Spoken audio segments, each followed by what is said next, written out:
Chapter 1. Master Su Lin, are you saying that you stole someone else's wife and ran away because you were afraid of being hunted down? How can you accuse me of something I didn't do? What do you mean by running away? This is a strategic shift. Madame Elizabeth Jia and I are truly in love. How can you bumpkins know the greatness of true love? Su Luin said loudly and righteously. How can you call it stealing when it's a noble's business? We're in love. Do you understand? What followed was a series of words that were difficult to understand, such as guardian knights, masquerade ball, and a bunch of other terms that no one could understand. The caravan was filled with a joyous atmosphere. In the open wilderness, a caravan was slowly moving forward. Su Lin sat in a carriage piled with goods, holding a straw in his mouth as he argued loudly with the mercenaries around him. Next to him was a half-empty bottle of rum. The autumn sun was still a little harsh. An old cloak hung from a sword on the guardrail of the carriage, blocking most of the noon sun. Traveling in the wilderness was a very boring thing. In order to pass the time, the caravan would also talk about some interesting things. The road in the wilderness was rugged and uneven. Even if the carriage was stacked with thick straw to reduce the shock, it was not very comfortable. However, compared to those who traveled on foot or on horseback, it was much more comfortable. Enemy attack. Enemy attack. Defend. Just when Su Lin was bored, a loud shout suddenly came from the front. The caravan immediately stopped moving forward. All the carriages began to form a defensive circle with the front of the carriage facing inwards. Looking at these people's busy but orderly movements, it was obvious that this was not the first time. Su Lin had already picked up his sword and stood on the carriage looking into the distance. In the wilderness in the distance, a scout was riding a horse and galloping toward them. Behind him, hundreds of black shadows were quickly approaching. When they got closer, they could see clearly that they were gnolls. Gnolls were very dangerous creatures in the wilderness. Adult gnolls were more than 2 meters tall, and the male gnolls were about 2 meters tall. They had sharp claws and teeth, and their strength and speed were superior to that of ordinary humans. They were also bloodthirsty and cruel. More importantly, gnolls were tribal creatures. A small tribe had at least a few dozen warriors, a medium-sized tribe had at least a few hundred, and a large tribe had even more. Gnolls were not the most numerous species in the wilderness. The most numerous species were goblins and kobolds. Compared to gnolls, goblins and kobolds were much weaker. Even a farmer could easily deal with 3 goblins if he was careful. These monsters were useless except for their numbers. Gnolls were not wild beasts. On the contrary, they were highly intelligent and could make weapons and armor. Although their equipment was very crude compared to humans, it was enough to survive in the wilderness. The gnolls in the distance quickly approached. Su Lin could clearly see their dark green skin, dirty dark yellow manes and coyote-like heads. In addition to these gnolls, there were even more kobolds and gnomes. They were probably the gnolls' enslaved cannon fodder. The gnolls had poor discipline and the goblins and kobolds were even worse. A group of monsters rushed over in a disorderly manner, but when they saw the chariot formation, they could not help but stop 150 meters away from the chariot formation. Whether it was gnolls, kobolds, or gnomes, they mostly relied on human wave tactics. It was because of the hundreds of monsters that they had the courage to directly attack a caravan of more than 20 carriages. Yigis was a gnoll leader. He led a small gnoll tribe. He had personally bitten off his father's throat and inherited it. Under his leadership, the small tribe continued to grow in strength and was developing into a medium-sized tribe. Hundreds of gnoll warriors, along with hundreds of gnomes and kobolds, were a force to be reckoned with in the entire wilderness. He had a total of 30 gnoll barbarians. As an advanced type of gnoll, these gnoll barbarians were taller and stronger than ordinary gnolls. It could be said that he could rely on these 30 gnoll barbarians to wipe out a small tribe. It was also because of these 30 gnoll barbarians that he had enough confidence to besiege a caravan of more than 20 carriages. When they got closer, the two sides began to confront each other. Yigis' cold eyes revealed a hint of mockery. He already felt that victory was in his hands. After the previous long-distance attack, the gnolls were fine, but the kobolds and gnomes were already panting. If the humans dared to directly attack at this time, these kobolds and gnomes would not be able to stop them. However, if the humans really did so, the result would be very tragic. The humans could still resist by relying on the defensive circle formed by the carriages. If they attacked, he was confident that he could directly crush them with the 30 gnoll barbarians. In fact, he originally planned to do so, but the humans were too cowardly and did not dare to attack. So now he could only command the kobolds and gnomes to attack. The two sides confronted each other for a while. After seeing that the humans did not show any flaws, Yigis directly commanded the gnolls to drive the gnomes and kobolds to attack. Sulin looked at the group of bandits not far away and was filled with excitement. In his eyes, these bandits were all experienced bags. He had been in this fantasy world for more than 10 years. Until now, he still remembered that he was hiding in his dormitory on a dark and windy night playing Rise of Empires 8. He was controlling Brother Yun to carry the Tsang Emperor sword all over the map to find immortals to increase his attributes. In the end, he was too tired from staying up all night and fell asleep. When he woke up again, he was in this world. He had become the owner of Sulin's body. As for the original owner, Sulin, he was the son of a noble. Originally, he still yearned for the corrupt life of a feudal and medieval noble. However, although Sulin was not an illegitimate child, his mother was a maid who passed away when he was 8 years old. Sulin was so sad because of his mother's death that he could not breathe and died. Then, a soul from another world took over the body with the Rise of Empire system. Although his father was a count, his situation was far from that of his cheap brothers. Compared to those servants, he didn't have to work at all. After recovering, Sulin wanted to change the situation. Then he began to learn martial arts and knowledge. With the help of the system, his martial arts improved rapidly. Whether it was practicing or sparring, he would gain experience. Just by accumulating experience through years of training, Sulin's martial arts and body became stronger at an unimaginable speed. Moreover, after transmigrating, he obtained 3 initial characteristics. Valiant, greatly increases the chance of activating a sure kill skill. Swift Thunder, greatly increases the speed of attack. Pegasus, greatly increases the speed of movement. With these 3 characteristics in hand, Suluin's reputation in Kalen City rose in the next few years. In addition, he was a noble himself. If this continued, it would be easy for Sulin to gather a group of followers and fight for a noble title. However, on a hot summer day this year, the blood father of this body, Count Varner Cullen, decided to grant Surin a baronetcy for some unknown reason when the fire of his life was about to be extinguished. He made Surin a noble with real power. Chapter 2. Even though Varner had one foot in the grave, his decision was still unquestionable. Even though his wife and son were against the order, Varner still wanted to carry it out. However, fate played a joke on Sulin.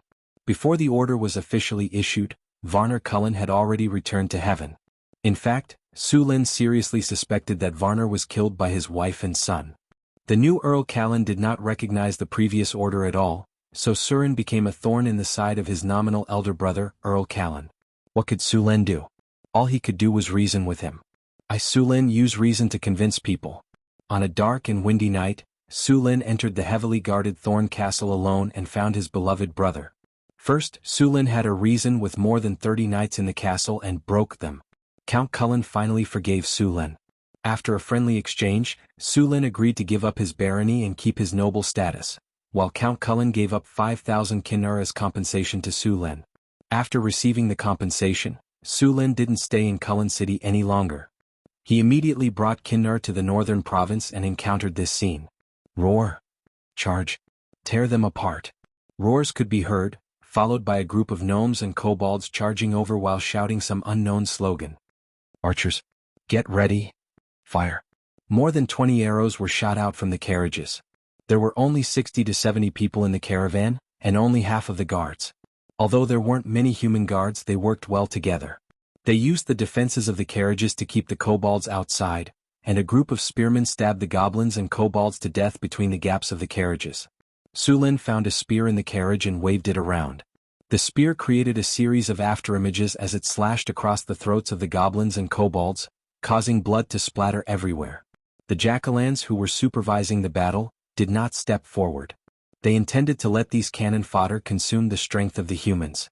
When the humans were exhausted, the jackalans would attack and tear the chariot formation apart in one fell swoop. A large number of kobolds and goblins charged forward, and corpses soon piled up in front of the carts. Under normal circumstances, the kobolds and gnomes would have fled for their lives after suffering such great losses. However, because of the gnolls behind them, these kobolds and gnomes had no choice but to continue attacking. Soon the battle became more and more intense. Large numbers of gnomes and kobolds died, and corpses piled up in front of the carts to form a slope. In a short 15 minutes, the kobolds and goblins had suffered at least 100 casualties. On the human side, only 2 unlucky fellows were dragged off the carriage and dismembered. At this point, the kobolds and goblins were on the verge of collapse. Even with the gnolls supervising the battle, it was useless. Of course they did contribute. At least the humans had exhausted a lot of their strength. Ygis slowly stepped forward and roared at the human carts. More than 100 gnolls behind him roared as well. In the next second, these bloodthirsty and cruel gnolls charged forward. It's over. Damn it. Raise your weapons if you don't want to die. Seeing the gnolls charging, many people were so scared that their faces turned pale. They could not even hold their weapons properly. The leader of the guard saw this and hurriedly shouted, trying to calm the soldiers down.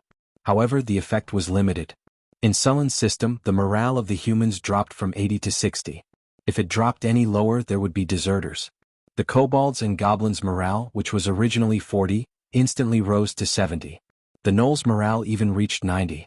Seeing the gnolls charging at him, Sullen jumped off the carriage with his spear. With the buff of the Pegasus, Sullen's speed was amazing. The sharp blade of the spear slashed through the bodies of the kobolds and goblins who had just recovered their morale. Without the goblins and kobolds blocking, Sullen quickly confronted the gnolls. Seeing a human charging at it, the gnolls revealed a ferocious smile.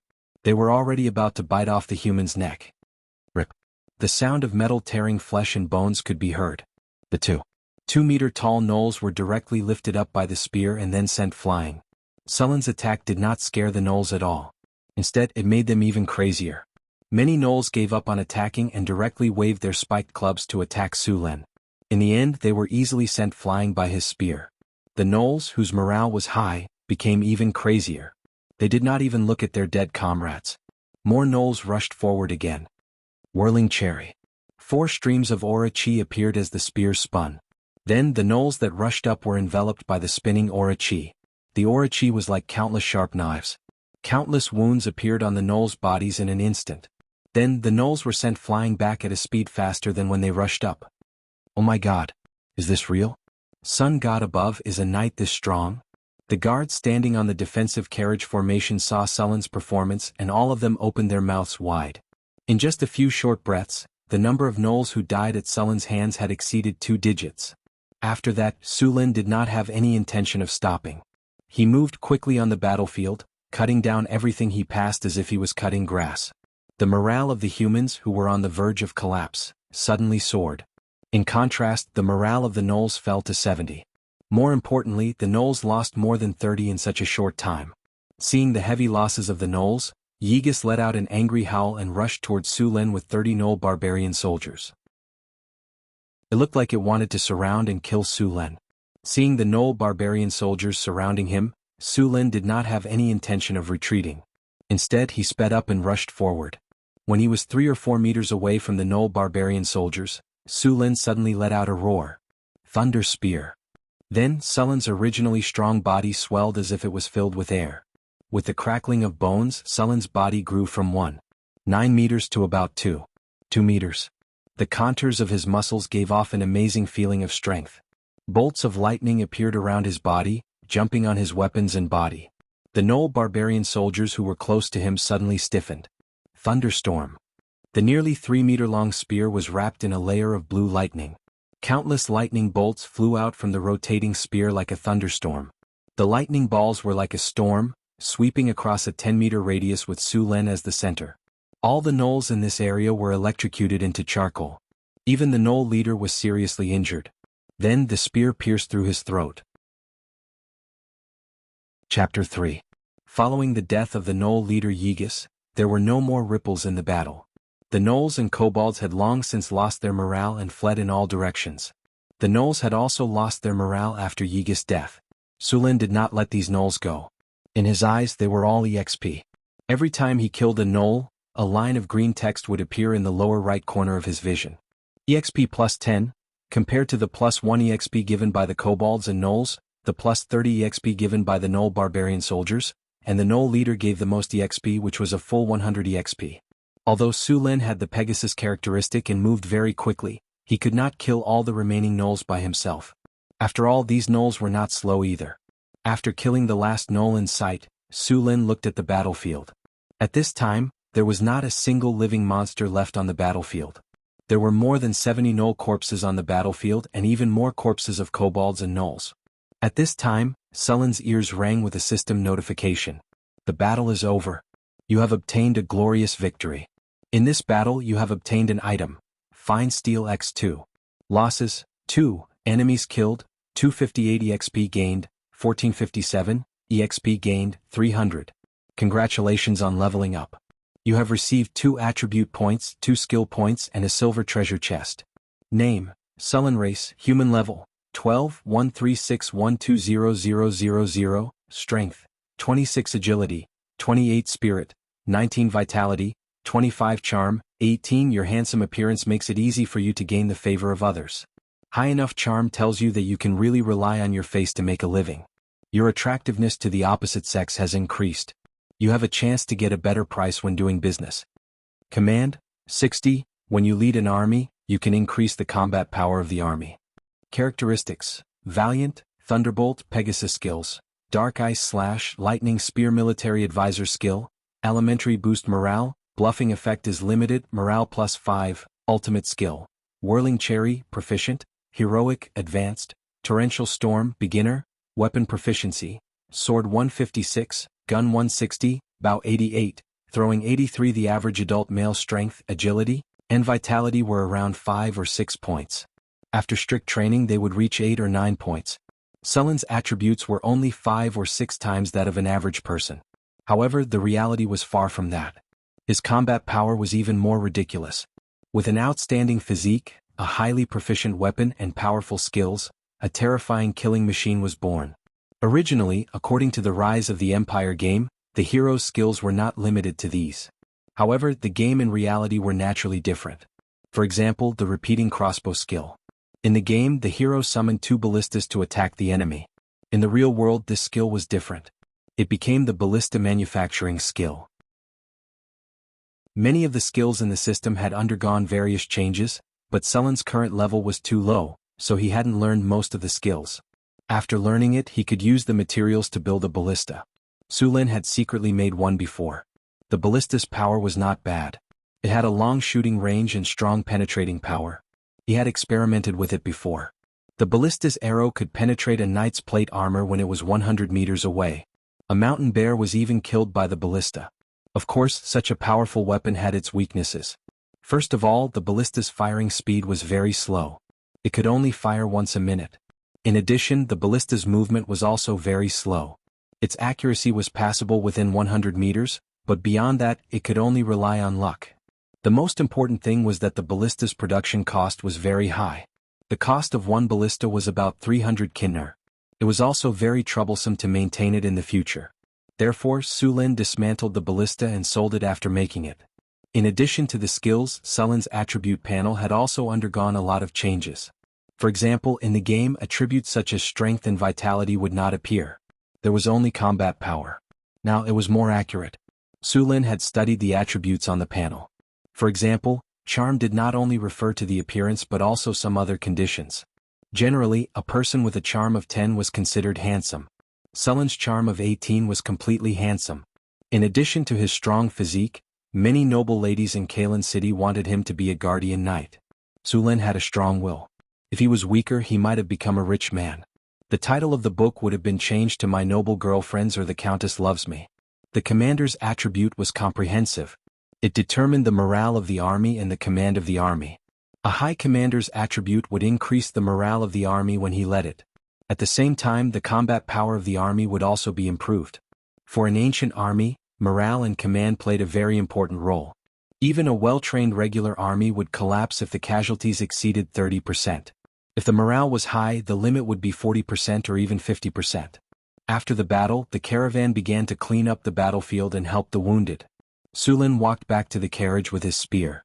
Although he was not injured, the fierce battle made him feel a little tired. "Mr. Sullen, thank you for your selfless help."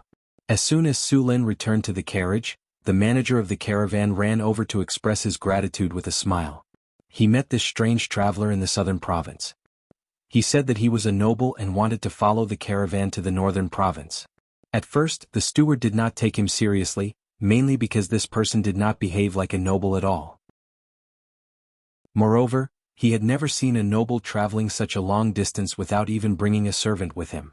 However, it turned out that he was indeed a noble and a powerful one. Su Lin put his weapon in the carriage and put his arm around the manager's shoulder. I'm not helping you selflessly. What? The manager looked at Su Lin in confusion. Don't pretend to be confused. I saved the entire caravan and let you live without any harm. Aren't you going to pay me to thank me? Su Lin put an arm around the steward's shoulder, then lifted him up and turned him around. He then revealed a sincere smile and said, Thank you. Aren't nobles righteous, brave, and selfless? No matter how poor a noble is, he is still a noble. Moreover, don't fallen nobles pay more attention to noble manners? How can you ask for a reward? Looking at Sullen's caravan, the manager sighed deeply. No wonder he could be a noble. If he had been so shameless back then, he would have had his own business. Feeling the pressure on his shoulder and looking at the battlefield not far away, the manager finally took out a bag of money and handed it over. Sir, please keep it. Su Lin grabbed the bag and tossed it in his hand.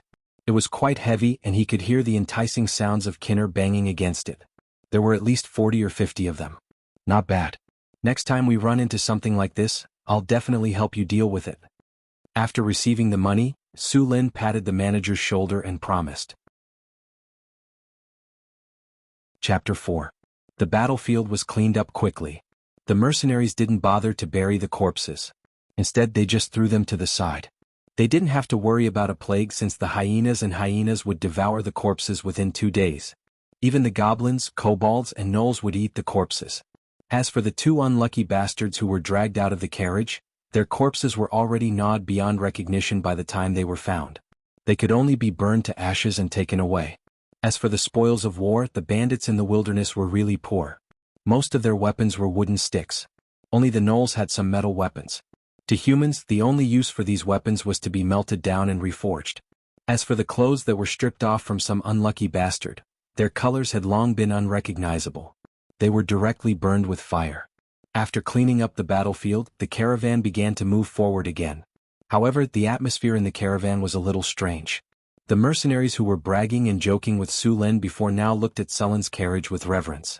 Everyone couldn't help but lower their voices. Su Lin lay back on his horse. He didn't care about the gazes of those people. He was using his consciousness to check the spoils of war this time. He didn't add the 2 attribute points. His current physical fitness was stronger than a knight commander's, so he didn't need to add any points for now. He planned to use the 2 skill points to choose 2 skills later. He opened the system storage. The system storage wasn't big, only 1 cubic meter. There were more than 6,000 kinnar, 2 metal ingots, and a silver treasure chest. The 2 metal ingots were spoils of war from the battle. They were refined steel ingots. The quality of the refined steel ingots produced by the system was much better than the well-tempered steel ingots. They could be used to make weapons and tools. Many of the materials for the ballista were made from refined steel ingots. Sullen's weapon was made from iron ingots mixed with some refined steel ingots. It wasn't damaged even after killing the gnolls. These 2 refined steel ingots could be used to make several weapons. Su Lin put the refined steel ingots aside and rubbed his hands. He was ready to open the treasure chest. There were a total of 5 types of treasure chests in the system. The lowest grade was black iron, followed by bronze, silver, gold, and finally purple gold. Inside the treasure chest, Shifeng could obtain various tools from the Legend of the 3 Kingdoms. Of course, he could also obtain skills and mounts. Previously, the highest treasure chest he had opened was only bronze rank. This was the first time he had obtained a silver treasure chest. He clicked on it, and after a burst of light and shadow effects, an item appeared in the box. It looked like a piece of armor. Beast Mask Armor. An armor forged from 100-year refined iron. It is durable yet light. It is a rare treasure armor. Defense plus 15. Additional effect, Body Harden. Hardened body, reduces damage received. Equipment requirement, level 12. Sullen's eyes lit up the moment he saw the effect of the Beast Mask armor. This armor was perfect for him to wear, and it even had the special effect of body hardening. After wearing it, any attack that did not reach a certain level of strength would not be able to break through his defense. Learning the special effect also required skill points, and it was much more expensive than learning the skills. When Su Lin first came to this world, he had 3 special effects. However, only one of them could be used, and the other ones were activated by him using skill points. Now that he had the special effect of body hardening, Su Lin estimated that if he met the gnolls again, they would not be able to break through his defense. There were only 2 skill points, so Su Lin chose to use 1 skill point to learn heal. The skill's introduction was very simple. After using it, it would heal the user quickly and restore a small amount of HP. Heal could still be leveled up, but Sulin looked at it. Leveling it up required 2 skill points, so he could only put it aside for the time being. In the following days, the caravan did not encounter any more bandits. Perhaps it was because Sulin had killed too many of them last time. The bandits knew that he was a ruthless character, so they very tacitly hid at the side and let the caravan pass safely. Without the bandits, Sulin did not have a way to quickly gain experience. He could only do some basic training every day. Relying on the little experience he had from Karen, it could be said that leveling up would take years. If he did not leave Karen City, he could only rely on daily training to gain experience and level up. After following the caravan for another 3 days, the atmosphere in the caravan was a little dull. Sulin was bored and could only lie in the carriage and read the popular novel, Night Aben. Chapter 1. The landlady. Finally, on the 3rd day, they saw a black line in the distance. As the carriage moved forward, the line became bigger and bigger. It was the city wall. After seeing the city wall, the entire caravan became excited. Anyone who walked in the wilderness for 10 days or half a month would be very eager to enter the city. The road under their feet soon became flat, and the number of pedestrians on the road gradually increased. An hour later, the full view of Cult City appeared in front of Sulin. Cult City, the most prosperous city in the northern province. The city was first built to defend against the barbarians and orcs in the north. After hundreds of years of development, the city was no longer the front line. But even if it was no longer the front line, one could still vaguely see the past glory of the city. The city wall was more than 10 meters tall and was built with bricks. Every few meters there would be a protruding lookout tower. These lookouts would play a great role in war. With these lookouts, the city wall became a bastion. The besiegers would be attacked from 3 sides. The moat outside the city wall was directly dredged and transformed. With enough soldiers and food, it would take hundreds of thousands of soldiers a year and a half to take down such a strong city. The caravan slowly moved forward. As they got closer, the mottled traces on the city wall could be seen clearly. The flag with a sword and shield crossed on the city wall fluttered in the wind. That was the symbol of the Savoy family, the overlord of Cult City. The Savoy family was one of the 4 marquis families in the Kingdom of Florence. They also had the right to inherit the throne. Of course, 1/5 of the nobles in the Kingdom of Florence had this right. The caravan slowly moved forward. As the most prosperous city in the northern province, the business here was very prosperous. Furs from the north, gemstones from the Kingdom of Lorraine, iron from the Kingdom of Dwarves, female slaves and dates from the Desert Kingdom were all gathered here. The arrival of large numbers of caravans made this pearl of the northern regions even more prosperous. Every year, Cult City's tax revenue alone was a shocking amount of wealth. 2 teams of armored soldiers stood guard at the city gate. Their cold expressions, shiny armor, and sharp spears were a constant reminder that this city had a powerful defense force. An alarm bell hung on the top right corner of the city gate. Once the bell was rung, a large number of soldiers would come to support within 15 minutes. After paying the entrance tax, the caravan slowly entered the city with a certificate issued by the tax official. Chapter 5. After entering Cult, Sulin parted ways with the caravan. The caravan continued on its way to the market while Sulin headed to the inn first. He pushed open the door of the inn and was greeted by the noise and the smell of ale. The air was a little muddy. It was the afternoon, and the inn's business had just begun. Sulin's arrival did not attract any attention. Under the guidance of a waiter, Sulin went to a room on the 2nd floor and rested for a while before going downstairs.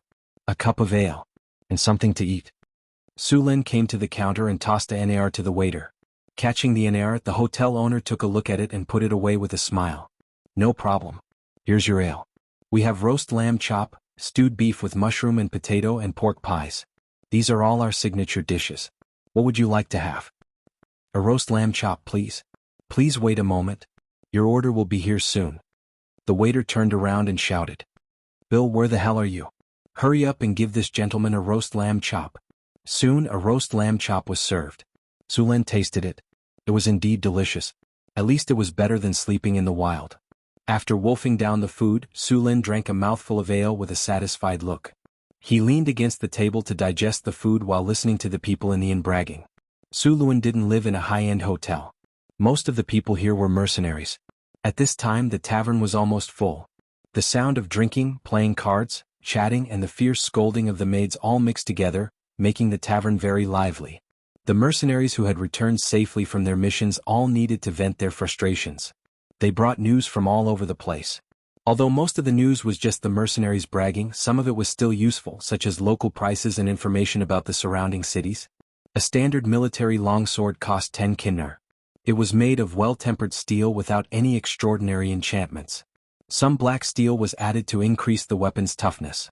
It was cheaper than the price in Kalen City. It was a half-body chainmail, made with the same quality of well-tempered steel without any enchantments. The price was 70 gold nars.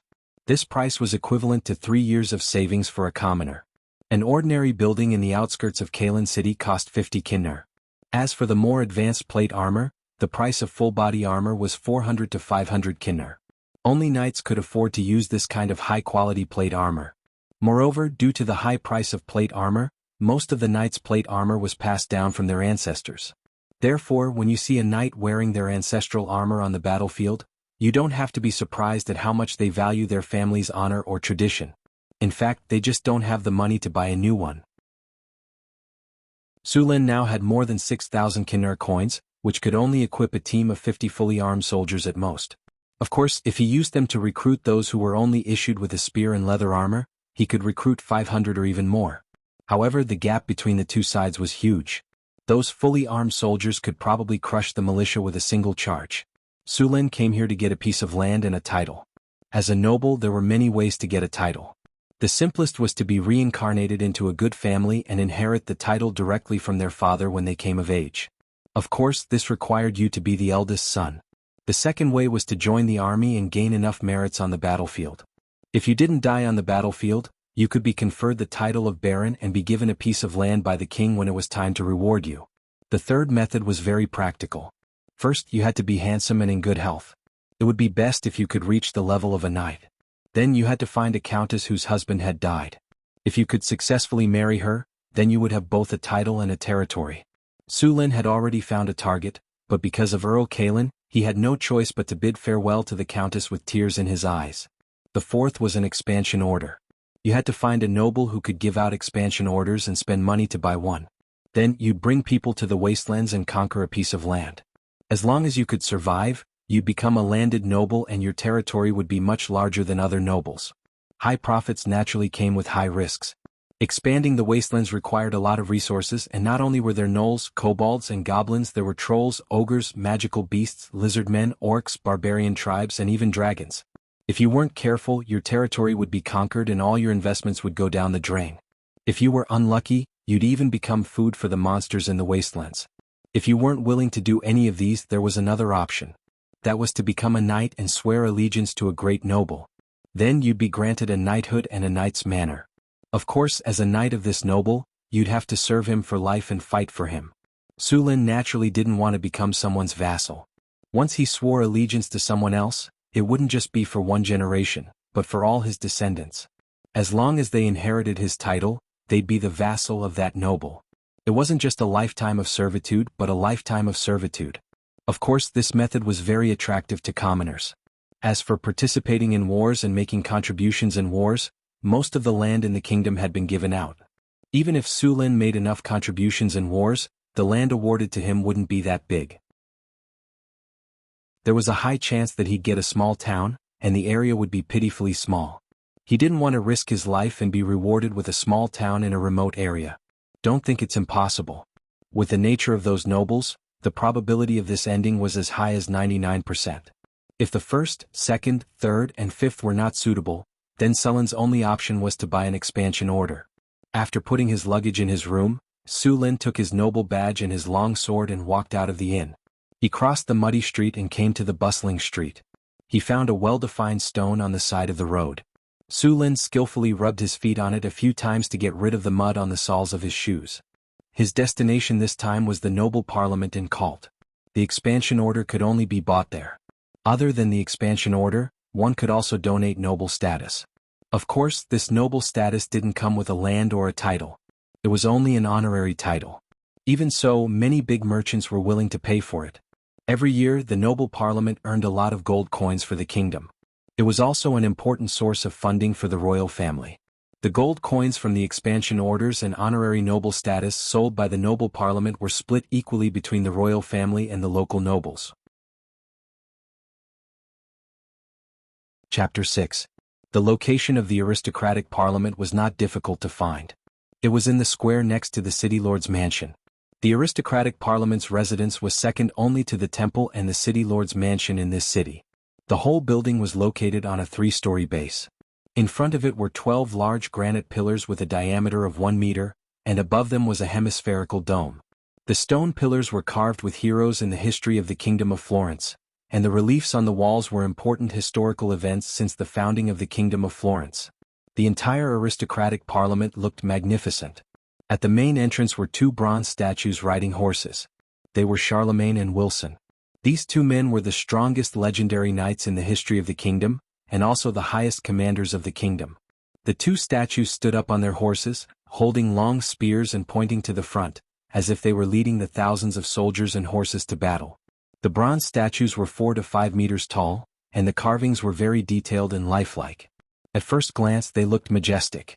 There was no need to ask to know that they were made by a master. Su Lin walked up the steps quickly, and was stopped by a guard when he stood at the gate. "Sir, this is the aristocratic parliament. What can I do for you?" Su Lin took out his aristocratic badge and handed it to him. "I want to buy an expansion order." The guard took the aristocratic badge and carefully identified it. The pattern on it was indeed real, and only then did he return the badge to Su Lin. "Sir, please come with me." The guard made a gesture of invitation, and then led Su Lin into the aristocratic parliament. When he came into the hall, Su Lin realized how magnificent the hall was. The whole hall was at least 500 square meters, and its height was more than 10 meters. The whole hall was covered by a hemispherical dome.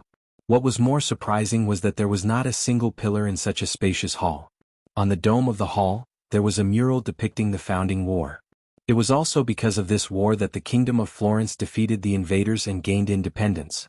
More than 10 clerks were busy with something in the hall. Su Lin and the guards did not disturb these people. Led by the guards, they came to Su Lin and came to an exquisitely carved ironwood door. At the sight of this wooden door, Su Lin was also shocked. The ironwood of this wooden door was not cheap.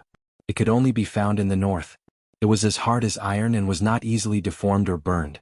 It was only a quarter of the weight of iron and steel. However, it grew slowly.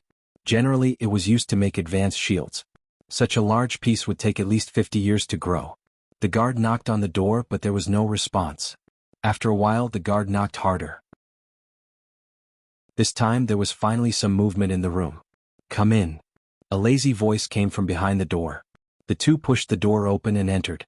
The room did not look luxurious. There was a mahogany desk, a few bookshelves, and a few high-backed chairs placed opposite each other. At this time, there was a fat middle-aged noble sitting behind the desk. Judging from his dazed eyes, the red mark on the side of his face, and the sparkling liquid on the corner of his lips, he was sleeping just now. "Mr. Aria, this gentleman is here to buy an expansion order." The guard pointed at Su Lin. "Buy an expansion order?" Aria looked at Su Lin in surprise. He did not even bother to wipe the mucus from the corner of his eyes. He could not help but be surprised. After all, he could not sell more than a few expansion orders in a year. Although the expansion order looked good, there were only a few successful ones. Most of the nobles who bought the expansion order gave up their territory and came back with their tails between their legs. "Yes, Mr. Aria." Su Lin smiled at Aria. "Kid, don't blame me for not reminding you. Don't think that it's not a big deal to expand your territory just because you read a few night novels. You should know that there are at least 800 abandoned territories in the wilderness, if not 1,000, Aria said as he looked at Su Lin. "Thank you for reminding me, Mr. Aria. I know very well what I am doing," Su Lin said calmly. "Well, don't blame me for not reminding you when the time comes." Aria shrugged, then took a piece of parchment with a stamp from the bookshelf behind him. He picked up a quill and wrote a line of cursive letters on the blank space of the parchment, then handed it to Su Lin. "Sign your name and pay 500 kinnar." Su Lin picked up the quill and signed his name on the parchment, then put a bag of kinnar on the table. Aria put the kinnar on a scale and weighed it. After making sure that the amount was correct, he picked up the stamp and stamped the parchment. "Well, kid, take your expansion order and go. Good luck." Su Lin took the expansion order and thanked Aria, then turned around and left the noble meeting. Next, he needed to recruit a group of people. Expanding a territory was not an easy task. He needed to prepare a large amount of kinnar. In addition to recruiting a territorial guard, he also needed to buy food, tools, medicine, and so on. When the territory was first stabilized, he also needed to buy slaves for farming. It was not that he did not want to recruit free people, but very few of them were willing to follow the nobles to new territories. Although the nobles would offer all kinds of benefits to free people, very few of them were willing to go. Only bankrupt farmers or unemployed refugees would be tempted. After all, the mortality rate of expanding a territory was too high. Looking at the time, Su Lin did not go to the slave market. Instead, he went back to the inn to rest. Early the next morning, Su Lin had a simple breakfast at the inn, then spent a silver to rent a carriage and went to the slave market. The slave market was located on the other side of the city. After half an hour, the carriage stopped at the entrance of a lively market. Su Lin jumped off the carriage and walked into the slave market. The northern province was located at the border of the kingdom, and there were many demi-human tribes and tribes that were still primitive. Every year, the kingdom's army would engage in local wars with these tribes, obtaining many captives from these wars. This was also one of the sources of slaves in the slave market. There were also professional slave hunters who went to the wilderness to capture slaves. Of course, there were also unlucky people who couldn't pay their debts and were sold as slaves. Walking into the slave market, Abel was greeted with an unpleasant smell. It was like all kinds of excrement that had been soaked in water and then heated up and fermented.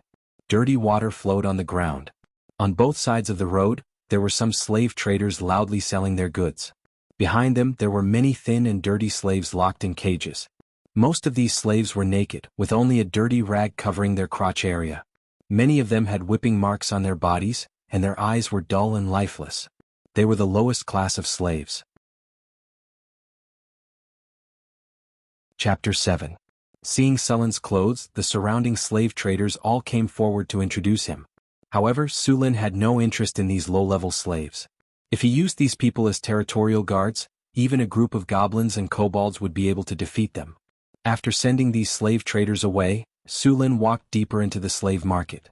Naturally, the slave market didn't only have such low-level slaves.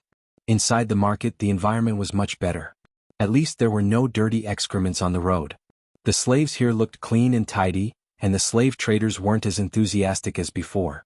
They would only answer when asked. The slaves here were all trained and could be bought to work. The price was around 3 kinnar. If Su Lin wanted to buy slaves for farming, these were the best choices. In addition to these slaves, there were also some who were proficient in a skill. These artisan slaves were more expensive, ranging from 5 kinnar to 50 kinnar. In the tents behind the slave traders were the most popular female slaves in the market. Su Lin went in to take a look. The scene inside gave him the feeling of a Japanese movie from his previous life. It was all white and only covered the important parts. The prices ranged from 5 kinnar to 200 kinnar. As for elven slaves, there were basically none. Ever since the jadeite forest was closed, no elves had appeared on the continent for a long time. Su Lin used his strong willpower to get himself out of the tent. He was afraid that if he stayed any longer, he wouldn't be able to resist the urge to buy a few 200 kinnar slaves.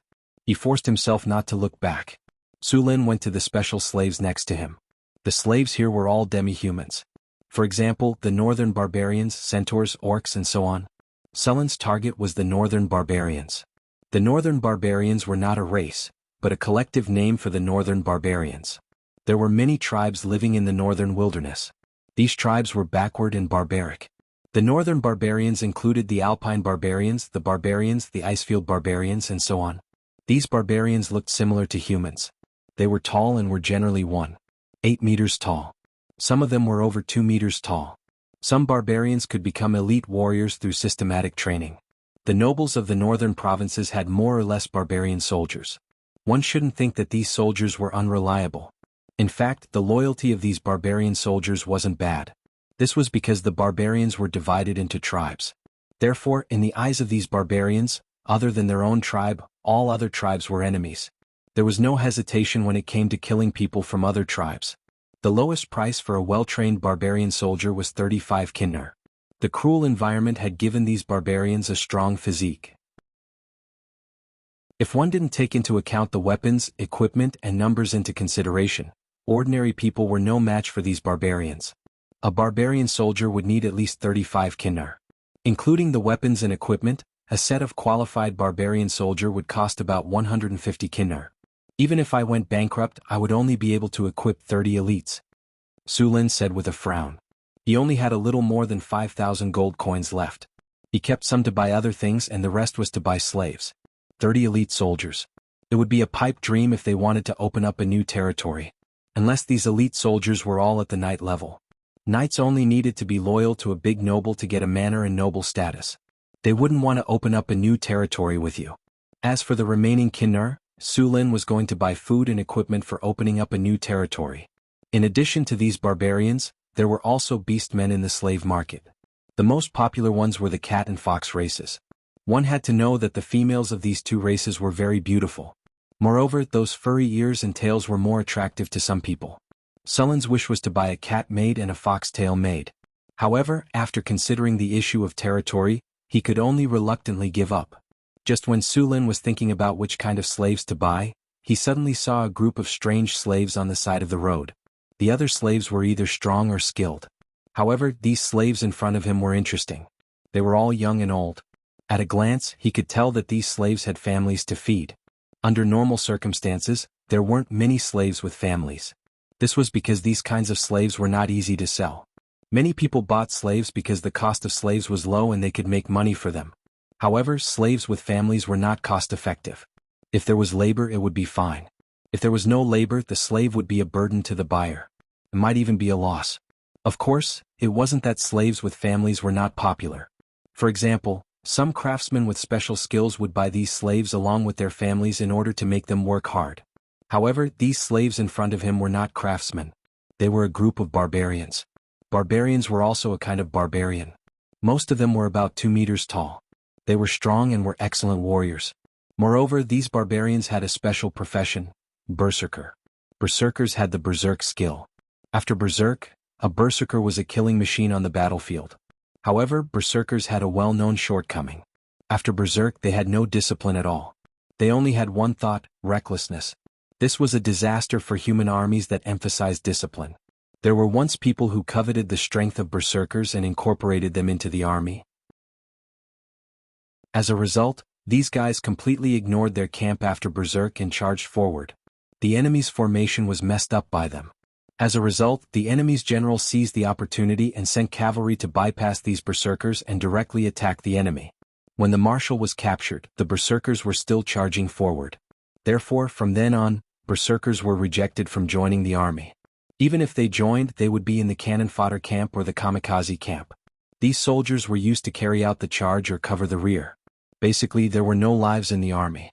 They didn't need to do anything else. It was also because of this that powerful barbarian slaves like berserkers were a little embarrassed. As one-time consumables, they were too expensive. This group of barbarians in front of him was even more so. In addition to the warriors, there were also many old people and children. This made this group of barbarians very unpopular. Although these berserkers couldn't participate in army battles, they were very suitable for small-scale battles. Su Lin's territory was also very suitable. In any case, the tribes in the wilderness also had no discipline. Both sides were at the same level. No one was worse than the other. At this time, it depended on personal strength. These barbarian berserkers weren't afraid of anyone in a battle of the wilderness. There was another more important reason, and that was that these berserkers were very cheap. This was the main reason. Chapter 8. Khan had been having a headache recently. As a slave trader, he had a batch of slaves that had fallen into his hands recently. Just last month, he had been cheated by someone. Last month, when he had just entered the trade, a slave trader had sold his slaves to other slave traders because he owed a huge debt and could not pay it back. There were more than 100 barbarians among them. At that time, these barbarians had families to feed. Although they were strong, no one cared about them. In the end, he had gotten a bargain. In Khan's opinion, it would be easier to control them if they had families to feed. With the old, weak women and children in his hands, these barbarians would not betray him. Selling these powerful barbarians to the nobles as private guards was definitely the best choice. Therefore, he spent more than half of his kinner to buy this group of barbarians. After buying this group of barbarians, Khan began to promote this group of barbarians everywhere. However, the results made him feel as if he had fallen into an ice cave. No one was willing to buy these barbarians. Even if he sold them at a price lower than what he had paid for them, no one cared. There were more than 100 barbarians and each one had a bigger appetite than the other. In a month he had not sold a single slave.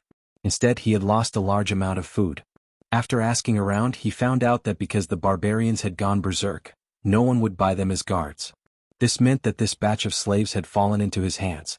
What made him even more worried was that he was almost out of money. If he could not sell this batch of slaves, he might have to go home and inherit his father's business at the end of the month. His bold words of wanting to start a business were all for naught. "Are you selling these slaves?" Sulin looked at the slave trader who was in a daze and asked. "Yes, of course. You want to buy slaves?" Khan stared at Sulin with shining eyes. His gaze made Sulin's hair stand on end. "Yes, how much are these slaves?" Sulin pointed at the group of barbarians next to him. "Sir, you really have a good eye. My slaves are definitely the best in the slave market. You see, such a strong warrior only costs 10 kinar. You can't find a slave with a lower price than mine in the entire slave market." Khan enthusiastically introduced Sulin to him, fearing that he would run away. Sulin looked at these barbarians. About a quarter of them were male warriors and the rest were old, weak women and children. The male warriors had many wounds on their bodies. At a glance one could tell that they were elite warriors. Although this slave trader was full of nonsense, these slaves were really good. 10 kinar? Are you still asleep? Sulin glanced at Khan with a faint smile. "Are you treating me as a rich guy? These berserkers are completely useless. You actually want 10 kinar? Keep them for yourself." After that, Sulin turned and was about to leave. Seeing that the slave trader was about to leave, Khan didn't care about anything else. He grabbed Sulin and said, "Sir, the price is negotiable. Don't be in a hurry to leave." "Why don't I leave?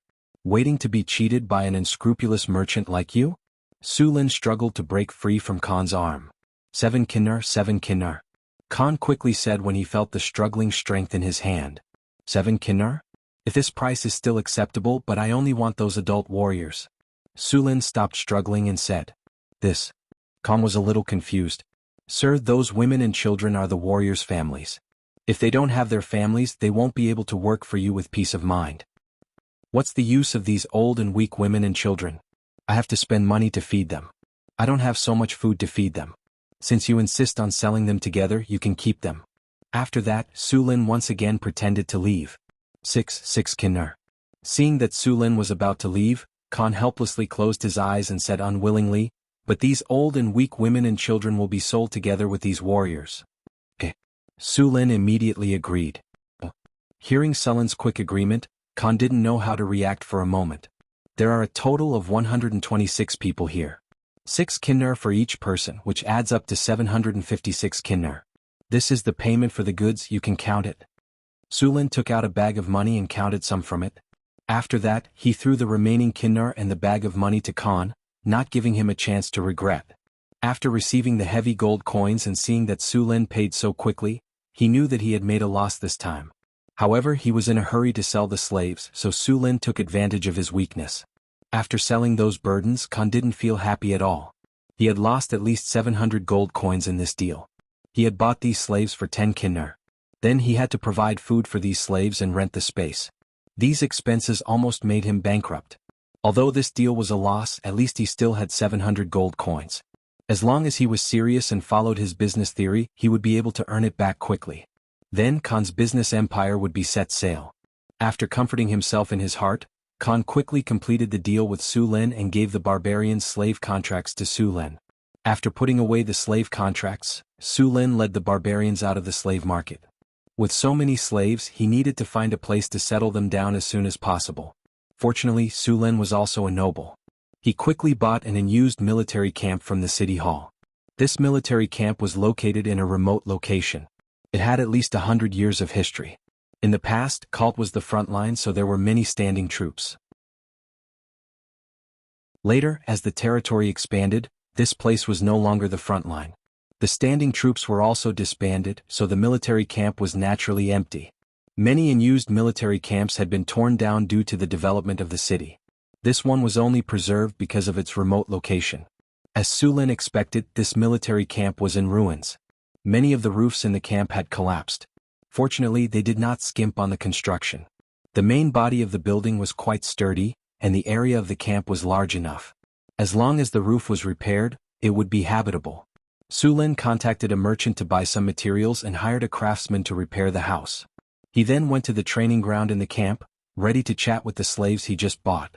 The barbarians were called barbarians because of their strength.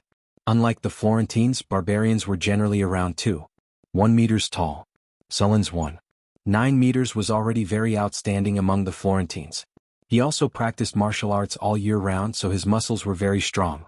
However, compared to these barbarians, he was like a little brother. Any adult barbarian could easily crush him in terms of height and muscle. On the training ground, 126 barbarians stood there quietly, staring coldly at Sulin. Although they were slaves, they did not seem to care much about Sulin. Chapter 9. It was easy to win the respect of the barbarians. All he had to do was defeat them. It was also easy to gain their favor. All he had to do was drink with them. Most of the barbarians had simple thoughts. They were not as cunning as the Florentines. Of course, there were exceptions. You should know that I have bought you. From today onwards, you are my slaves. Sulin took out the slave contract and waved it. The barbarians did not say anything. Sulin was not surprised by this. After all, no one wanted to be a slave. You should thank me. If I didn't buy you, you would only end up in the cannon fodder camp. Didn't you buy us to use us as cannon fodder? A barbarian separated his companions, walked out from behind, and stood in front of Sulin. Sulin raised his head and looked at the barbarian. He did not like to talk to people with his head raised. The barbarian in front of him was already 2 meters tall. Even among the barbarians, he was a burly man. Sulin was like a stunted child in front of him. More importantly, this barbarian was very agile. He did not feel clumsy at all. He gave Sulin the feeling of a cheetah in the northern wilderness. Sulin quietly took 2 steps back and adjusted his posture. Finally, he did not have to raise his head to look at him. Of course not. If I wanted to use you as cannon fodder, why would I buy the old, weak women and children? You don't plan to use them to threaten us as cannon fodder? The barbarian was silent for a moment and said in a low voice, I'm not a soldier. I have nothing to do with the military. Sulin spread his hands and said, Besides, I spent so much money not to let you be cheap cannon fodder on the battlefield. I am a noble. I just bought a development order. I need a group of soldiers to follow me to develop my territory in the wilderness. This is the reason why I bought you. Of course, it is very dangerous to develop a territory. However, I can promise that after my territory is developed successfully, your status as a slave will be revoked. You will also become a free person in my territory. Sounds good, but how can we trust you? You have no choice but to trust me. Sulin smiled and said, Of course, I can use my reputation as a noble to guarantee that as long as the territory is successfully developed, I will fulfill my promise. In addition, during the initial stages of developing the territory, I can let your family live here. As the most prosperous city in the northern provinces, this place is also the safest. I will provide them with food every month. Of course, you can send someone to supervise every time. After hearing Sulin's conditions, the barbarian, who should be the leader, had already agreed. This was the best outcome. Sulin's method was acceptable to both parties. Leaving the old, weak women and children in the city could ensure their safety and also give Sulin peace of mind. If he brought them to the wilderness to develop a territory, Sulin was worried that these barbarians would escape when he wasn't paying attention. After all, they had lived in the wilderness before. We agree. The barbarian grinned, revealing a smile that was uglier than crying. My name is Johnson. I come from the violent bear tribe, but it no longer exists. My name is Sulin. Sulin nodded and said, Now you will clean up this camp. You will live here temporarily. After I buy you weapons, we will set off to the wilderness to develop a territory. Next, more than 100 barbarians joined in cleaning up the camp. The speed of clearing the camp suddenly increased. Although there were many women and children among these barbarians, these women and children were not weak at all. Although the female barbarians were not as strong as the male barbarians, they were still very strong compared to the Florentines. Have you seen a weak woman carrying 100 or 200 pounds of garbage and walking back and forth? There were also underage children. Each of them was not much worse than an adult Florentine. By night, all the barracks in the camp had been repaired. Sulin rested in the inn. He had to continue to prepare the materials for the development of the camp tomorrow. This group of barbarian warriors added up to 35 people, and each of them was quite strong. They were better than the slave warriors he wanted to buy before. With so many people, he spent more than 700 kinar. This way he saved a lot of money. The warriors in the slave market cost about 30 kinar each, but their combat power was average. Even if the barbarians did not go berserk, they could still easily beat them. If they went berserk, it was not a problem to beat 5 or 6 of them. When the Florentines fought against the barbarian warriors, they relied more on numbers and weapons. Even if the heavily armed soldiers were strong against the barbarians who wore animal skins and used stones or wooden sticks, it was just a last-ditch struggle. In addition, the Florentines were not powerless. Whether it was knights or wizards, they could deal with these barbarians. With more than 4,000 kinner, it would not cost much to buy weapons for these barbarians. As for armor, 1 leather armor per person would be enough. What? Why didn't they buy iron armor? That thing was so expensive. It started at hundreds of kinner. Sulin was not so extravagant as to equip these barbarians with heavy armor. Perhaps he would consider these things when he had more money in the future. Right now, the most important thing was the issue of territory. Occupying a territory and clearing out all the monsters in it wouldn't be difficult for Su Luin to do so. The difficult part was defending this territory.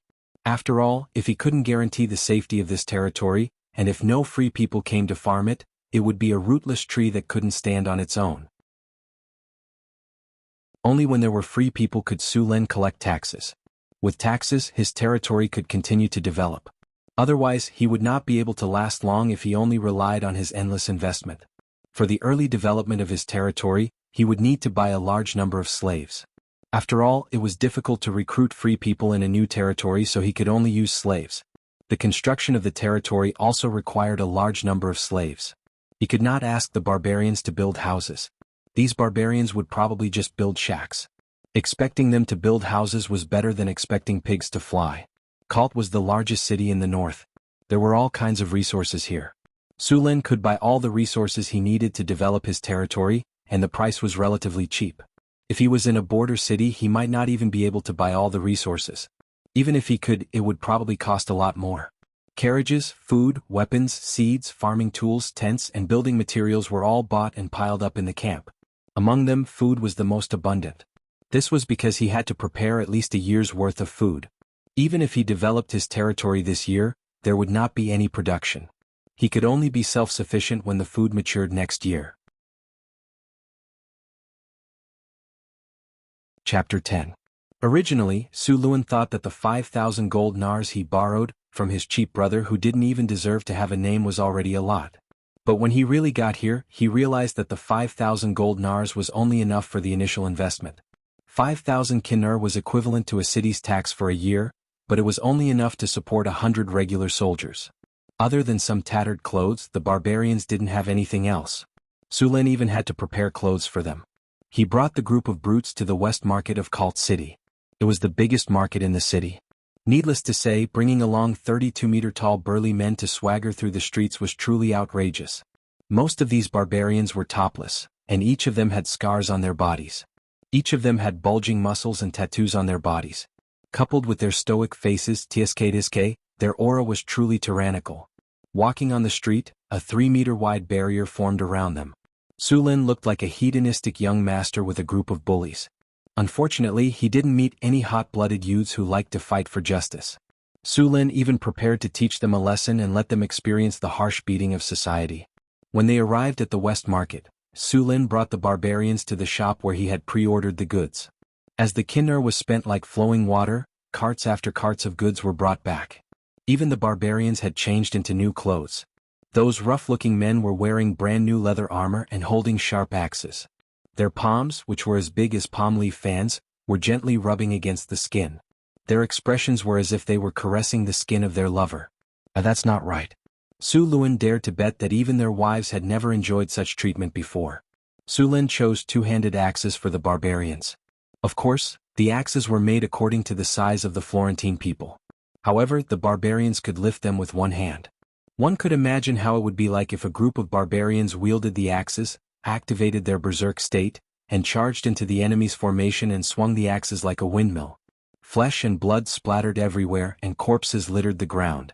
Especially when facing undisciplined and unarmored monsters in the wilderness, the barbarians were like human meat grinders.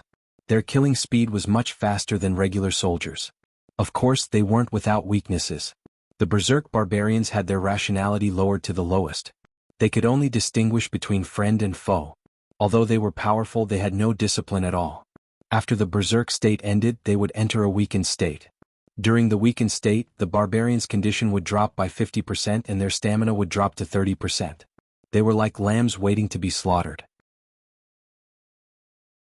Many times, the barbarian berserkers suffered heavy casualties because they rushed too far and got surrounded. Once the berserk state ended, they would be easily killed. It wasn't that no one wanted to solve this problem. Whether it was the Kingdom of Florence, the Kingdom of Gallant, or even the Elance Federation in the south, they had all studied this problem. After all, the barbarians were still very powerful when they went berserk. However, they soon discovered that there was no way to solve this problem. If the barbarians maintained their rationality, they wouldn't be able to maintain their berserk state. If they wanted to maintain their berserk state, they would have to lower their rationality.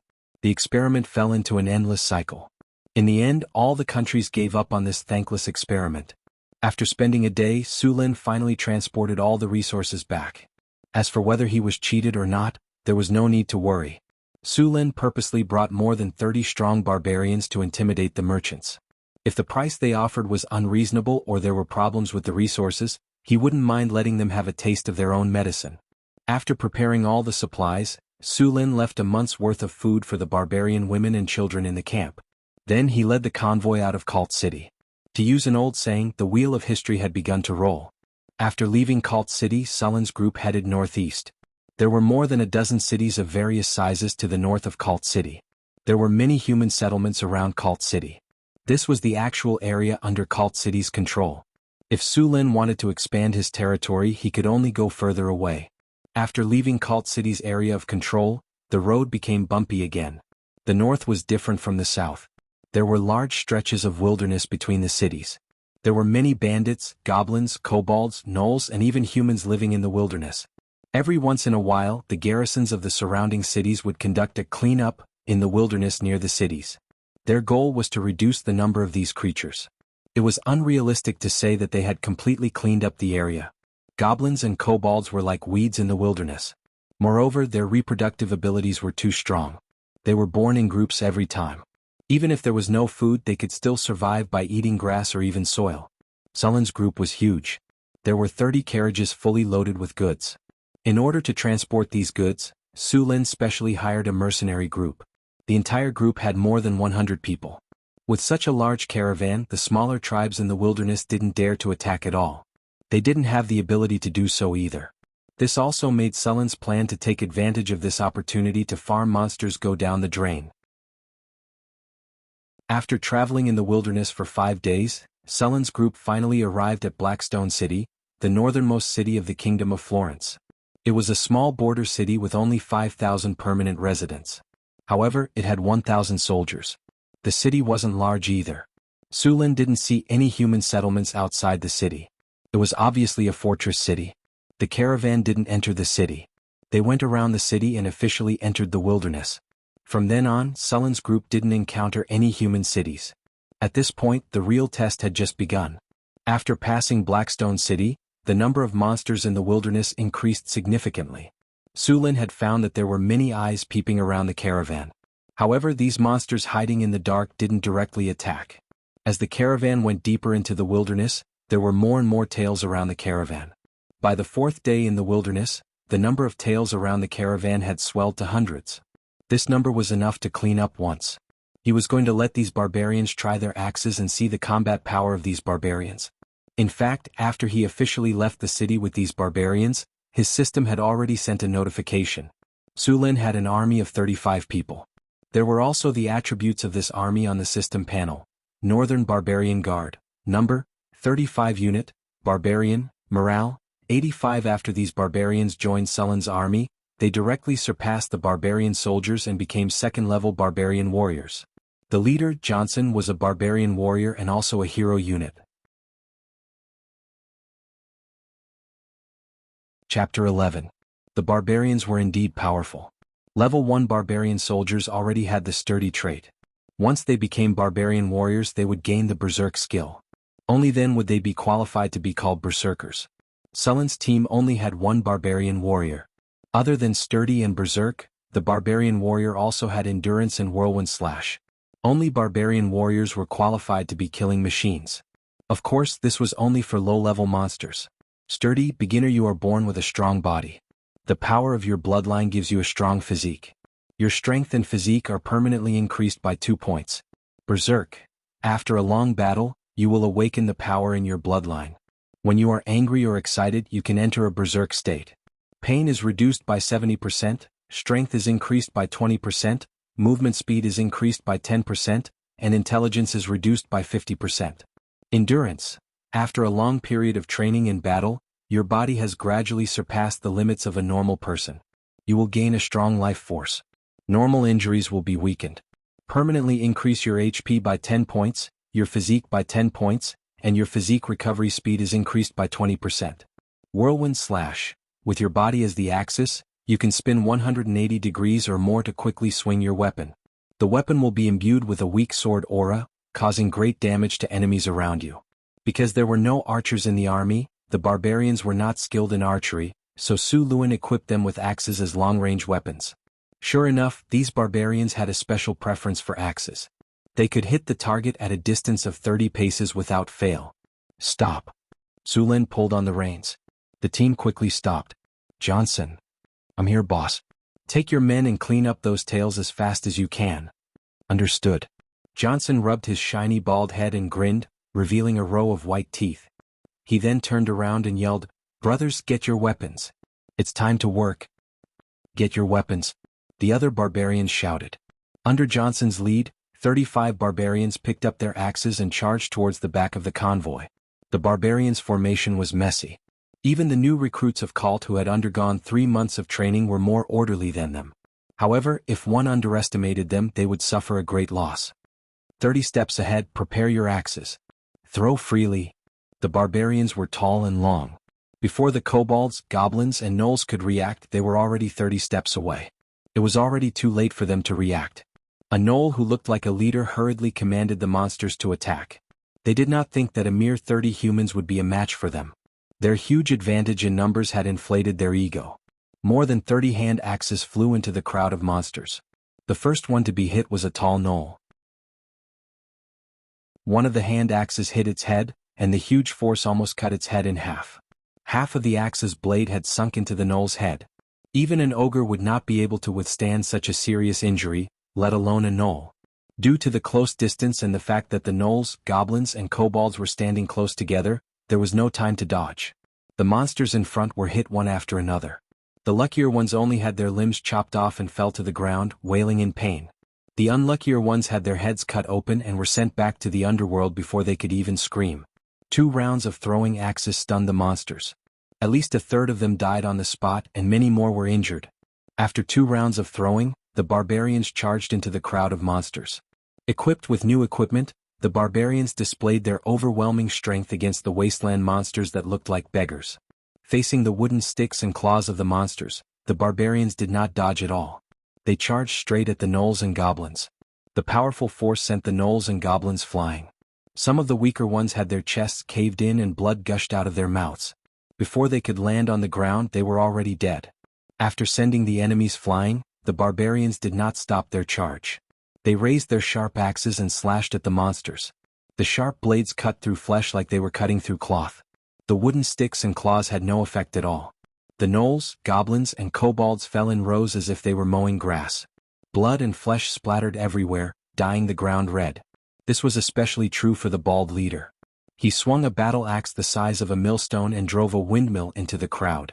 Wherever he went, gnolls, goblins, and even kobolds were all cut open.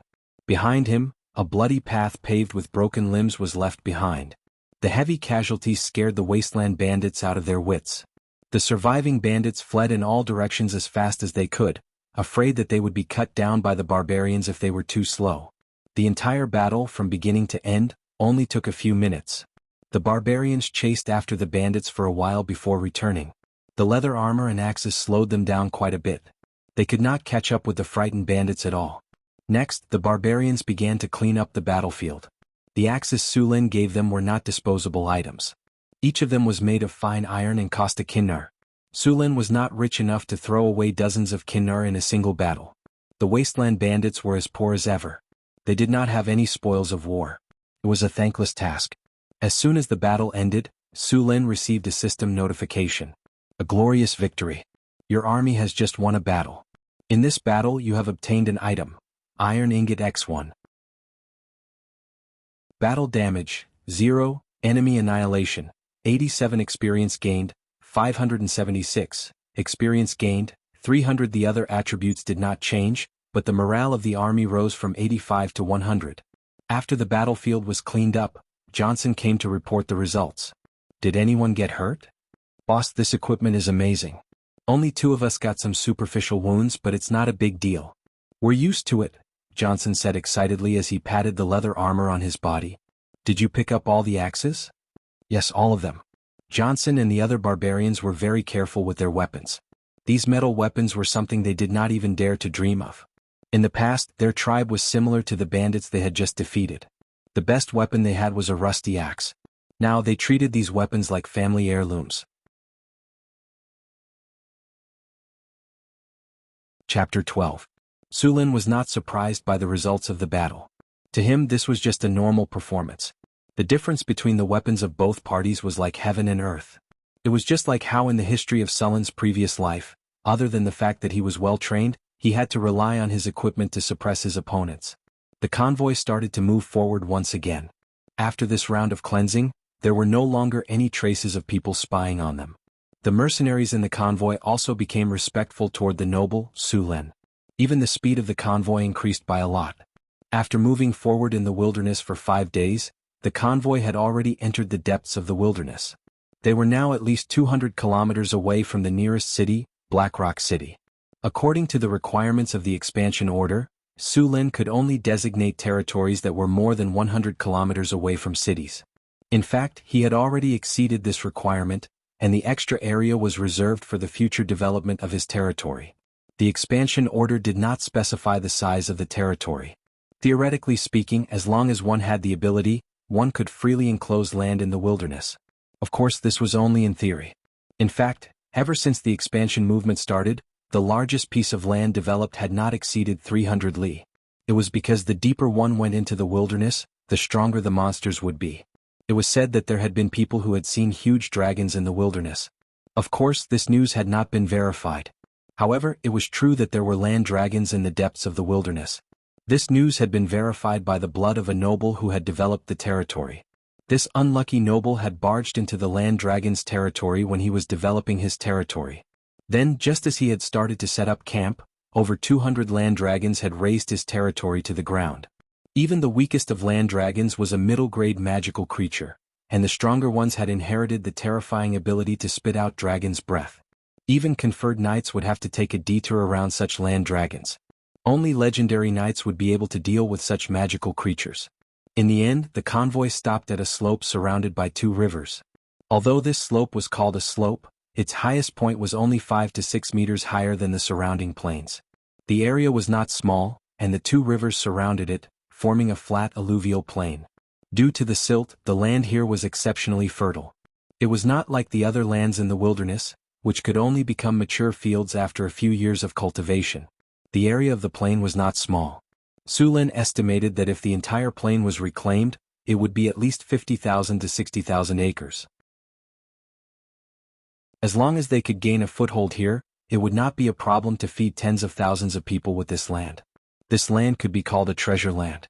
Su Lin quickly decided to build his castle here. In theory, as long as Su Lin built a camp here, the surrounding area would be his territory. As for how much he could control, that would depend on his army. Of course, the natives of this land did not recognize the rules of the humans. If they wanted to truly control the territory, they would need a powerful army to reason with them. In the natural world, lions and tigers would leave their scents at the edge of their territory, such as peeing, to warn other lions and tigers not to cross the boundary. As for the humans and natives, they naturally couldn't use this method. The only way was through war. If you win, you'll be the boss of this land. If you lose, you'll get the hell out of here, or you won't even have the chance to run. Since they had decided to build a camp here, the caravan began to get busy. Soon, a temporary camp made of tents was set up on the desolate riverbank. Su Lin planned to build his future castle on a slope by the riverbank. That slope was the highest point of the plain. Su Lin had just checked it and found that the soil there was hard and suitable for building a city. Although the wilderness looked desolate, it was actually very rich in resources. There were many fish in the 2 rivers. This news made Sulin very happy. It meant that he could save a lot of food. The mercenaries in the caravan had rich experience in camping in the wilderness. The barbarians were also experts in wilderness survival. Soon they caught many fish from the river. After a simple cleaning, the fresh fish were thrown into the pot. The barbarians found some wild onions, wild ginger, and other spices in the wilderness and cooked them with salt. Not long after, a rich aroma floated above the camp. Even Sulin could feel his stomach churning. 10 days after leaving Kalt, Sulin once again enjoyed a delicious meal. This was the plain between the Red Sand River and the White Water River. The abundant water source made this land very fertile. The meandering river was like a long snake spiraling across the land. On both sides of the river were patches of dense reeds. From time to time, some wild ducks and water birds would fly out of the reeds. The whole scene was very peaceful. On a slope in the distance, a simple camp was being built quickly. Other than building a wall, Sulin had to build enough warm houses before winter. The wilderness was very cold in winter. The cold from the extreme north could freeze goblins and kobolds into ice sculptures. Humans were no exception. Sulin had brought more than 100 people with him. Other than the barbarians, the rest were mercenaries and some slaves he had bought. With only these people, even if Sulin let the mercenaries and barbarians join in the construction, it would be very difficult to build a camp in such a short time. However, it was not impossible. The wilderness had enough manpower. Although the goblins and kobolds were weak in battle, they could still carry stones, cut down trees, and dig for foundations. So after the fence of the camp was erected, Sulin took a team of barbarians to catch slaves. As for the mercenaries, they stayed here to guard the camp in case it was attacked when Sulin was not there. Although the mercenaries were not as strong as the barbarians, they could still rely on the fence to defend. With the protection of the fence, they could hold on for a while even if there were gnolls, trolls, and ogres. As soon as the camp gave the signal, Sulin would quickly lead the barbarians to help. Soon, Sulin led the barbarians to clean up the wilderness within a 5-kilometer radius with the camp as the center. The goblins, kobolds, and gnolls in the surrounding area were unlucky. The surrounding area was full of small tribes. In the face of more than 30 fully armed barbarians, they could not resist at all. Often, a single charge from the barbarians would cause the entire tribe to collapse. However, Sulin did not want to kill the enemy this time. He wanted to capture slaves. The goblins and kobolds that were escaping in all directions were not easy to capture. Sulin could only split the barbarians into 2 teams. He led one team to attack, and Johnson led the other team to ambush them in advance. This way they could capture as many slaves as possible. Chapter 13. Sulin didn't know much about battle. After all, he hadn't received proper military education since he was young. He was just a normal university student in his previous life. He wasn't a military student and he didn't serve in the army. His knowledge of military command came from movies, as well as his interactions with this world. However, after experiencing the era of information explosion, Sulin also learned a lot about tactics and strategies from other channels, even if he only learned by analogy. Although they were still on par with each other, bullying these barbarians wasn't a problem at all. Soon Sulin discovered a small tribe. It was a kobold tribe and there were more than 200 adult kobolds. The entire tribe was built on an empty plot of land, and they used large amounts of reeds and wood to build huts. The entire camp was dirty and messy, and Sulin could smell an unpleasant stench from afar. Warriors crushed them. The barbarian strength was in breaking through enemy lines. As for formation and defense, they really didn't know that. Therefore, in this situation, commanding didn't have much of an effect. Perhaps the only use was to attack. After Sulin arranged for a team to intercept the kobolds, he led the remaining barbarians in an attack. The kobolds didn't panic at the barbarians' charge. Instead, they rushed forward excitedly. In the wilderness, the courage of the barbarians was proportional to their numbers. The more of them there were, the more courageous they became.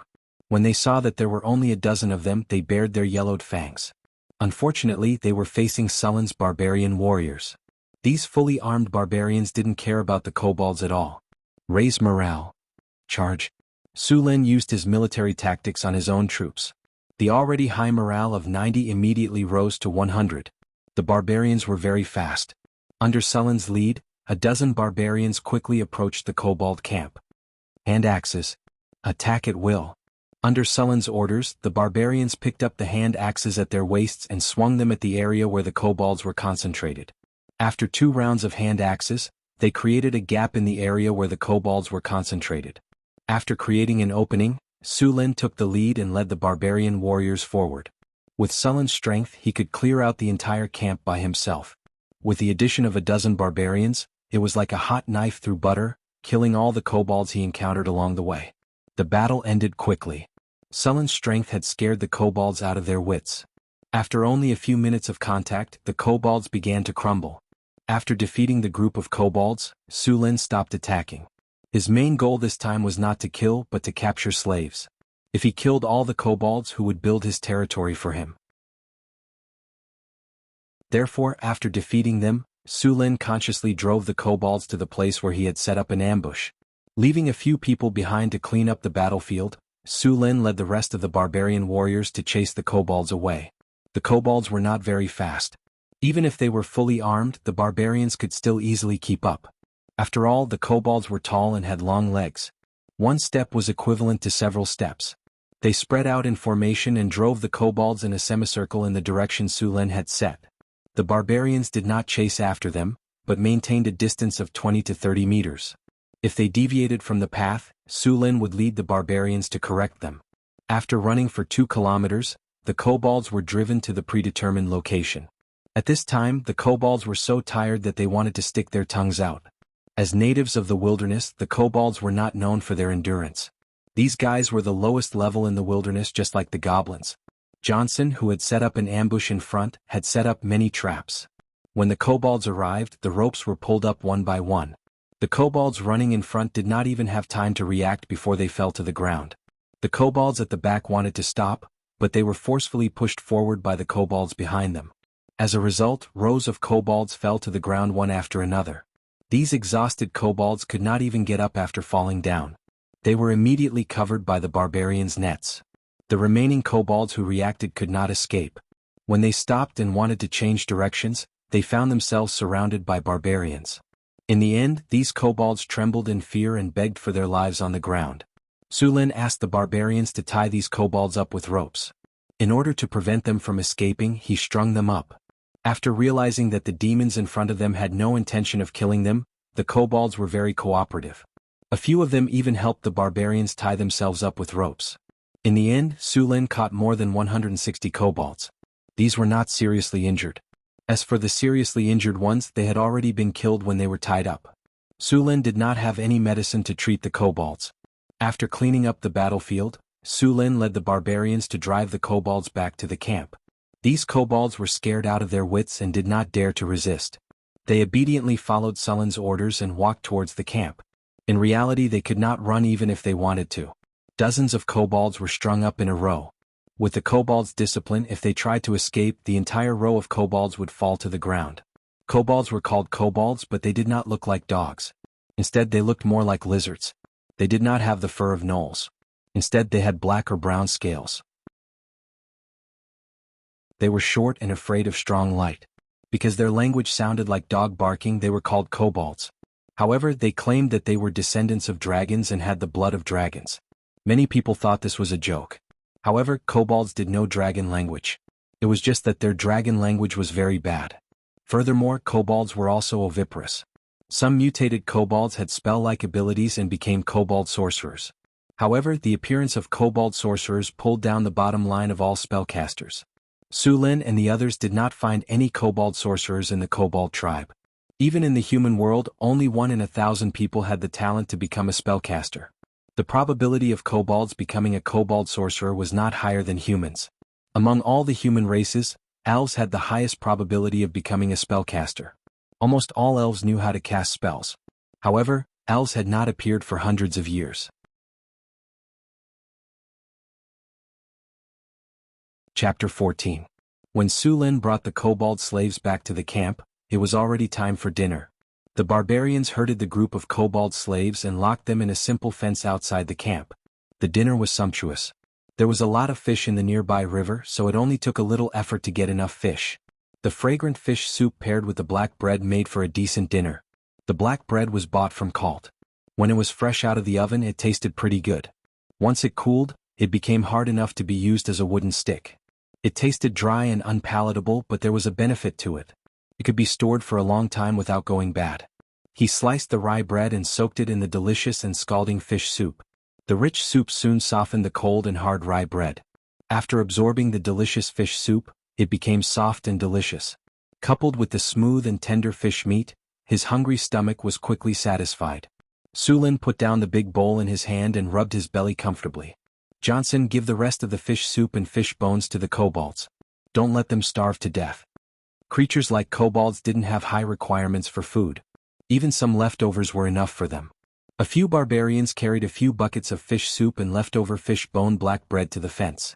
The kobolds, whose eyes were glowing from hunger, also became restless. If it wasn't for the barbarians leaving a deep impression on them during the day, they would have rushed up to snatch the food. Sulin sent a few barbarians to maintain order and let the kobolds line up to get their food. However, the kobolds didn't have the concept of lining up at all. This was simple. They didn't have the concept of lining up. Each of them was over 2 meters tall with a hardwood stick as thick as an arm. When they saw the kobolds who didn't line up according to the rules, they would hit them with the stick.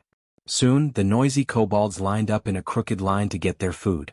The next morning, Sulin arranged for the kobolds to work. Under the whip of the barbarians, the kobolds quickly learned to obey orders.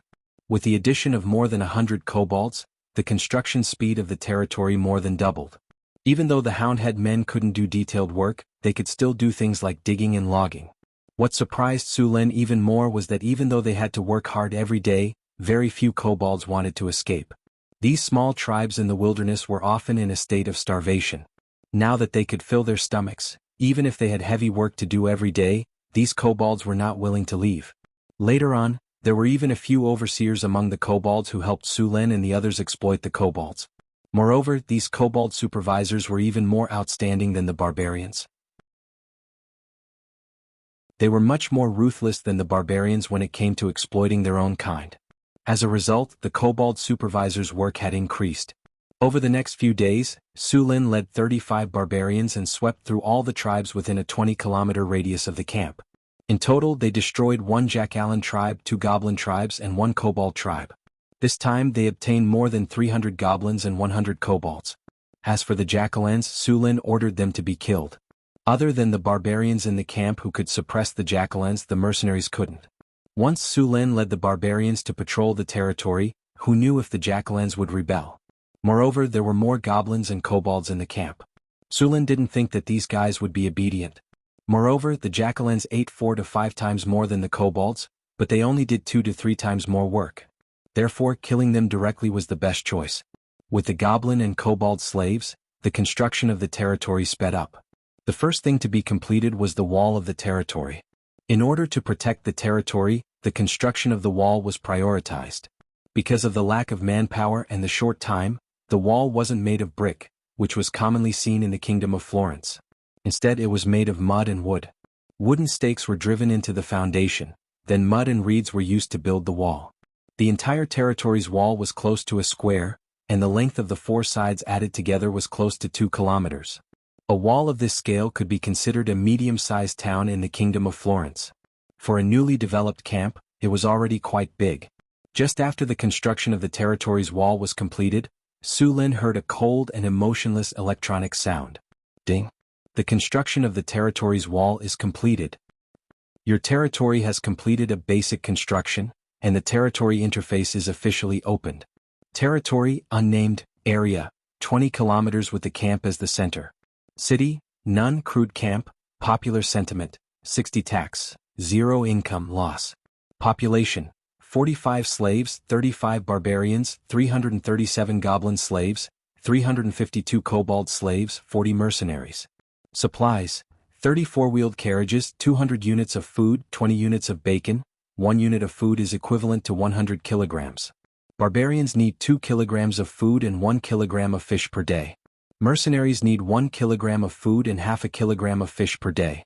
Slaves need 1 kilogram of food and 2 meals per day. Kobolds and goblins need 1 kilogram of food and some fish soup per day. Currently, the food stored can last for 4 months. Existing buildings. Wall, basic. Wall, basic wall made of a mixture of logs, mud, and reeds. It has a certain protective function. Although it looks broken and seems unreliable, it can resist ordinary attacks in the wilderness. Wall defense +20, durability +50, stability +10. With a wall, the territory has more security. Sulin looked at the data about the territory in his mind and rubbed his face hard. This kind of poor territory, any knight's territory in the south was better than his. The whole territory not only had no income, but it also had to charge money. In addition to these attributes, there was also a directory of constructible buildings in the system. Lord's Castle. The Lord's Castle is the residence and official residence of the Lord, and it has defensive ability. It is the administrative center of the territory, and its existence represents the sovereignty and stability of this area. Administration plus 50, stability plus 20, rule plus 40, prestige plus 50. The Lord's Castle can train administrative personnel for the territory. Barracks. The barracks have good training facilities and can continuously train qualified troops for the territory. Also living in the barracks can let the troops in a training state. Comfort minus 20, iron blood plus 20, training plus 20, stability plus 30, morale plus 20. Residential houses. The residential houses of the territory's residents, and can provide shelter from the wind and rain, increasing the sense of belonging. Stability plus 30, popular sentiment plus 20, prosperity plus 10, population growth plus 10.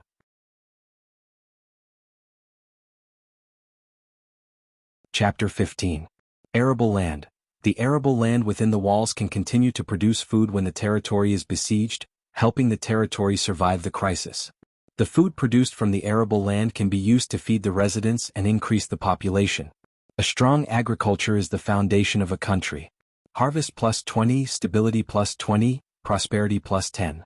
Trading market. This is the main commercial area in the territory. It can bring in a lot of money and is one of the main sources of the territory's funds. Trade plus 30, prosperity plus 30, taxes plus 30, security minus 10. Roads. If you want to be rich, you have to build roads first. A good road will bring a lot of convenience to your territory. Movement speed plus 10, prosperity plus 15, stability plus 15. Security. Maintain the security of the city and fight crime. When the territory's population increases, all kinds of crime will naturally appear. You need a security team and a security officer to manage it. Security plus 20, popular sentiment plus 20, crime minus 5, intimidation plus 15. Beacon tower. Building a beacon tower can quickly transmit information within the territory and warn the territory in advance. Communication plus 30, stability plus 20. Lumber mill. The lumber mill can provide a lot of wood for the territory and is very important for the development of the territory. At the same time, it can provide a source of funds for the territory. Work efficiency plus 20, prosperity plus 5. Port. The territory has 2 rivers. These rivers provide the territory with a strong transportation capacity and abundant fishing. The cost of using ships to transport goods is very low. At the same time, it can be used for military purposes. Relying on ships, the army can quickly disembark from the 2 rivers. Shipping plus 20, fishing plus 25, prosperity plus 15.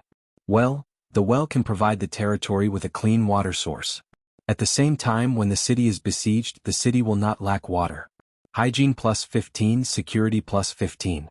Although the territory did not lack food, there was a saying that people without foresight would have immediate worries. Therefore, Sulin set aside some land within the walls to cultivate. At the same time, he also sent some people to build the port and fishing boats in order to obtain more fish. As everyone knew, if the human body did not consume fat, meat and high-protein food, then the daily consumption of grain would be several times higher. Now that there were abundant fish, the consumption of food would be greatly reduced. At the same time, the salted fish made from fish could be stored for a long time. Sulin had already investigated the Red Sand River and the White Water River. These 2 rivers were wide and the water flow was stable. The water plants on both sides were dense and there were many reeds. The surrounding beasts often came here to drink water. In the reeds on the banks there were many water birds. Sulin also sent some people to the reeds to get the eggs. These birds would build nests and incubate chicks in the reed marshes. Each nest would contain several eggs. According to Sulin's request, each time he touched the eggs in the reed marshes, he could only take half of the eggs at most, and he could not touch the nest repeatedly. In this way he could obtain a lot of eggs without reducing the number of waterfowl. From then on, egg drop soup was added to the daily meals in the camp. To be honest, the food prepared in Sulin was much better than the free people in Cult City. After all, it was impossible for free people to have fish and eggs for every meal. The Red Sand River and the White Water River meandered to the southeast. Sulin guessed that the two rivers would either flow into the ocean or a large lake. If these two rivers eventually converged into the ocean, he might be able to use this waterway to go out to sea and do business with the outer islands and other countries. However, this would have to wait until his territory was developed. After setting aside a portion to build the port and farmland, the rest of the slaves began to build Sulin's castle. As the center of the territory, the lord's castle had to be completed as soon as possible. After Sulin gave the blueprint to a few slave craftsmen, they directed the other slaves to continue building the territory. In fact, Sulin's territory already had a plan. This plan was made by the system. The west and north of the territory were the Red Sand River and the White Water River. The port was built there and the market was also going to be built there. Due to the convenience of transportation, Sulin planned to turn this place into a business district. The east of the territory was the military camp, and the lord's castle was located on the central axis of the city facing south. The entire territory was symmetrical. After that, Sulin continued to lead the barbarians to patrol his territory. After this period of fighting, Sulin finally leveled up. In addition to him leveling up, 5 barbarians also successfully leveled up from level 2 to level 3 barbarian warriors. Sulin had reached level 13 after leveling up. Name: Sulin. Race: Human. Level: 13. 328130000. Strength: 26. Dexterity: 28. Spirit: 19. Vitality: 25. Charm: 18. In addition to the 2 attribute points from before, he now had 4 undistributed attribute points, a silver chest and 3 attribute points. After opening the silver chest, Sulin obtained a skill book called Stonewall Formation from the chest. After the system integrated the rules of this world, this skill had also undergone some changes. It had a new name, Mud to Stone. After using this skill, one could quickly create several stone walls. This spell was very useful whether it was used to create a formation on the battlefield or to build a territory. Sulin thought for a moment and learned this skill. Mud to Stone required 2 skill points to learn. After learning it, he discovered that this skill could be used in 2 ways. One was Mud to Stone, and the other was the opposite, Stone to Mud. Next, Sulin tested it again. As a yellow light entered his feet, the soil under his feet suddenly arched up. In the blink of an eye, it turned into a wall and the wall turned into stone in a breath. Sulin walked to the stone wall and gently knocked on it a few times with his hand. It was indeed a stone wall. The stone wall in front of him was 10 meters long, 3 meters high and 50 centimeters thick. The defense of the stone wall was higher than that of ordinary stone. Sulin felt his magic. He could continuously create 6 stone walls of this size, and then his magic would be exhausted. He now had 190 points of magic. 1 point of spirit was equivalent to 10 points of magic. Creating a stone wall would consume 30 points. Similarly, turning a stone wall into mud would consume 30 points of magic. Compared to the magic consumption, this spell was very useful. Sulin still had 4 free attribute points. This time he added all of them to his spirit. His spirit became 23 points and 230 points of magic could create 7 stone walls. The heal that he learned previously only consumed 10 points of magic each time. Now that he was in his best condition, he could continuously use the heal 23 times.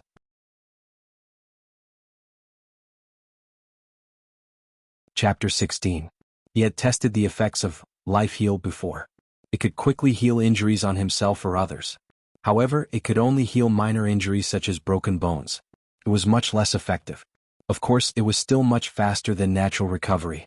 In the next few days, Sulin would take some time to cast Mud to Stone on the walls of his territory. The mud walls were turned into stone walls. Every morning, after using up all his mana, Sulin would bring his men to patrol the camp. When his mana was almost recovered, he would come back and cast Mud to Stone again. In just a few days, one of the walls had been turned into a stone wall. In addition to clearing out the goblins, kobolds, and gnolls in his territory, Sulin used a parchment to draw the rough terrain of his territory. What surprised him was that after he finished drawing the map, the system also activated the strategic map. The strategic map of the system was worlds apart from the one he drew. His map could only show the rough terrain of the area, but the strategic map of the system was amazing. It was completely scaled down to a certain scale. What surprised Sulin even more was that the strategic map could be zoomed in or out. However, this strategic map only showed the part of Sulin's territory. The areas beyond the territory were all black and could not be seen. At his location, there was an obvious mark of a small person on the map. Around the small person, there were dots that represented other people. This range was about 100 meters. After this range, it was no longer displayed. Sulin studied it for a while. The green dots represented his companions and subordinates. All the barbarians were of the same color. The mercenaries were yellow. As for the slaves, they were blue. In the battle map, people or monsters that were hostile to him were marked with red dots. Having the strategic map was a great help to him. It allowed him to have a god's perspective. The battlefield was one-sided and transparent to him. Not only could he command the army better, but he could also be the first to know if the enemy was plotting something. In addition to these, the map had detailed markings on the hills, rivers, forests, and plains within the territory.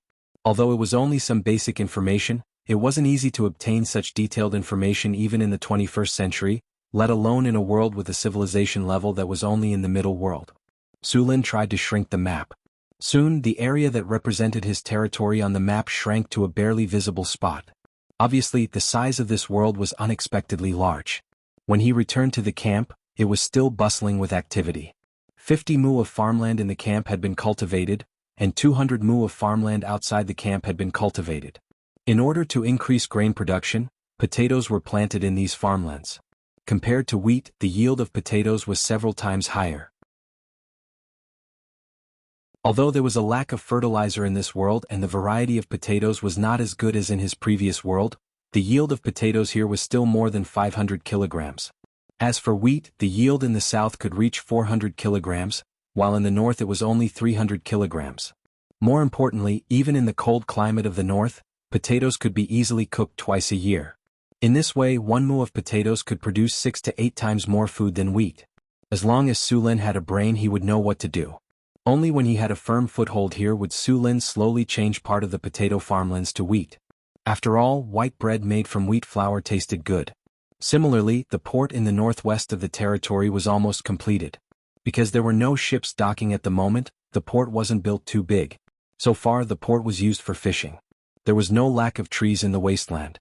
After the kobolds and gnomes cut down the trees, there were naturally craftsmen who went to build fishing boats. Although the trees that hadn't been dried were not good materials for making boats, they couldn't care less. The fishing boats that were made directly from logs had a short lifespan. It was estimated that they would be damaged or deformed in 3 months. However, there was no problem for them to be used for fishing. Because of the abundance of fish in the river, although there were only 5 or 6 fishing boats, they could catch 200 to 300 kilograms of fish every day. It could be said that just the fish here were enough to supply the camp's food. The excess fish had been pickled with salt, and while the sun was still scorching, these salted fish were dried and stored. In order to store food, Sulin built a large enough warehouse in the camp. The supplies brought by the 30 carriages and the things collected during this period were all stored in the warehouse. This warehouse was the most important thing in the camp. Even Sulin's lord's castle wasn't completed yet, but this warehouse was already built. In order to protect these supplies, Sulin assigned 5 barbarians to guard the warehouse day and night. Other people, including the hired mercenaries, were not allowed to come within 30 meters of the warehouse. The lord's castle was also under construction, but it was still far from completion. He didn't want to make do with his own residence, so the foundation of the lord's castle was still being laid. He planned to build the lord's castle entirely out of stone. He would first use mud to tamp it down, then use mud to rock to turn the mud into stone. In addition to these, the roads in the territory were also being built. Sulin had too many complaints about the roads in this world. Even in prosperous cities like Cullen City and Cult City, all the roads were muddy except for the main roads. Many places were filled with dirty water. All kinds of excrement, dead rats, household garbage, and unknown objects with strange smells were thrown on the road. The whole city was like a giant toilet. Once it rained, the city would be like an ocean. If one went out at this time, it would feel like they were walking in a cesspool. Sulin would never allow his territory to be like this. So when he was building his territory, he had already prepared to harden the roads or lay a layer of stones. At the same time, he had also prepared drainage facilities in the city. When his territory was officially established, he would also legislate. He would make strict sanitary regulations forbidding dumping and defecation. All garbage and excrement had to be dumped in designated places and transported out of the city. He would build a fertilizer factory outside the city and ferment the garbage and excrement to make fertilizer.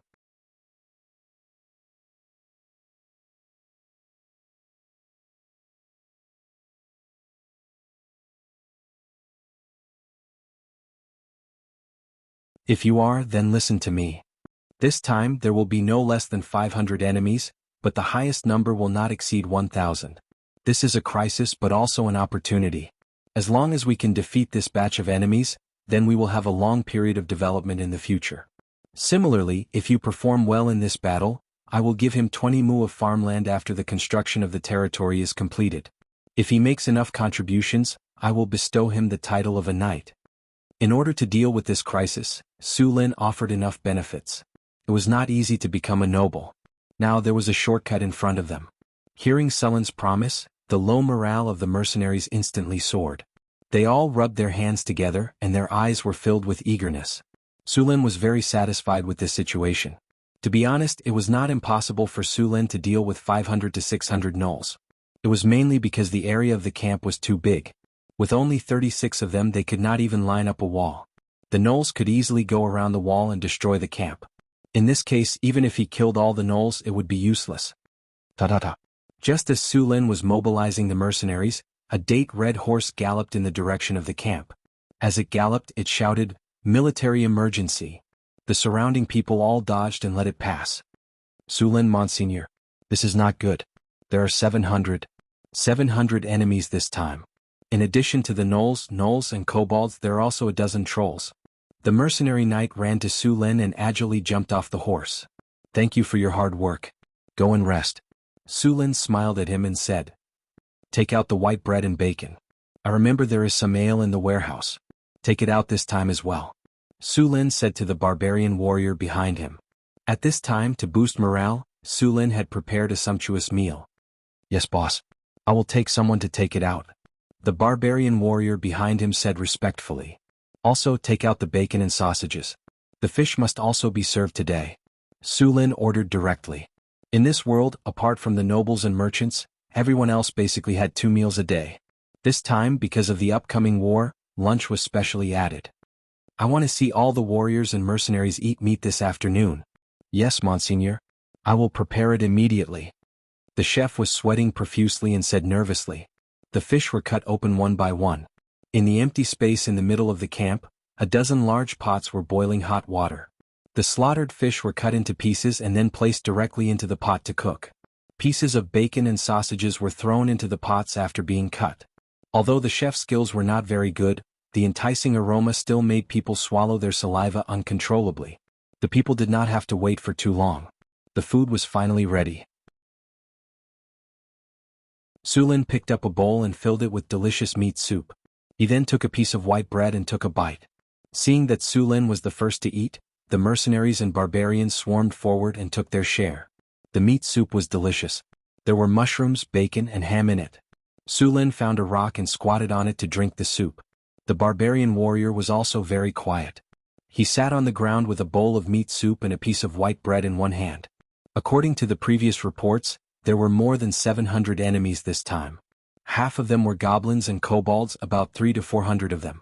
The rest were gnolls and a dozen trolls. Trolls were a powerful creature. They were far more powerful than gnolls. They were very strong and liked to use maces. However, their strongest point was their terrifying regenerative ability. Broken limbs could be regrown.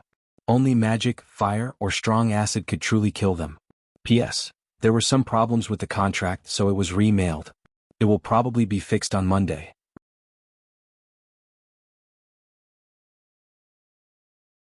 Chapter 18. In Su Lin's camp, there were only 35 barbarians and 40 mercenaries who could fight. As for the slave craftsmen, their fighting power was negligible. Besides, Su Lin was reluctant to let them fight on the battlefield. The cost of these slave craftsmen was much higher than the barbarians. Just these 45 slaves cost more than 1,000 kinar. If these slave craftsmen died on the battlefield, he would have no money to buy more. After a sumptuous lunch, Su Lin asked the mercenaries to start organizing their equipment. Then he led the mercenaries to the wall in the northeast. Because of the lack of time, most of the wall in the camp had not been turned into stone. Part of it was on the east side. There were only 2 gates in Su Lin's territory. One was on the east side and the other was on the west side. This time the enemy was coming from the northeast. There was a high chance that they would attack the east gate. Su Lin was going to set up some traps here. The barbarians were experts in setting traps. When they hunted in the wilderness, they often relied on traps. Although these traps were not very effective against large numbers of monsters, they could still kill as many as they could. While the barbarians were making traps, Su Luan, together with the remaining 45 slave craftsmen, moved out the dried reeds collected these days and piled them near the east gate. Time passed by. It was 3 o'clock in the afternoon. The south was still hot, but the northern wilderness was already very cool. The autumn air was refreshing. In the distance, a black line was quickly approaching. When they got closer, they realized that it was not a black line. It was a huge army made up of thousands of goblins, gnolls, kobolds, and gnolls. In fact, rather than an army, they were more like a group of bandits. No, they were worse than bandits. Most of them did not even have clothes, and the weapons in their hands were mostly wooden sticks or bone weapons. Only the gnolls used crude metal weapons. Although many of the weapons looked inferior at first glance, they were still metal weapons. In addition to these monsters, Su Lin also saw a few tall monsters. These monsters were even taller than the gnolls. Their bodies were muscular and looked very powerful. Su Lin had seen pictures of monsters before. These monsters were trolls. Although the trolls were few in number, they were far stronger than the gnolls. Although there were only a dozen of them, they could easily defeat a group of 100 gnolls. The maces in the hands of these trolls were at least 40 to 50 kilograms in weight. They looked ugly and there was still iron residue on them that hadn't melted, but their power hadn't decreased at all. The number of monsters in this group was also different from the information they received. There were at least 1,400 monsters in this group, which was double the number of monsters that Sullen's group had.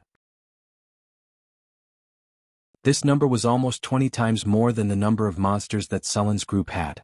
The mercenaries standing on the city walls felt their hearts race, and their hands and feet turned cold. Looking at the monsters in the distance, their minds went blank and their eyes were filled with fear. If it weren't for the fact that they knew they couldn't outrun monsters in the wilderness, these mercenaries would have dropped their weapons and fled long ago. Seeing this, Su Lin shook his head inwardly. These mercenaries' mental fortitude was too weak. Master Su Lin, there are more than 1,000 of these monsters and we have less than 100 people. We can't defend against their attacks at all. This is no longer a matter of saving face for the nobles. I suggest we drive away the gnoll and kobold slaves, abandon all our supplies and retreat immediately. Xian said anxiously. Retreat? Why should we retreat? With these chickens and dogs? Su Lin slapped the city wall and laughed. I think they're too few. With so many slaves, as long as we capture half of them, I'll be able to build my lord's castle very quickly. Hearing Sullen's words, the mercenaries looked at each other. They looked at Su Lin as if they were looking at an idiot. The barbarians, on the other hand, were cheering for Su Lin. Although they had followed Su Lin for less than a month, these barbarians were completely loyal to Su Lin. They would carry out Sullen's orders without hesitation. Just as the mercenaries were struggling to escape, the army of monsters outside launched an attack. Swoosh swoosh swoosh. Arrows were thrown from afar. Su Lin swung his spear lightly and deflected all the arrows aimed at him. The barbarians also swung their weapons and deflected the arrows. Only a few unlucky mercenaries were hit, but the arrows were too weak. The arrowheads couldn't even penetrate their leather armor. The gnolls' archery skills were very poor. Their strength was limited and they couldn't use strong bows. Most of the arrowheads were made of bone. It was effective against unarmored monsters, but it was useless against Su Lin and the others. Seeing that the arrows were ineffective, the gnolls roared angrily and waved their maces, sending a gnoll who couldn't dodge in time flying. They then roared at the army of monsters, and the entire army began to attack the city. A distance of 30 to 40 meters was covered in a few seconds. However, many of the monsters had just charged 10 meters when they either stepped into a pit, had their sawls pierced by wooden spikes, or were hit in the head by falling rocks. Some unlucky ones fell and were trampled to death by the monsters behind them. However, these didn't stop the army of monsters. Soon the gate was breached. Su Lin didn't send anyone to stop them. Instead, he led the barbarians and mercenaries to retreat to the camp. The monsters were very excited to break through the gate so easily. In their minds, human fortresses were difficult to break through, but as long as they broke through, there would be rich spoils of war. Sweet food, beautiful clothes, all kinds of beautiful objects, and tender human flesh. These hot-headed monsters didn't care how the camp was breached so easily. Regardless of whether they were gnolls, they all swarmed toward the gate. Behind the gate, the kobolds who rushed in first wanted to rush in and loot, but they were dumbfounded when they saw 2 stone walls on both sides of the gate. Before they could figure out what was going on, they were pushed forward by more monsters behind them. These 2 stone walls were created by Sullen's mud to stone skill. There were a total of 30 meters of stone walls on both sides of the east gate. With 2 stone walls blocking their way, the gnolls were able to move forward. It didn't take long for the monsters to see their enemies. 2 teams of 30 barbarian warriors held their giant axes and waited. They didn't dodge and they couldn't dodge. In a breath, these barbarian warriors came into contact with the army of monsters. They swung their giant axes and blood and flesh flew everywhere. The monsters in the front line fell like wheat being harvested.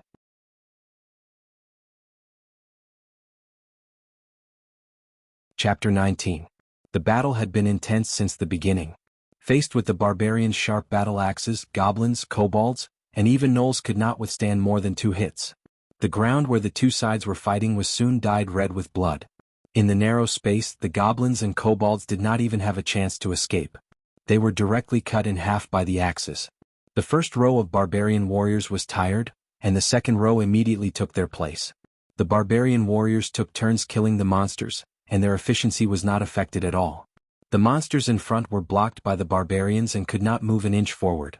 Seeing their companions being killed so easily, many goblins, kobolds, and gnolls wanted to retreat. However, the monsters at the back did not know what was happening in front of them and continued to charge forward. In the end, hundreds of monsters had squeezed into the area 30 meters behind the east gate of the camp, and the number was still increasing. Sulin stood on the high platform at the back and looked at the monsters flooding in from the east gate of the camp. His expression did not change at all. After seeing that the space surrounded by the stone wall was filled with monsters, Sulin decisively ordered a retreat. The barbarians who had resisted at the exit for more than 10 minutes all retreated. Although it was only a short 10 minutes, they had used up as much energy as a battle. The continuous high-intensity battle had also tired them out. After the barbarians retreated, the monsters who were no longer under pressure were overjoyed and wanted to rush out quickly. However, as soon as the first batch of barbarians rushed out, a stone wall suddenly rose from the ground and blocked the passage in a breath. The gnolls and goblins who could not stop in time slammed into the stone wall. For a moment, dust flew everywhere. Some of the weaker monsters had their sternum crushed and blood spurted out of their mouths. Many gnolls wanted to climb over the stone wall, but the crowded space did not give them a chance to do so. Some lucky ones directly stepped on the bodies of the goblins and kobolds and climbed over the stone wall. However, as soon as they landed, they were stabbed by 5 or 6 mercenaries with spears. Seeing the army of monsters in the simple barbican, Sullen's face revealed a bloodthirsty smile. Under the afterglow of the setting sun, there was a hint of ferocity. Boom! The spear slammed into the ground. Set fire! A loud shout clearly spread throughout the battlefield. In the next second, dozens of torches suddenly rose around the barbican. Then, cans of burning kerosene were thrown into the barbican. Boom! The kerosene instantly ignited into a raging fire. Even the reed poles that had been piled up in the barbican were set ablaze. The monsters that had been tainted by the oil slapped their hands frantically, trying to put out the fire. However, other than igniting more places, there was no effect at all. All the monsters frantically tried to escape, but the surrounding monsters made it impossible for them to move. Even the previous city gate suddenly dropped a 1,000-pound gate. The entire barbican was completely sealed off in an instant. The flames in the barbican grew bigger and bigger. Many gnolls' fur was instantly ignited. The flames burned wantonly in this space, and the screams of the monsters could be heard everywhere. The monsters that were trapped in a desperate situation became even crazier. In order to survive, they began to attack the other monsters around them, trying to clear enough space so that they could step on the corpses of their companions to escape the barbican. However, the moment these monsters landed on the ground, they were killed by the barbarian warriors or mercenaries guarding the perimeter before they could even celebrate. The fire dyed the sky red, and the temperature of the entire camp rose by several degrees. The monsters in the barbican were even more uncomfortable. There was a burning smell in the air, mixed with the fragrance of meat. The stone walls were slightly red from the heat, and the flames showed no signs of weakening. Although the reeds and kerosene had been burned out, the oil from the animals became the new fuel. Countless gnolls and kobolds that were still alive kept wailing. These sounds were getting weaker and weaker. The flames had used up all the oxygen in the area. Many monsters that were not burned to death by the flames died of suffocation. The entire barbican had become a fiery hell. Monsters were burned to ashes in the flames. The scorching heat waves rolled. Even the mercenaries who were close to the barbican had their hair curled up. The scorching flames had burned their skin red. These mercenaries who had been thinking of escaping before, were now all excited. They held their weapons and killed the monsters that escaped from the sea of fire. After Su Lin started the fire, he no longer paid attention to the turtles in the barbican. In his eyes, the monsters in the barbican were already dead. Although there were a large number of gnolls, and kobolds in the barbican, there were still some outside the barbican. He did not plan to let these monsters go. After all, he was severely lacking in slaves. Su Lin went around the west gate of the camp. When he arrived at the east gate, the monsters were smashing the gate.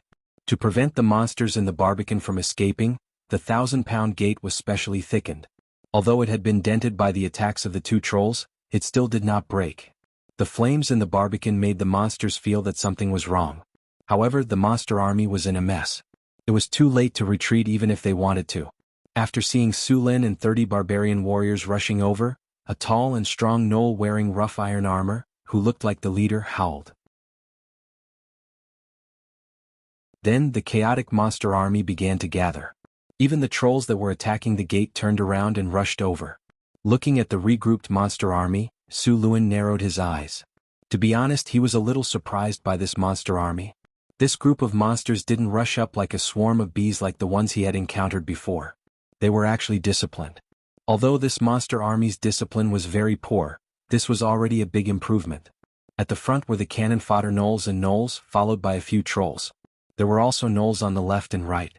Although the formation was messy, it did not mean that it was ineffective. The gnolls in the front row formed a long spear formation. Although their weapons were sharpened bones and sharp stones, they were still lethal. Su Lin buttoned up his beast-faced iron armor, then picked up a 3-meter-long spear and stretched his body. The barbarian warriors were on both sides of him. These barbarian warriors formed a conical formation, and Su Lin was the arrowhead at the front. Charge! When the distance between the two sides was less than 100 meters, Su Lin roared and rushed forward. The barbarians followed closely behind him. 100 meters was a distance that could be crossed in less than 10 seconds. Although Su Lin and the others only had 30 or so people when they charged, they had an unstoppable momentum. An invisible pressure enveloped the entire battlefield.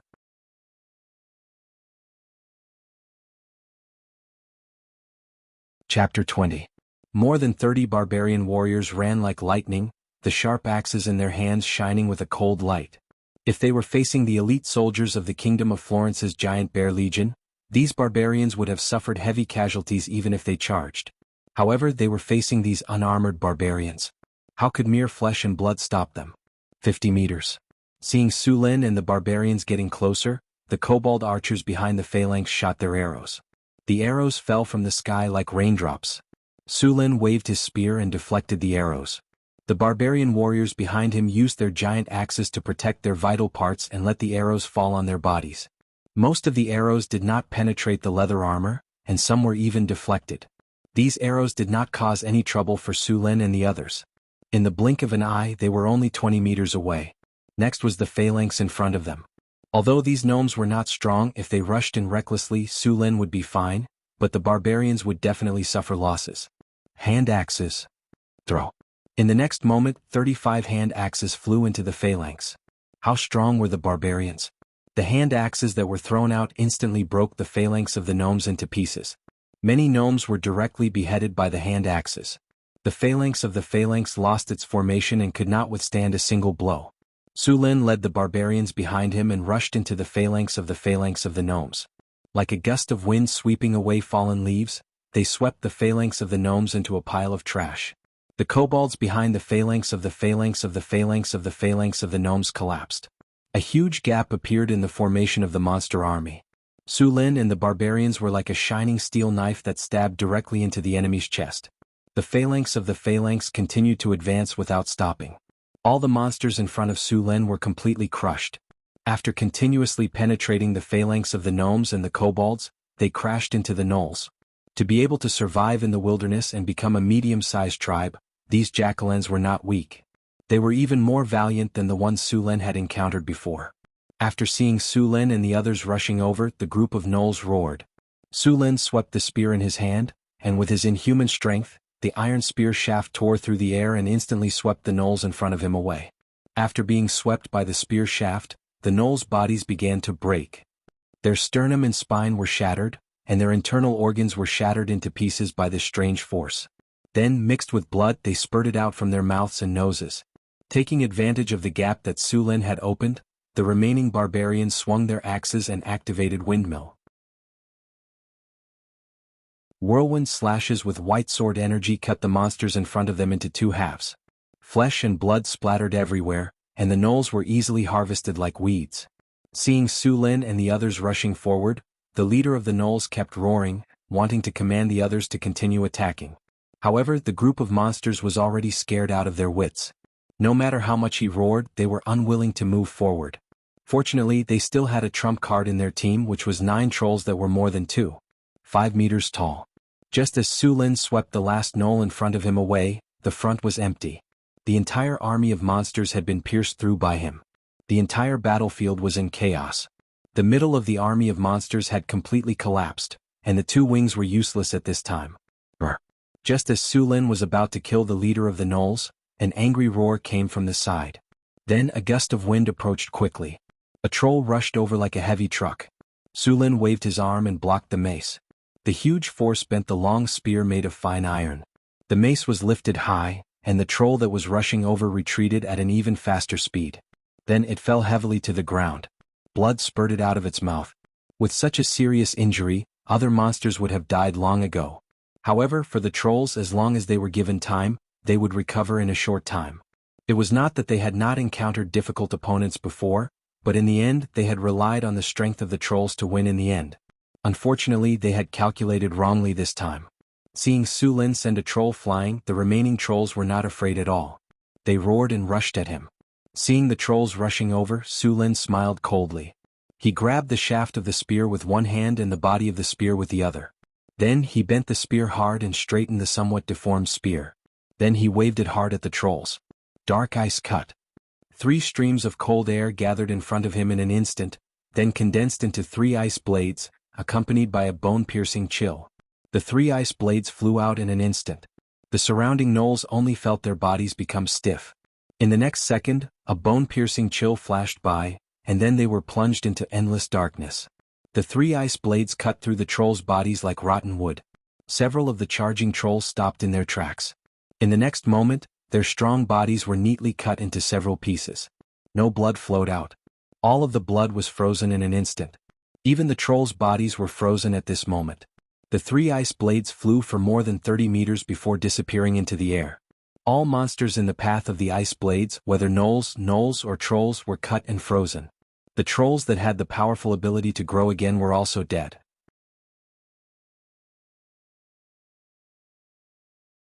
The mercenaries on the city wall watched everything that happened on the battlefield not far away. They only felt a chill in their hearts, and their bodies involuntarily broke out in a cold sweat. Although they had seen the Lord's invincible posture on the battlefield several times, the opponents this time were trolls. The powerful and unstoppable force that swept through the battlefield made them feel like the noble in front of them was a mythical hero. Legendary heroes are nothing more than this, Xian said with a pale voice. Just as the mercenaries were sighing, the battle came to an end. After seeing that their biggest reliance was killed, the entire monster army completely collapsed. No one dared to stop them. After seeing this situation, the gnoll leader turned around and ran without saying a word, but it was already too late. Su Lin moved very quickly and the enemies in front of him dodged. Those who dodged too slowly were directly torn apart by the power of Sulin's spear. The gnoll leader saw the distance between the two rapidly closing, and then madly accelerated to escape. Su Lin shook the spear in his hand and then threw it forward with force.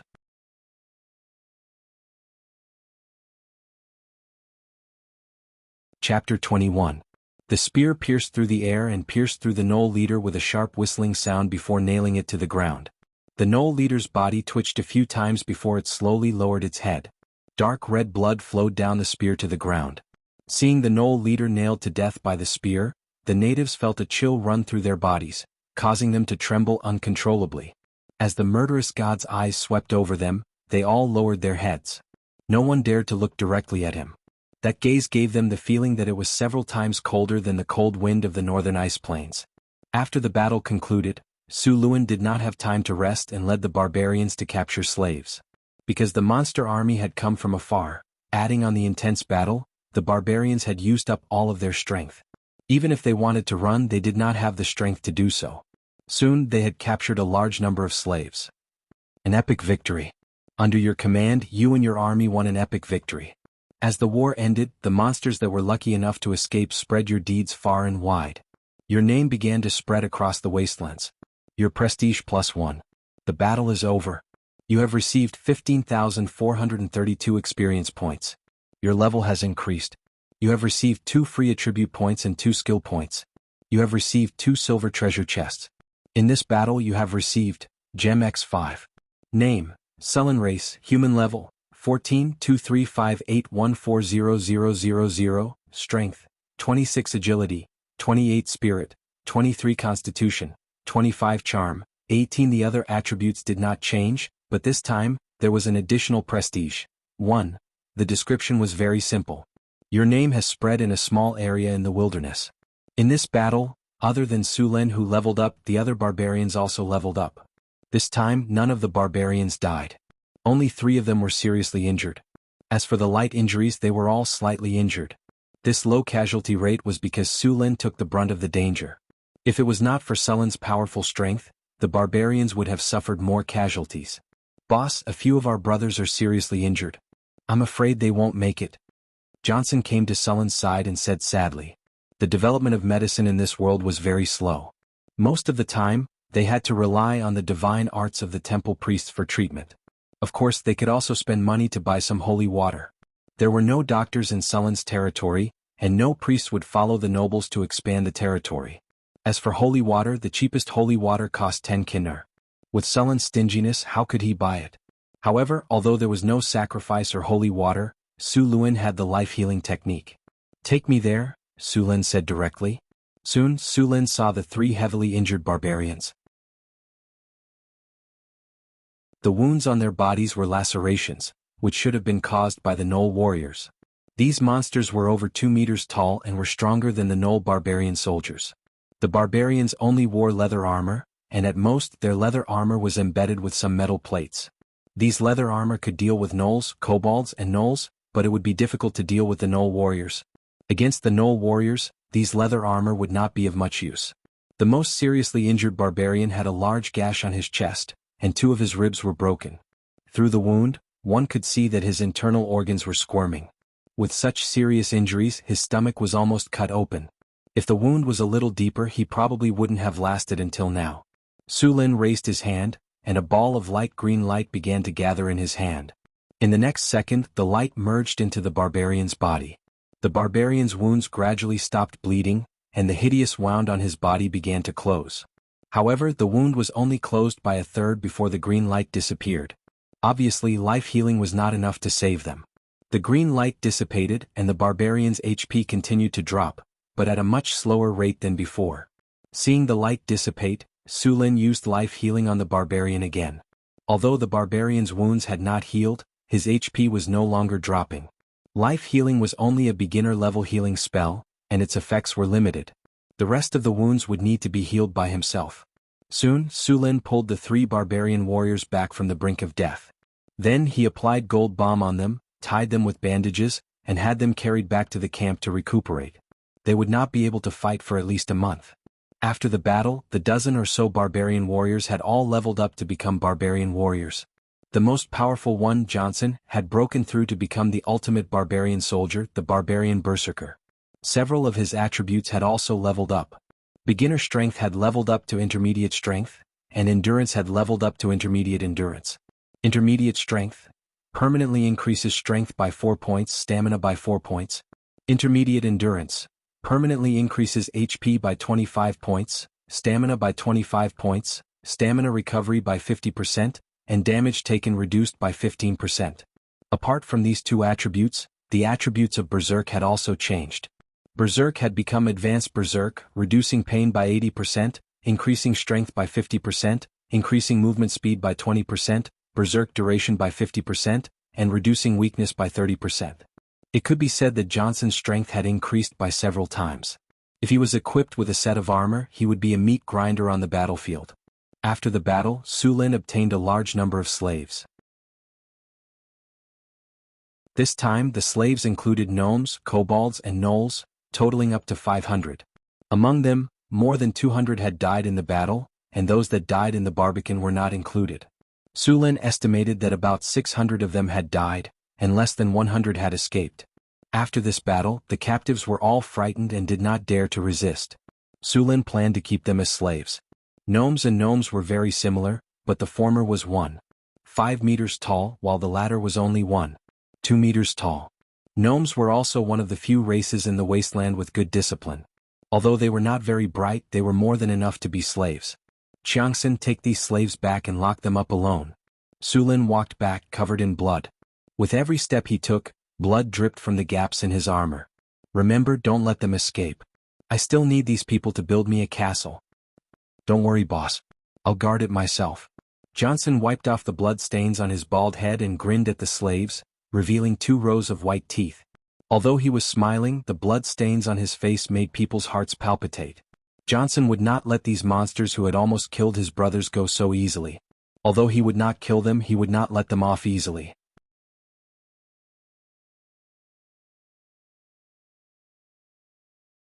Chapter 22. The fire in the Barbican burned until midnight before it gradually extinguished. The fire burned the surrounding walls and ground until it was hot. It was not until the next morning that Sulin dismantled the Barbican and began to clean up the corpses inside. After seeing the scene in the Barbican, although Sulin was already mentally prepared, he still felt the urge to vomit. The Barbican was filled with all kinds of charred corpses, and the air was filled with the smell of barbecue. This situation caused no one to eat meat in the camp for the next few days. He dug a big hole and buried all the corpses. Then he let the slaves clean the ground with water. Even so, there was still a faint smell of blood at the east gate of the camp. After dealing with the monster army, the camp ushered in a period of rapid development. This time, the native army they destroyed was the most powerful Knoll tribe in the area. The destruction of this tribe made the other tribes in the area feel a lingering fear. The rules in the wilderness were very simple. The strong were the king. If Sulin wanted the ownership of this land, he had to defeat all the forces around the land. This way he would be the ruler of this land. Now that the largest tribe around Sulin's territory had been destroyed, no one dared to provoke him for the time being. With more than 1,000 slaves, the construction of the camp sped up again. 3 days later, the construction of the port was finally completed. The port was built, and the fish provided every day increased. Next, some of the slaves continued to cultivate the farmland, while others built the blacksmith shop and the lord's castle. During this period of time there were frequent battles. Many people's armor and weapons were seriously damaged and needed to be repaired before they could be used. However, there was no iron ore in the territory. If Sulin wanted to build a blacksmith shop in the territory, he had to solve the source of iron ore. Although the wilderness looked barren, there were still many resources such as iron ore. Most of the gnolls who attacked Sulin's territory had metal weapons. These metal weapons looked rough, and many of them even had a lot of slag left, but they were still metal weapons. These crude weapons were better made by human blacksmith apprentices. In fact, these weapons were all produced by the Jackalan tribe. The Jackalans were also intelligent beings with high intelligence. They also knew how to smelt steel, but their level was too low. If they could make metal weapons, then where did the raw materials come from? Humans had long since sealed off the wastelands, and iron or weapons were not allowed to be sold to these monsters. Therefore, the most reasonable explanation was that the Jackalans in this camp had discovered an iron mine. It just so happened that they knew some smelting techniques, but they themselves were half-baked. The weapons they made were naturally very crude. Because of the iron ore discovered by the Jackalans, Sulin was not worried that there would be no raw materials after the blacksmith shop was built. As for occupying the iron mine now, he also wanted to occupy it, but he only had a little more than 100 people now. He was simply powerless to do so. Only when his camp had more people would he go and take the iron mine. In addition to iron ore, Sulin also needed to find a coal mine, which was the fuel for making iron. Temporary lord's residence. How many supplies do we have now?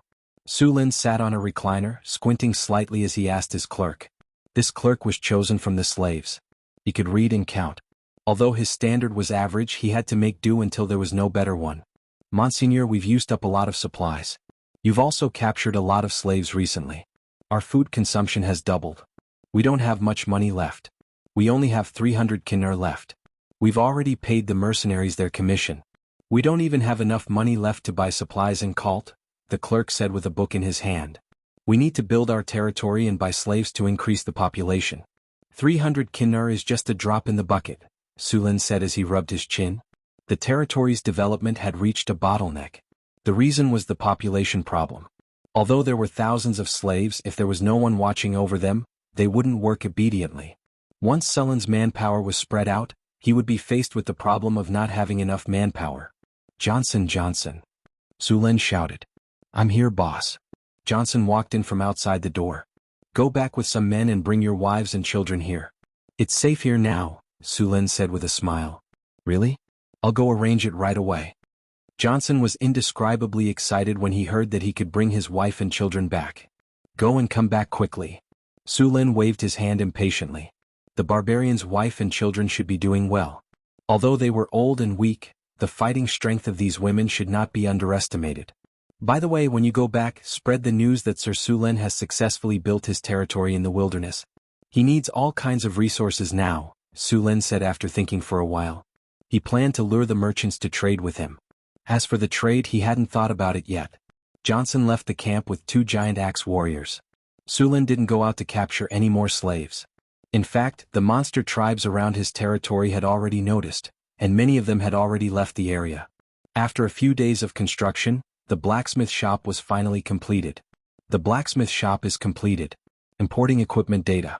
Importing metal smelting technology, metal casting technology. Import completion 10%, 20%, 50%. Import complete. The weapon and equipment section of the system store has been opened. Just as the blacksmith shop was completed, the cold voice of the system rang in his ears. Sulin was overjoyed. He quickly checked the rise of the Empire system in his mind. Blacksmith shop. The blacksmith shop can forge higher quality weapons for the warriors in the territory. The skills of the blacksmiths working in the blacksmith shop will be improved. The quality of the blacksmiths will also be improved. Blacksmith learning speed +2, production speed +1, quality of blacksmiths +1. In addition to the basic introduction, the gray shop button in the system interface lit up. When he opened the shop, a dazzling catalog of items appeared in front of him. There were bows, iron swords, spears, armors, and so on. Not only were there normal items, but there were also many high-quality weapons. Of course, there were no divine weapons like the Firmament Emperor's Sword, Snake Spear, or Sky Halberd. However, when he thought about it, it made sense. If they weren't even sold in the game, it would be difficult to get them in the real world.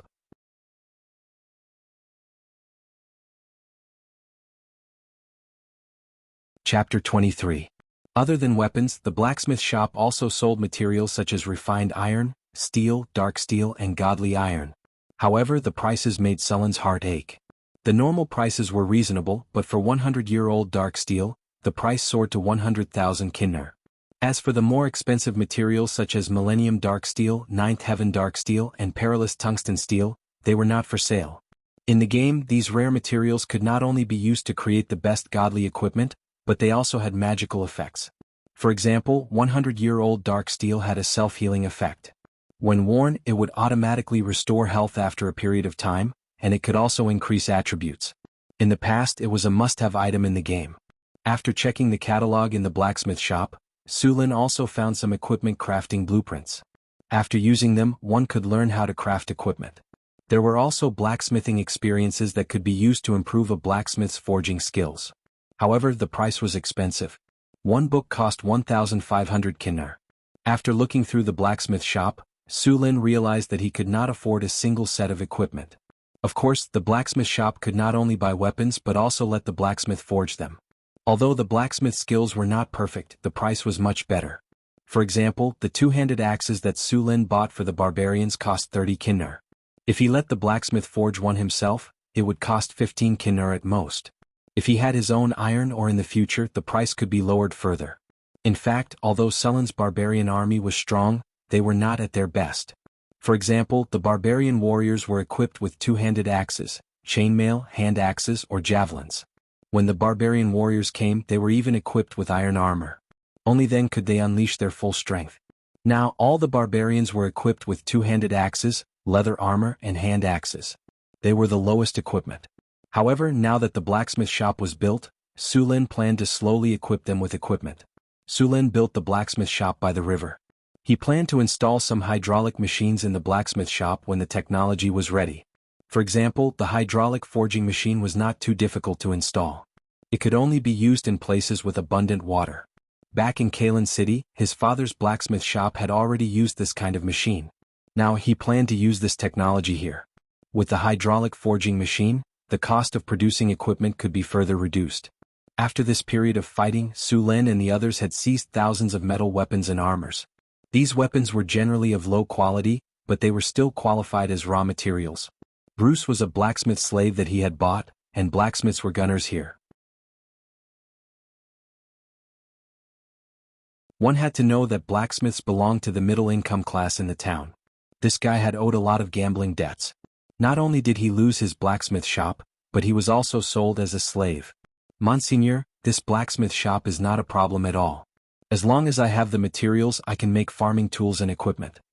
Bruce rubbed his hands and said with a flattering smile. After being a slave for a period of time, he had enough. Su Lin nodded and said, "That's good. Repair the soldiers' equipment and make farming tools and other tools. In the future, your supplies will be upgraded to a higher level." "Thank you, Monsignor, I will work hard." After hearing Su Lin's words, Bruce said happily. If his supplies were upgraded, he would be able to eat fish. In the future, he would not have to squeeze in a room with others and endure the stench of other people's feet and the sound of teeth grinding. Su Lin's management of slaves was considered very benevolent in this era. He had set a set of standards for rewards and punishments and corresponding treatment for the slaves. He used these standards to give the slaves hope, or rather to increase the slaves' enthusiasm for work. If the slaves were just muddling along, their work would be passable. If they did well, there would be no rewards, and if they did poorly, there would be punishments. In the end, these slaves' work efficiency would definitely not be high. However, Su Lin gave out rewards and set a label for the rewards. This was like hanging a carrot in front of a donkey. If the donkey wanted to eat the carrot, it would naturally run forward. The lowest level of slaves was the coolie, and their treatment was also the standard of not starving to death. Corresponding to that were the kobolds and goblins. These coolies were the most common. As for the skilled slaves, they would be given better food and work goals. They would only be given food after they completed their work. If they did well, they would be given additional rewards. If they went further, their treatment would be upgraded again, such as meat and other food. If the slave made a meritorious service or made other contributions, it could be upgraded again. It could have better food and could have a separate residence. At the end of the rewards, Su Lin also promised that if the slave reached the required contribution, he would give the slave the status of a free person and let him become a free person in the territory. Of course, this did not mean that Su Lin would lose out. In fact, Su Lin's contribution standard was 10 times the price of the slaves. In other words, if a slave wanted to get rid of his status as a slave, he would have to provide at least 10 times the value of the slave. Also, do you think it's over after you get rid of your status as a slave?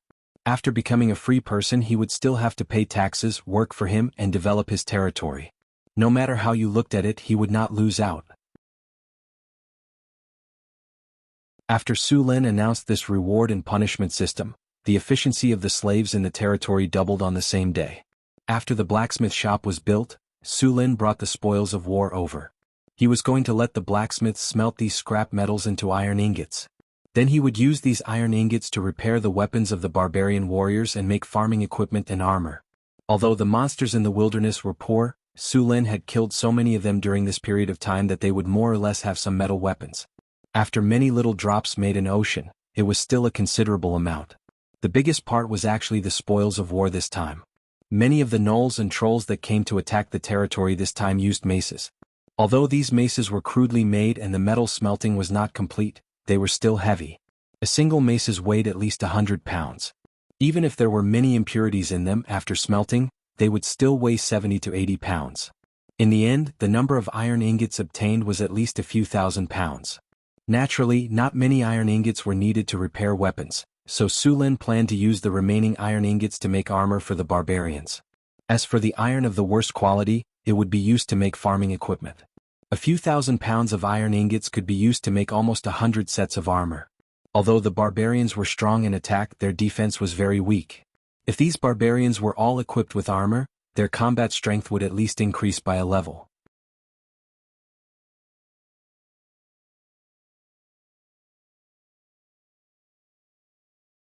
Chapter 24. Bruce brought a few blacksmith apprentices to work. The slaves pushed a material cart and sent hundreds of pounds of scrap iron into the blast furnace. The blast furnace was hot, and the temperature of the entire blacksmith shop was at least 50 degrees. Bruce was bare-chested and only had a piece of cloth wrapped around his crotch. He directed the people to heat the blast furnace. Because there was no coal in Sulin, the blacksmith shop used charcoal for heating. The heat provided by charcoal was limited, only 700 degrees. Of course, this was in an open environment. If it was in a furnace, the temperature could reach 900 to 1000 degrees. The temperature needed for steel smelting was at least 1000 degrees. At this time, bellows were needed to help the combustion. Only in this way could the temperature reach the iron smelting temperature. Sulin didn't know much about iron smelting, but he remembered that after heating the air in advance and injecting it into the furnace, the temperature of the furnace could be increased by about 200 degrees. In this way, the temperature of the furnace could reach 1200 degrees, which was not much lower than using coal. In fact, although there were many advantages to using coal to smelt iron, such as fast smelting speed, high output, low cost, etc., there was a serious drawback. That was the sulfur content of coal. Most of the coal had a high sulfur content. If it was used to smelt iron, the iron would also contain sulfur, which would lead to a serious consequence. The iron would become brittle. The quality of the iron would decrease, and the weapons forged could not be compared with the weapons without sulfur. When the weapons were cut, they would even break directly. This situation could not be compensated for by the low cost. After all, no matter how low the cost was, if the things bought could not be used, then the money spent would be worthless. As for steel making, Sulin also knew a little about it. The difference between steel and iron was the amount of carbon. If the carbon content was high, it would be iron. If the carbon content was low, it would be wrought iron. However, Sulin really didn't know the specific ratio.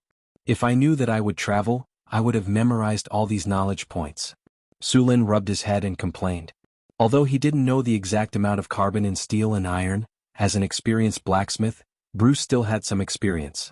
Under the leadership of Bruce, several blacksmith apprentices set up the first-class anvils and heated up the iron ingots that had already been smelted into iron ingots before hammering them.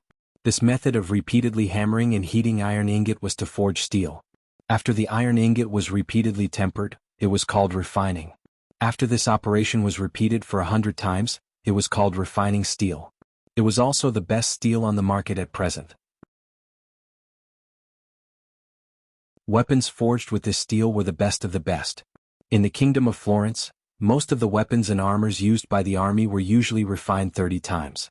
Of course, there were also weapons that were better than this kind of well-tempered steel.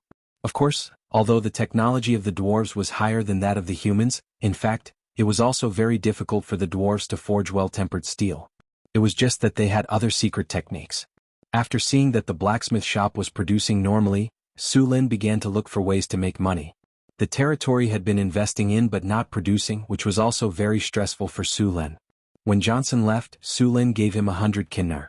Now he only had 200 kinnar left. There were still some things in the storage space. 2 pieces of fine iron, some gems, and 2 silver treasure chests. The gems were the rewards from defeating the natives last time. Sulin checked them. Most of the gems were of average quality. Only 2 of them were of good quality. If he sold them to a gem merchant, he could sell them for 300 to 400 gold coins at most. This amount of gold coins would probably be spent in a month. It would probably take at least 2 years for the territory to be self-sufficient and have income. At the thought of this, Sulin wanted to rob the giant dragon's treasure. Legend had it that giant dragons were very rich. Of course, he could only think about it. Not to mention that giant dragons were very rare now, just the power of the giant dragon itself would require at least the legendary level to fight against it. Right, there are still 2 treasure chests that haven't been opened. After saying that, Sulin chose to open the treasure chests. With a flash of light, the treasure chests disappeared, and the sound of a system notification rang in his ears. Congratulations, host. You have obtained a mechanical control book. Congratulations, host. You have obtained a bottle of Big Dipper Heavenly Elixir. Mechanical control? What's this? Sulin picked up the book and flipped through it. The book recorded the creation, principles, and uses of various machines. After reading the system's introduction, Sulin understood that this was a new skill that the system had created after integrating with this world. In the original game, this skill was mechanical control. It could summon mechanical soldiers such as wooden oxen.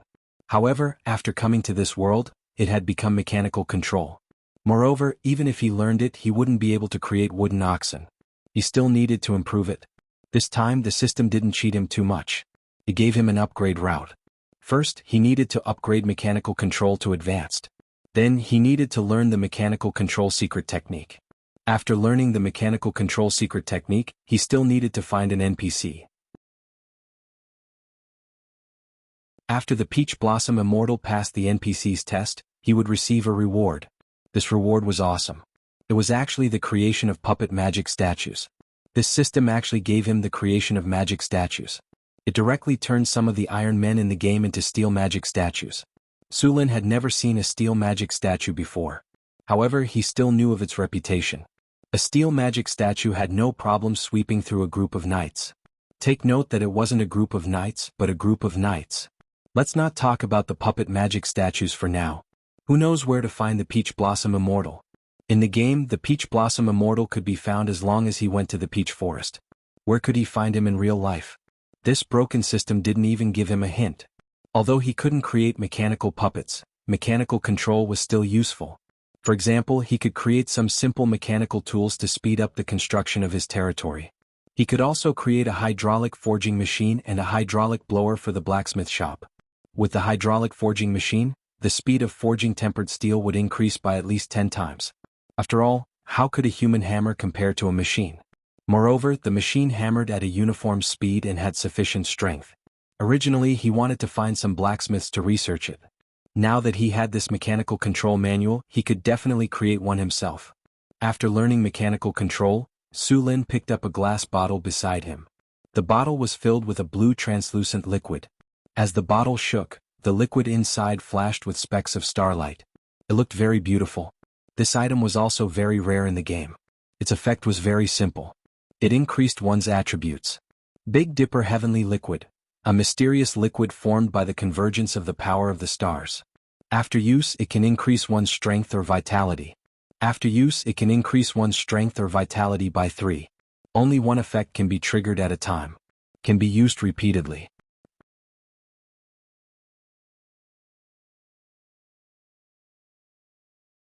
Chapter 25. Sulin would never complain about having too many items that could increase his attributes. It was best to have more of them. Sulin picked up the Big Dipper Heavenly Serum and drank it. A cool energy spread through his body and quickly merged with it. Congratulations, host. Your constitution has increased by 3 points. He opened the system to check. On his personal panel, his original 25 constitution had become 28. Sulin stretched his body and adapted to the sudden increase in his constitution. He then prepared to make the hydraulic forging machine. It was not difficult to make a hydraulic forging machine because there were 2 rivers here. Both rivers had plenty of water. It was not a problem to build a hydraulic forging machine. Sulin drew all the parts of the hydraulic forging machine and asked his craftsman to make them according to the drawings. To put it bluntly, the hydraulic forging machine was powered by the water flow. Then, a steering device was used to convert the power from the water flow into the hammering force of the forging hammer. The most important part was actually the conversion device. However, it was very simple. Install a concentric axle on the water flow. The short wooden bar on the axle would move the forging hammer, causing it to rise and fall. This was the simplest hydraulic forging hammer. Sulin made some improvements to it. He used gears to change the rotation speed of the hammer so that the hydraulic forging machine could adjust the rotation speed and hammering force. The craftsmen in Sulin's territory were not bad. Moreover, the hydraulic forging machine structure was not complicated. Therefore, with his guidance, a hydraulic forging machine was completed in 2 days. Let's begin. Sulin took a deep breath and looked nervously at the freshly made hydraulic forging hammer in front of him. Open the gate, one of the craftsmen shouted. As his voice fell, the sluice gate opened and the surging river water rushed in. The surging river water rushed into the channel that had been excavated, and quickly rushed to the water wheel. The heavy water wheel was driven by the current, and then slowly turned. As the water flow turned, the forging hammer connected to the water flow began to rise slowly. Soon, the heavy forging hammer was raised to a high enough position and then smashed down with a loud bang. Bang! The sound of metal was deafening and sparks flew everywhere. Then the forging hammer was raised again and smashed down with a loud bang. Bang bang bang. The dull sounds of metal colliding rang out continuously and soon became one. A piece of iron ingot was being hammered by the forging hammer in the water. The shape of the iron ingot could be seen with the naked eye becoming compact. It didn't take long for this iron ingot to be forged into a steel ingot. Sulin picked up the steel ingot sent by Bruce and weighed it with his hand. It was full of weight and toughness. Although it was not as good as the steel he got from the system, it was not much worse. Ding! The construction of the hydraulic forging machine was successful. The hydraulic forging machine will be integrated into the blacksmith shop. Hydraulic forging machine. This is a cleverly designed machine. The machine structure isn't too complicated, and it successfully uses the power of water to forge weapons and equipment. Production efficiency +3, steel quality +1. Sulin was also very excited when he saw that the system had recognized the hydraulic forging machine. With this hydraulic forging machine, the blacksmith shop's production speed had increased by 3 times. Good job. We can use this steel ingot to produce 35 sets of two-handed axes and armors, Sulin said with satisfaction. How long will it take to complete the forging? Monseigneur, other than me, the blacksmiths are all apprentices. Their skills are still lacking, so the speed of forging armors. Bruce said hesitantly. I'll give you half a month. With the hydraulic forging hammer, the difficulty of forging weapons and equipment has been lowered. If you still can't do it, don't worry, Monseigneur, I promise to complete the task. Sulin's words made Bruce's heart skip a beat. He did not want to bargain anymore and immediately agreed. All right, I'll give you the blueprint later. Just forge the equipment according to the blueprint. Sulin waved his hand and gestured for Bruce to leave. He then opened the system interface and drew the equipment of the barbarian giant axe warriors. Now that he had the conditions, he was ready to equip the barbarians with the recommended equipment. After Sulin drew the blueprint, he asked someone to send it to Bruce. After the first hydraulic forging machine was built, the hydraulic blower was also put on the agenda. With the experience of the hydraulic forging machine, the speed of the blower was faster. It only took 1 day for the blower to be completed. Since it used hydraulic power, the blower was much bigger than the previous human-powered blower. It was 2 meters tall and 3 meters wide. This blower required at least 10 slaves to work together to operate. However, with the help of the water wheel, the blower was easily operated. Puff, puff. Back and forth, a large amount of heated air was sent into the red-hot blast furnace. The temperature of the boiler, which was already very high, rose again. The heat waves were rolling. A few slaves who were close to the blast furnace were covered in red sweat. However, the sweat was quickly evaporated by the surrounding high temperature. A large amount of crude weapons and some scrap iron were sent into the blast furnace. They were quickly heated up, turned red, and finally became soft and liquefied. Hydraulic blower, a blower that uses hydraulic power to operate. Simple structure, ingenious design, can increase the temperature of the furnace. Work efficiency +2, flame temperature +2. With the hydraulic blower, the temperature in the blast furnace was increased again. The higher temperature accelerated the melting speed of pig iron and ore, and the speed of iron making increased instantly. With the addition of the hydraulic blower and the hydraulic forging machine, the output of Sulin's blacksmith shop continued to increase. Although there was only one blacksmith shop, it was more than enough to supply the territory. Forging, quenching, grinding. In the blacksmith shop, Bruce and a few blacksmith apprentices were methodically forging weapons and armor. A two-handed axe with a steel blade that was specially made for barbarians was quickly formed. Sulin picked up a completed two-handed axe. This axe was made according to Sulin's blueprint. The two-handed axe purchased by the Kingdom of Florence was made according to the size of an ordinary person. The two-handed axe had a short handle and was much lighter. Compared with the axe in Sulin's hand, it was a whole size smaller. In fact, the barbarians were not very comfortable using it, and the weight of the axe was a little light. The average height of these barbarians was 2.1 meters, which was at least 30 centimeters higher than the Florentines. The weapons made according to the size of the Florentines were not suitable for them. Now the two-handed axe was made according to the size of the barbarians. It was very suitable for them to use. These two-handed axes weighed up to 15 kilograms. Only the barbarians could use them freely.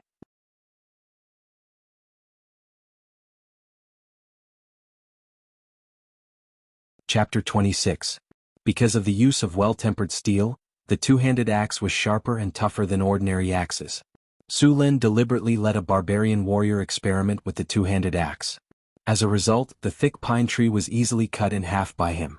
Even the wolf-tooth club used by the gnolls was cut in 2 or 3 times. The blade of the two-handed axe was only slightly curved. It only needed to be polished again.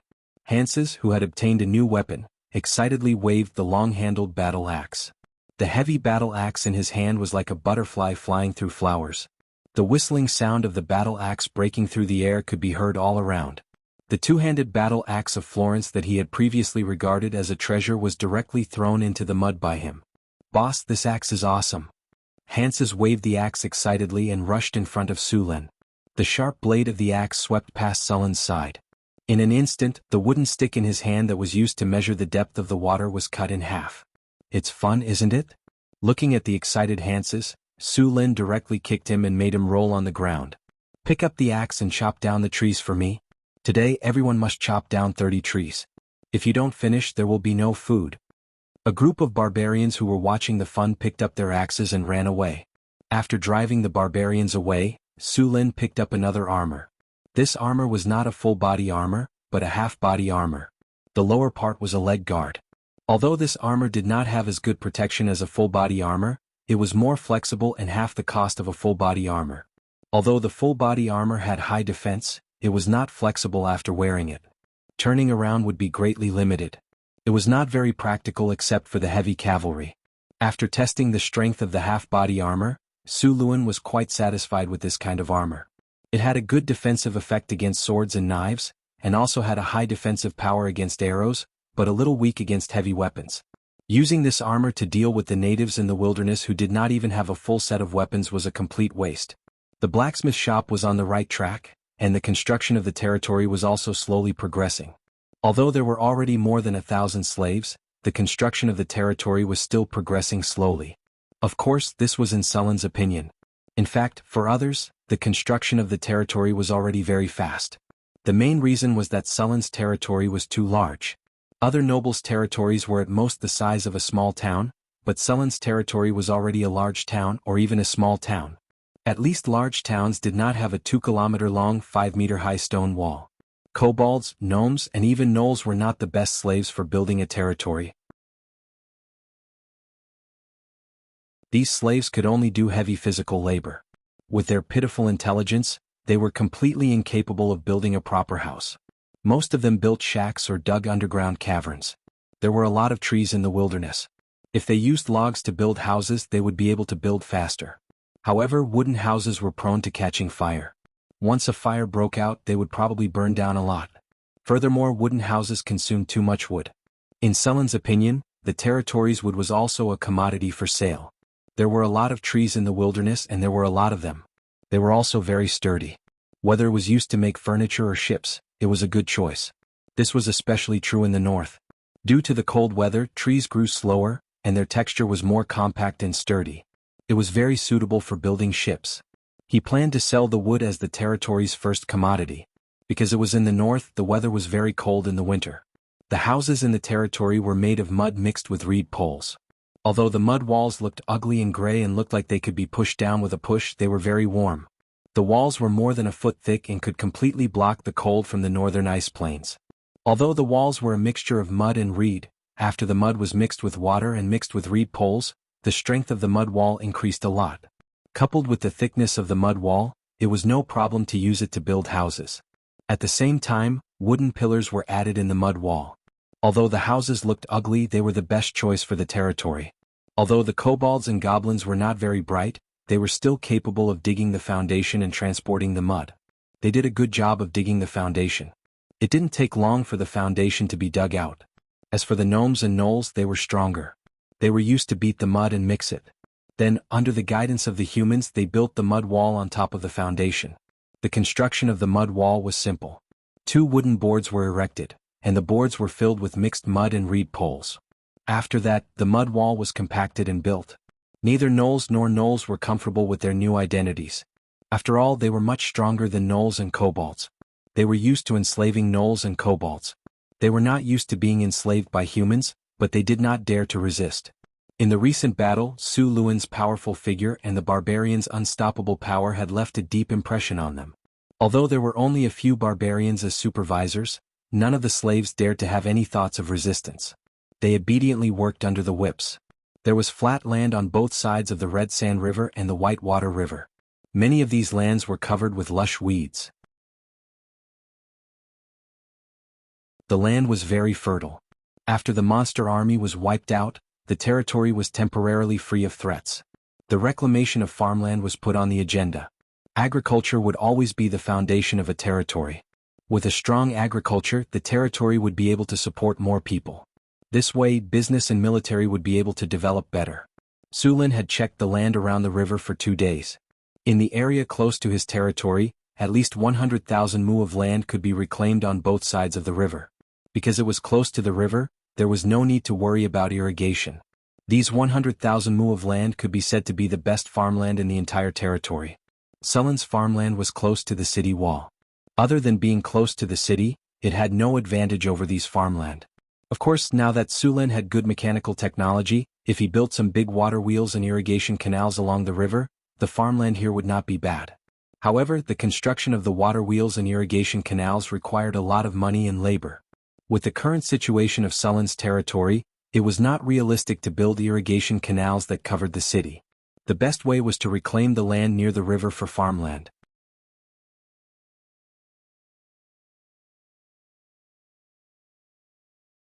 Chapter 27. Kobolds and goblins also knew how to grow food, but their method of sowing was the most primitive slash-and-burn method. They would find a piece of barren land and set a fire to burn all the weeds on the ground. When it rained, they would scatter some seeds on the ground. As for the harvest, that was entirely up to fate. Although the goblins and kobolds were bad at farming, they were still capable of reclaiming barren land. Sulin planned to reclaim 5,000 mu of land in his territory before the north wind arrived. At the very least, his territory had to be self-sufficient in terms of food. These barbarians were all gluttons. The amount of food they consumed was 3 times that of ordinary people. In this world, apart from nobles and merchants, ordinary people ate 2 meals a day. These barbarians were the same. However, Sulin planned to eat 3 meals a day. As the main fighting force, they could not fight on an empty stomach. The only problem was the lack of food. There were 45 slave artisans and 35 barbarian warriors in the camp. After a while, the barbarian women and children would also arrive. By then, there would be a total of 124 barbarians, 40 mercenaries, and more than 1,000 native slaves. With so many mouths to feed, the amount of food they consumed had quadrupled. What used to be a few months' worth of food was now only enough for 2 months at most. If he wanted to develop his territory, he needed enough manpower. Although there were more than 1,000 people in his territory, the goblins, gnolls, and kobolds were definitely not allowed to join his territory. Sulin understood this principle very well. That was why he did not have many people in his territory. Races like the barbarians and dwarves weren't that different from humans. At the very least, they didn't have the custom of cannibalism. Gnolls, kobolds, and goblins didn't have any taboos. They wouldn't even let the corpses of their allies and clansmen go, let alone humans. The gnolls did not only use the goblins as cannon fodder. In fact, they also used them as food. When there was not enough food, the gnolls and kobolds would be eaten directly. Therefore, these monsters could only be treated as slaves. They could not be allowed to join the territory as free people. North of the Red Sand River, Sulin led a group of barbarian warriors to clear out the goblins and kobolds. Because the surrounding tribes had all been wiped out by Sulin, there were still groups of 3 to 5 wandering goblins and kobolds in the wilderness. These weed-like monsters would probably form a new tribe in a few months. In order to maintain the rule of this land, Sulin would come every once in a while to clean up some and capture some as slaves. The construction of the territory was very heavy. Even in the 21st century of his previous life, there were many safety guarantees, but there were still all kinds of accidents. In this world where the productivity was not even comparable to the Middle Ages, it was normal for a few slaves to die. Therefore, in order to ensure the progress of the project, it was necessary to capture some slaves every once in a while. Boss, we've discovered a small goblin tribe in the forest ahead. There are about 200 to 300 goblins, including some earth goblins. A barbarian who had returned from scouting reported. Sulin nodded and opened the strategic map in the system. At this time, the strategic map had already marked the location of the group of goblins. He had already discovered that as long as he or his army passed by, the originally black area on the map would disappear and the situation of the land would be revealed. Just like now, in the forest 5 kilometers northeast of them, it was marked that a group of goblins lived here. The strategic map was not only useful within the territory. After confirming the location of the goblin tribe, Su Lin prepared to bring the barbarians to kill all the goblins. The dozen barbarians split into 2 teams and went around the camp from both sides. Su Lin led 2 barbarians to attack from the front. The goblins had low combat strength and weak willpower. The death of their companions would have a great impact on them. In fact, even a single barbarian warrior could defeat them. After 10 minutes, Su Lin had arrived outside the goblin tribe. There was no need for a sneak attack to deal with these goblins. A wave of attacks would be enough to end the battle. The next step would be to capture the slaves. There were no guards outside the goblin tribe. The entire goblin camp looked run down. There were many small houses piled up with mud. These houses were actually called crypts. Most of them were underground and had no windows. There was only one entrance and the surroundings were supported by wood. Although they looked run down, these houses were good at keeping warm. Many poor people in the north absorbed the advantages of these crypts and built half of their houses underground. Su Lin looked at the strategic map. The other 2 teams of barbarians had already arrived at their predetermined positions.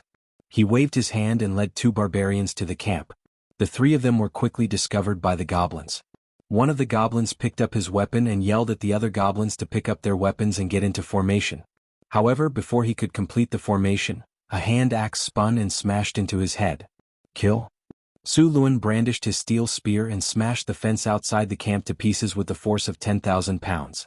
The goblins who had just come to their senses crawled out of the crypt in a panic. When they saw the tall barbarian, they did not even have time to react before they were sliced in half by the axe. For a moment, the 3 of them were like 3 meat grinders rampaging through the territory. The remaining goblins were scared out of their wits. Before the fight even started, they had already scattered and turned to flee. Only a few goblins picked up their broken weapons and formed a simple military formation to resist. Seeing this situation, Su Lin adjusted his direction and charged forward. He swept his steel spear across and sent a few goblins flying like a sandstorm. Although there were no obvious wounds on the surface of these goblins, the leather armor on their backs had exploded. Broken organs mixed with blood spurted out of their mouths. They were dead before they hit the ground. With the death of a few goblins, no other goblins dared to resist. All the goblins scrambled to escape. However, they ran into the barbarian warriors who were waiting for them as soon as they ran out of the camp. Faced with an even greater number of barbarian warriors, these goblins who were already out of their wits only felt that the entire world was filled with malice towards them. The battle ended quickly. The 3 sides surrounded the goblins. Apart from a few dozen dead goblins and a few lucky ones who managed to escape, the rest of the goblins were all sprawled on the ground, their bodies trembling as they huddled together. Do it according to the old rules. Kill the old and weak. Tie up the rest and take them back as slaves.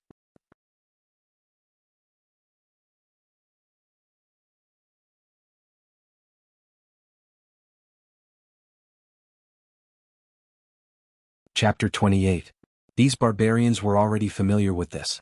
They arranged for people to collect the spoils of war while tying the goblins up. As expected, this goblin tribe did not have much wealth. There were only a few metal weapons. Other than the goblin slaves, there was basically no additional income. After a simple rest, the team was split into 2.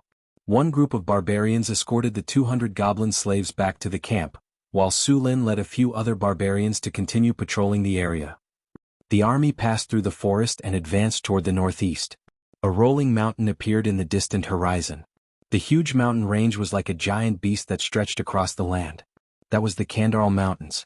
The Whitewater River that flowed through the territory originated from this mountain range. The wilderness in autumn was a little dilapidated. The plants had begun to turn yellow. The animals that needed to hibernate had begun to store fat for themselves to survive the winter. This was also the season when animals were at their fattest. Su Lin found a place with a wide view and ordered the army to rest and prepare for dinner. A barbarian warrior hunted an antelope nearby. These barbarian warriors used to be hunters in the wilderness. Hunting an antelope was a piece of cake. Soon, after a simple preparation, a warrior began to roast the antelope. Boss, about 5 kilometers to the east, we found a herd of wild cows. Just as Su Lin was about to cut the meat, a barbarian who was sent out to investigate ran back and reported. Herd of wild cows? How many are there? Hearing that there was a herd of wild cows, Su Lin did not care about roasting the meat. He threw the meat to a barbarian warrior beside him and reached out to grab the barbarian who had reported the situation. A very big herd. The barbarian was not very sensitive to numbers. He drew a big circle in front of him with his hands. Are there as many of them as the goblin tribe we just wiped out? Su Lin asked as he took the meat from the soldier behind him and passed it to the warrior. After taking the meat, the warrior took a few big bites and said, not as many as the goblins, about half of them. They should be preparing to migrate. Less than half. Sulin's eyes lit up, but he kept calculating in his heart. A small half meant about 100 bison. 100 bison was not a small number. No matter if he caught them to eat meat or use them for farming, these bison could not be let go. Right now, the territory was planning to cultivate 5,000 mu of land. Although they had put in a lot of effort, the progress was still slow. If they had oxen, the 5,000 mu of land could be cultivated in a few days.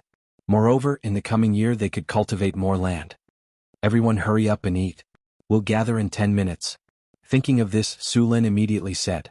He was ready to catch all the bison immediately. After all, these bison had legs.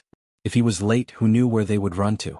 Soon, all the barbarian warriors had finished their preparations, and Su Lin rushed towards the direction of the herd under the lead of the soldier. There were both cattle plowing and horse plowing in this world. Horse plowing was faster while cattle plowing was slower. Both had their advantages and disadvantages. The group quickly moved towards the northeast line of defense. After about 15 minutes, Su Lin and his men arrived at the location that the scout had mentioned. It was a high slope with a wide field of vision. The surrounding environment was unobstructed. Below the slope was a plain, and the herd of bison was leisurely grazing on the plains. There were a lot of bison. Su Lin counted at least 130. Such a large herd of bison was rare in the wilderness. Although bison were ordinary beasts, they were more ferocious. These animals could weigh up to a ton and were at least 3 meters long.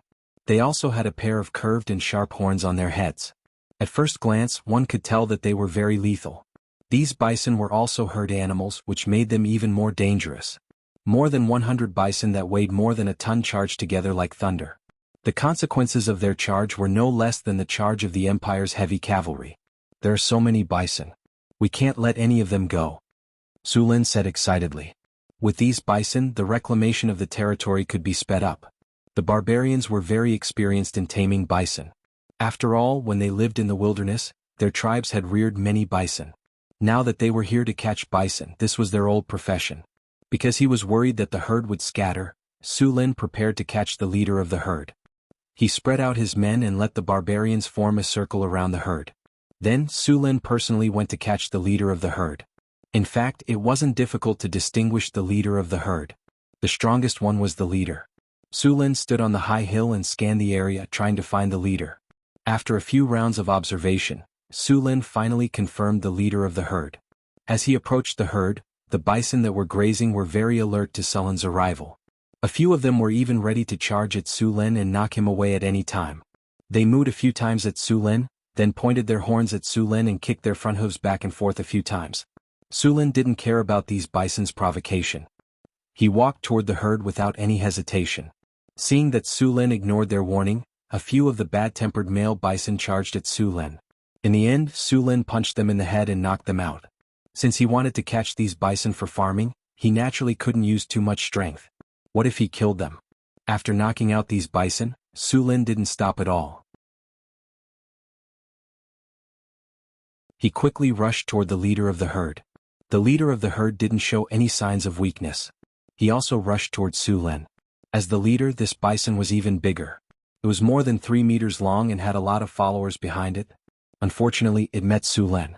Before it could show its strength, it was knocked down by Su Lin. Shaking its head, the leader stood up shakily. As soon as it stood up, Su Lin jumped on its back. After realizing that there was someone on its back, the leader tried to throw Su Lin off. However, no matter how hard it tried, Su Lin sat firmly on its back. In the end, the leader of the herd was exhausted and couldn't throw Su Lin off. It could only bow its head and admit defeat to Su Lin. After successfully taming the leader of the herd, the remaining 100 or so bison were no longer a problem. The leader mooed a few times at the herd, and the originally restless herd calmed down. Then, Su Lin rode the leader of the herd and led them toward the territory. The other barbarians followed on his left and right. The 100 or so bison running gave off an unstoppable momentum.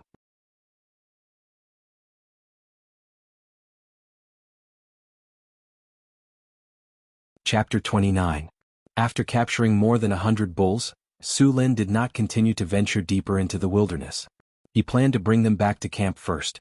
Even if only half of these bulls could be turned into cattle, it would still be a huge improvement for Sulin's agriculture. As for the advantages of cattle plowing compared to horses, Su Lin was so poor that he couldn't even afford horses, let alone horse plowing. Moreover, horses were much harder to raise than cattle, even though they were fast and plowed a lot. Whether it was military horses or ordinary horses, the requirements for raising them were very high. Horses were very delicate animals and were easily damaged. A good military horse in cult would cost at least 30 kinnar. The better ones would cost 40 or even 50 kinnar. Moreover, these military horses needed to be fed with fine feed and extra meals at night. It could be said that the feed for these horses was better than what most people ate. A military horse like this would consume at least 10 kinnars worth of food every year. Although ordinary horses did not need to be fed so well, they would still need at least 3 kinnars worth of food every year. It should be noted that many commoners only earned about 5 kinnars worth of food a year. In comparison, the cost of raising cattle was much lower. Moreover, when a horse died, it would only be left with a piece of horse skin. When the cow was old, its meat could be sold for money. Not to mention the horns could be used to make bows. Naturally, cattle plowing was more cost-effective. The bulls Su Lin brought back were very irritable and difficult to tame. It was not easy for ordinary people to tame them. Most of the time they would even hurt themselves. However, this was not a problem for the barbarians. The barbarian tribes in the northern wilderness would usually catch wild bulls to raise. Taming wild bulls was a basic skill for them. Moreover, Su Lin had an ultimate method of taming wild bulls: piercing their nostrils. The nose of a bull was very sensitive. After piercing their nostrils, even the most irritable of wild bulls would become obedient babies. As for the fact that adult bulls were too strong to pierce their nostrils, 2 barbarian warriors would be able to easily pin them to the ground. When they returned to the camp, Su Lin counted the bison. There were 97 adult bison, 42 of them were bulls and the rest were cows. There were 21 one-year-old calves. Su Lin intended to let the barbarian women and children feed and cultivate these buffaloes. In the present camp, these women and children were the most suitable. As time passed, Su Lin had been in the wilderness for a month. After the hard work of more than 1,000 goblins, kobolds, and gnolls, the camp changed every day. The pier of the Red Sand River had expanded a lot. From the beginning there were only 3 fishing boats. Now there were 7 fishing boats. The berths at the port had also expanded by 5 times. It could accommodate more ships loading and unloading goods at the same time. Downstream of the river, a row of 4 water wheels stood by the river. These water wheels were the hydraulic machinery of the blacksmith shop. 2 of them were hydraulic forgers, one was a hydraulic blower, and the other was a crusher used to crush ores or scrap iron. However, there were no iron mines in the territory, so this machine was not in operation. The walls of the camp were all made of stone. The 5-meter-high and 1-meter-thick walls surrounded the entire camp. Although these walls were far inferior to those in Karenta City, or even Blackstone City, they were enough to defend against the goblins, kobolds, and gnolls. With these walls, the safety factor of the territory was increased by 50%. In addition to the walls, many roads in the territory were opened. From the establishment of the camp to the sawmill, the port, and the farmlands, many of these roads were paved with stones. Large amounts of polished cobblestones were scattered on the riverbank. Su Lin had the goblins and kobolds transport them up in bamboo baskets to pave the roads. To build these roads, they first flattened the soil, then sprinkled water on it. After the cobblestones were pressed in, they were rolled back and forth with stone rollers. In the end, the roads were smooth and firm. Even on rainy days they would not become muddy, and on sunny days they would not become dusty. In terms of roads alone, Su Lin was already better than many of the major human cities of this era. On both sides of the roads were drainage canals that were about 1 meter wide and half a meter deep. According to Sulin's plan, the entire camp must have a complete drainage system that could discharge all the sewage in the city. He could not tolerate his territory being shrouded in the smell of fermented feces and urine like the other cities of this era. Outside the walls, not far from the river, more than 500 goblins and kobolds were using tools to cultivate the farmlands under the supervision of a few human mercenaries. A team of supervisors was urging them to work hard. If any slave dared to slack off, a whip would quickly come down and tear his flesh apart. These supervisors were not humans. They were also goblins and kobolds. After a period of enslavement, some of the smarter goblins and kobolds took the initiative to pledge allegiance to the humans. Su Lin thought about it and agreed. After all, the territory was severely understaffed, and these goblin supervisors could make up for it. As for the goblin supervisors going easy on the workers, such a situation would never happen. With the selfish, arrogant, and cowardly personalities of the goblins, they bullied their own kind even more than the humans after becoming supervisors. If they did not do well, Sulin would not punish them. He would just throw them back, and the oppressed goblin slaves would treat them well. Sulin also discovered a problem. The slave supervisors were actually recognized by the system. Goblin supervisor: increase goblin work efficiency by 20%. Decrease slave safety by 10%. It was originally a goblin, but in order to eat better food every day, it decided to pledge allegiance to Sulin. It has a decent talent for languages and has learned a part of the human language. It can communicate with humans. At the same time, it is familiar with the goblins' habits and can better command the goblins. Apart from the goblins, there were also kobolds and even gnolls who were willing to pledge allegiance to him as supervisors. This greatly reduced the lack of manpower in the camp. Sulin was used to the clean and tidy layout of the cities in his previous life. He had the same requirements for his territory. In his city plan, the roads were neat and tidy, and there were drains on both sides of the roads. There were even flower beds on both sides of the roads. In the gaps between the roads were neatly divided plots of land. These plots of land were either houses or shops, giving off a clean and tidy feeling. On every street there were public toilets set up at the same location. If the city was built according to Sulin's design, it would definitely be the cleanest city in the world.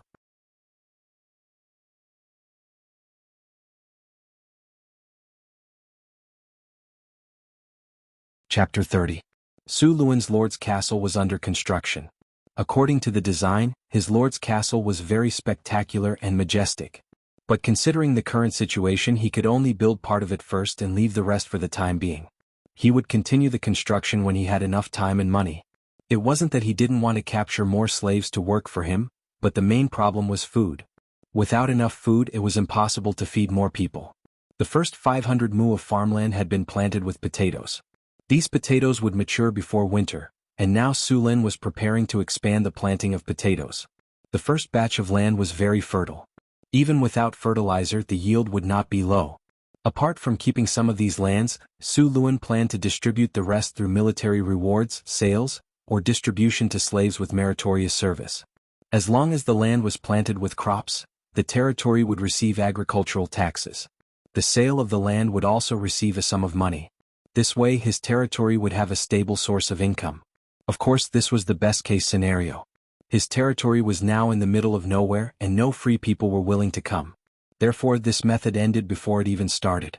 If he wanted to increase the population of his territory by attracting free people, it would be better to buy slaves. Sulin's territory was like an upside-down bowl.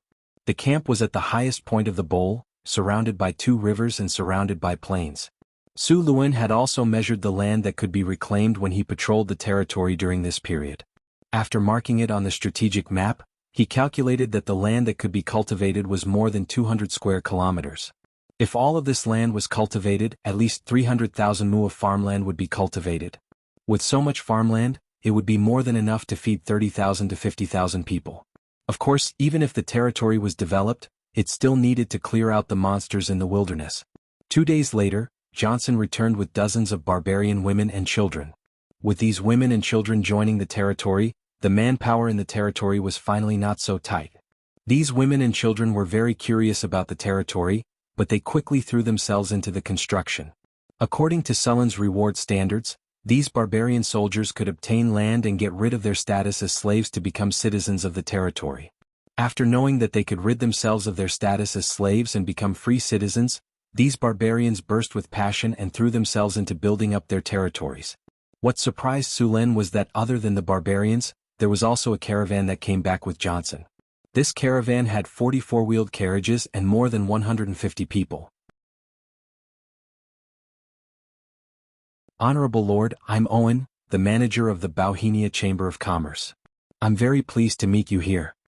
A slightly plump man with a shrewd look flashed through his eyes from time to time. My caravan will need to pass through your territory. We will pay the tax according to the normal standards. Owen, is your caravan going to the depths of the wilderness? Sulin was very interested in Owen. Any caravan that dared to venture into the wilderness was no weakling. With the danger level of the wilderness, caravans that were not strong enough had a high chance of dying. If this caravan dared to do business in the wilderness, they must be strong. At the same time, this also showed that they would definitely make a lot of money on this trip. If there were not enough profits, why would these caravans take such a huge risk to come here? Mr. Lu Sun said it well. If there was a 10% profit, the capital would be used everywhere. If there was a 20% profit, the capital would be active. If there was a 50% profit, the capital would take risks. If there was a 100% profit, the capital would dare to trample all the laws of the world.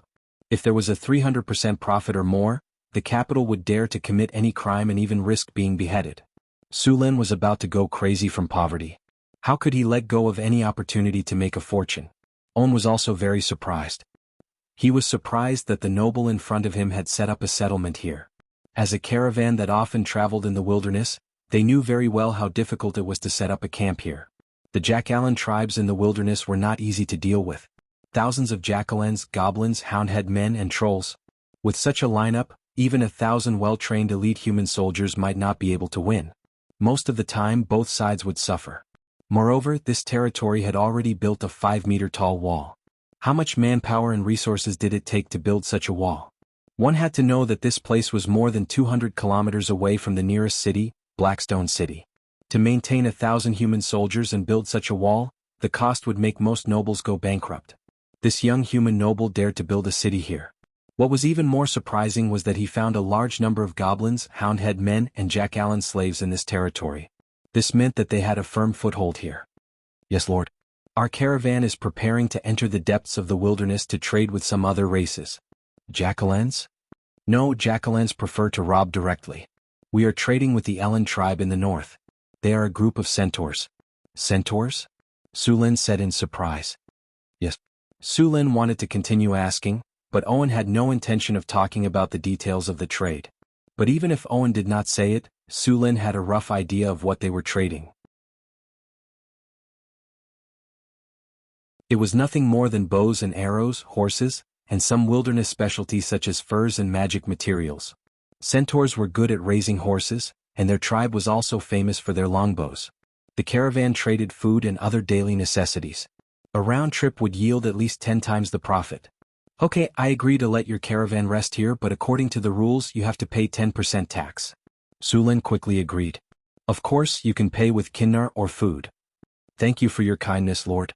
We will prepare the tax soon. Hearing Su Lin's words, Owen nodded. 10% tax was normal. In fact, Owen had considered not paying the taxes, but after seeing the size of the territory, he dismissed the idea. There was no need to be surprised. Few merchants in the wilderness were good people. They would often act as bandits and even plunder some territories. Although Su Lin's territory looked simple, the power it represented was not something ordinary people could achieve. Without a strong military force they could not defeat the monster army. Not to mention capturing so many wilderness natives as slaves.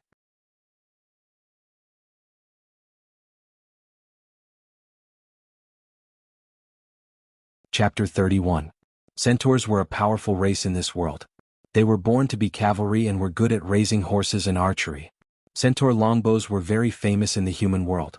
They were second only to elven longbows and were comparable to half-elven bows.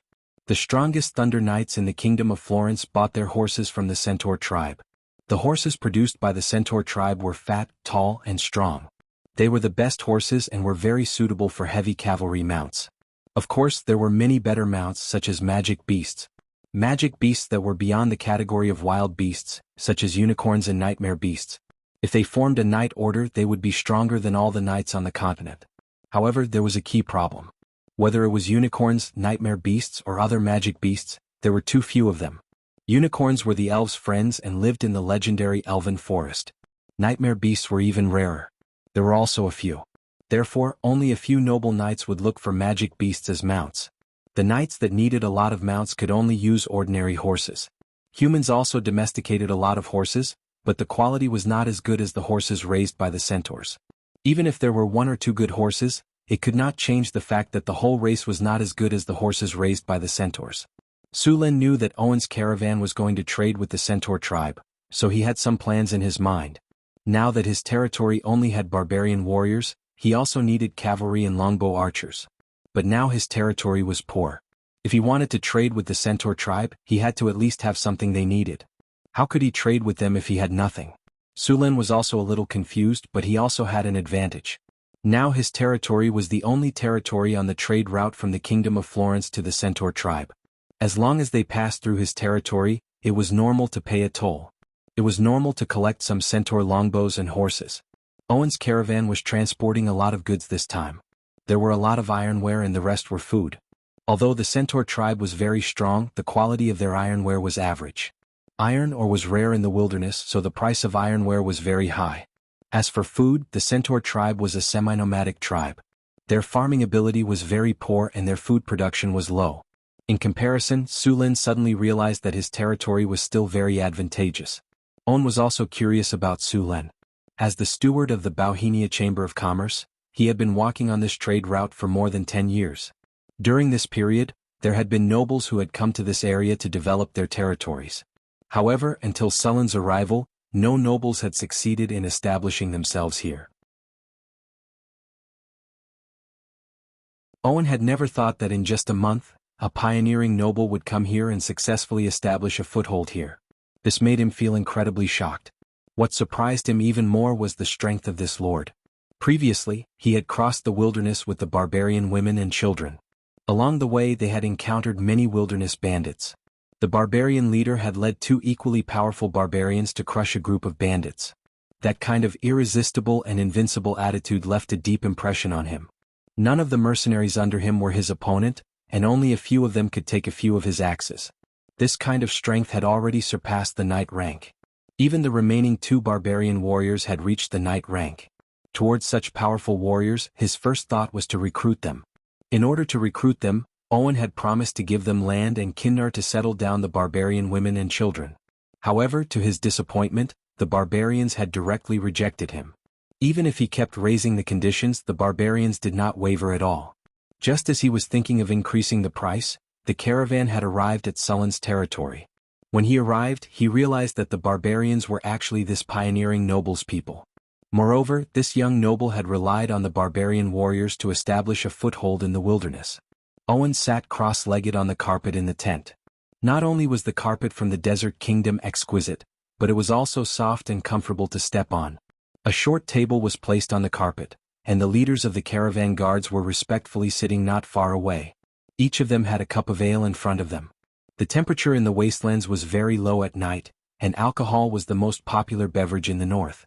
On a cold night, drinking a cup of ale would heat up one's stomach and one's body, which had been frozen stiff, would quickly warm up. Alec, other than the 3 barbarian warriors who came with us, how are the other barbarians' strength? Owen put down his cup and asked. Very strong. The mercenary with a long scar on his face said in a low voice, those barbarians have an aura. I've only seen this kind of aura from knight-rank powerhouses. After he finished speaking, he lowered his head and took a sip of ale. The spicy ale was a little bitter. He did not like this kind of cheap ale, but he subconsciously wanted to hide the shock in his heart. Although he did not want to admit it, with his many years of experience as a mercenary, it was not difficult to see that each of the barbarian warriors in this territory could be called a strong warrior. All of them? That's impossible. More than 30 strong men who are at least at the knight level. How can they be willing to stay in this broken territory where they have no money and no men, and where they have to face the attacks of gnolls and other monsters all the time as ordinary soldiers? Owen could not accept this situation at all. More than 30 knights were already comparable to some weak counts in the Kingdom of Florence. Although these barbarians were not knights, their fighting strength was not inferior to knights. If they were willing to be loyal to the nobles, even if they could not become knights, their treatment would definitely be better than here. In this world, strength and status were directly proportional. Those high-grade warriors were all supported, but the warriors in this territory were like ordinary soldiers. This was completely unreasonable. Owen's mind was filled with thoughts, and the bamboo cup in his hand unconsciously turned in his hand. Could it be a different situation? Just when everyone else was silent, a thin mercenary with a cold expression said while playing with a dagger in his hand. These barbarians have no idea what kind of treatment they can get in the kingdom with their strength. After the others looked at him, the mercenary slowly said, "Clap." Owen clapped his hands and excitedly stood up as he said, "That's right, how could those barbarians and country bumpkins know the value of 100 gold coins? That's the only explanation why they're here.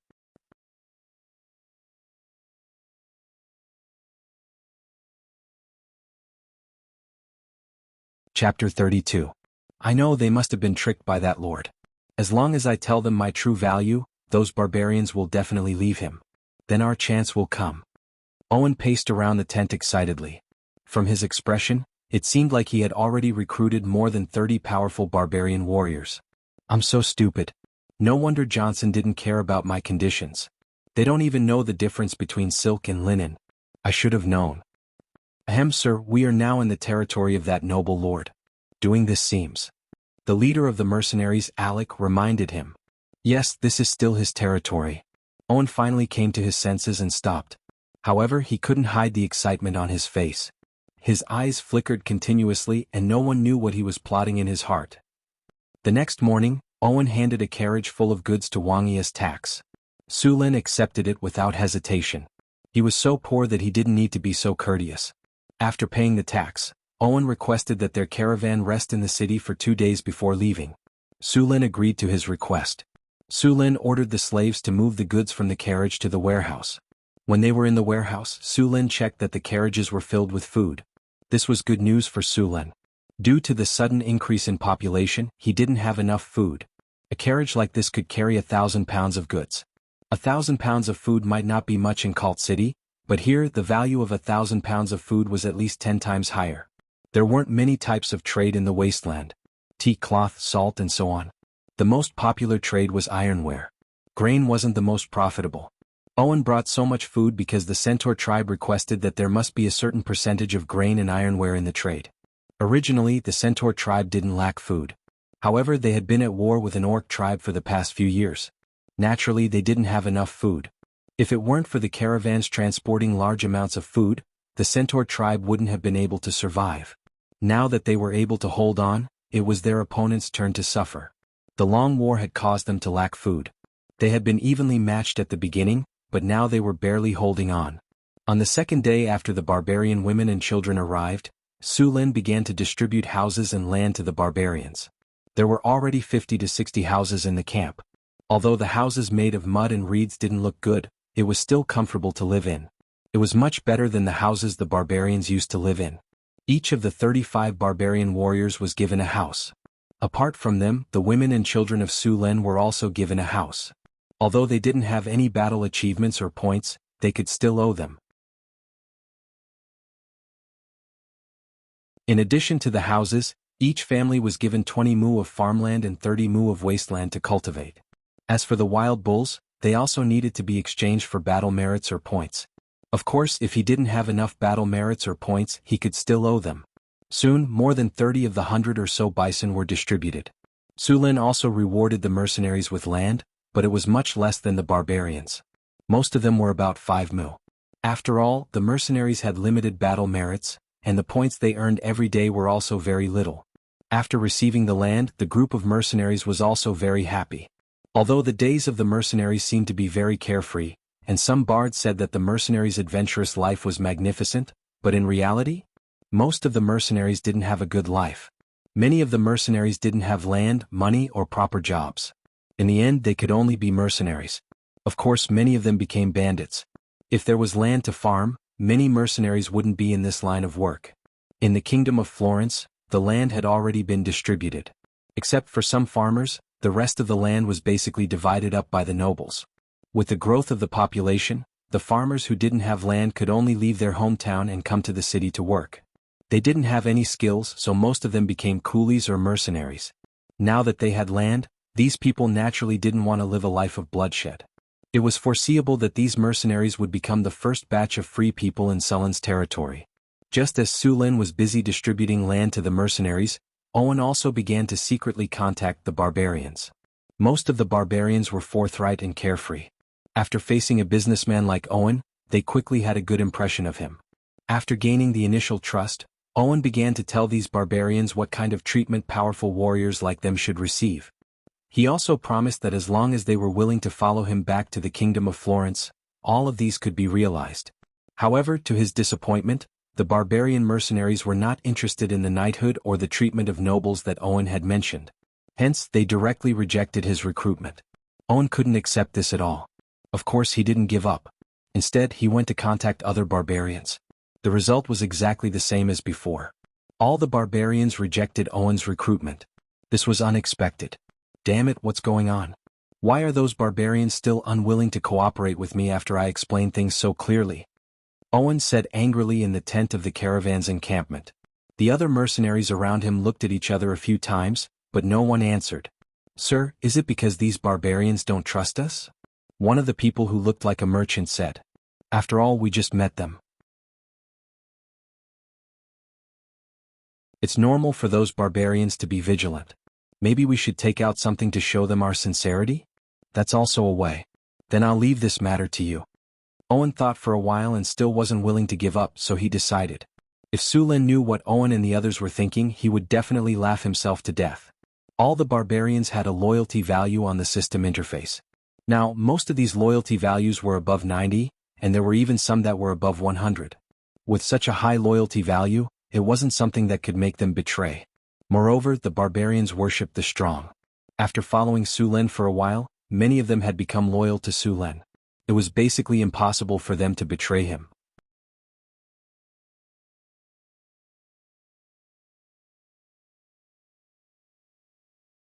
Chapter 33. You're saying that Owen is in contact with your subordinates? He wants you to work for him? Sulin was holding an iron skewer and roasting a sturgeon over the bonfire. The delicious sturgeon was smeared with Sullen's special seasoning and emitted an enticing aroma as it roasted over the fire. Johnson swallowed his saliva and forced himself to look away from the fragrant sturgeon that was roasted to a crisp on the outside. Yes, when we were with his caravan earlier, he asked us to work for him, but I refused. Well done. Sulin blew on the grilled fish and took a bite of the juiciest part of the fish. The special seasoning mixed with the sweet and smooth fish flesh brought the taste buds the best enjoyment. Go. The sound of someone swallowing came from the side. Here's the seasoning, go roast it yourself. Don't be an eyesore here. Sulin took out a small bottle of seasoning from his pocket and casually tossed it to Johnson. Thanks, boss. Johnson caught the small bottle in a panic and carefully sniffed it. He then grinned at Sulin and left excitedly.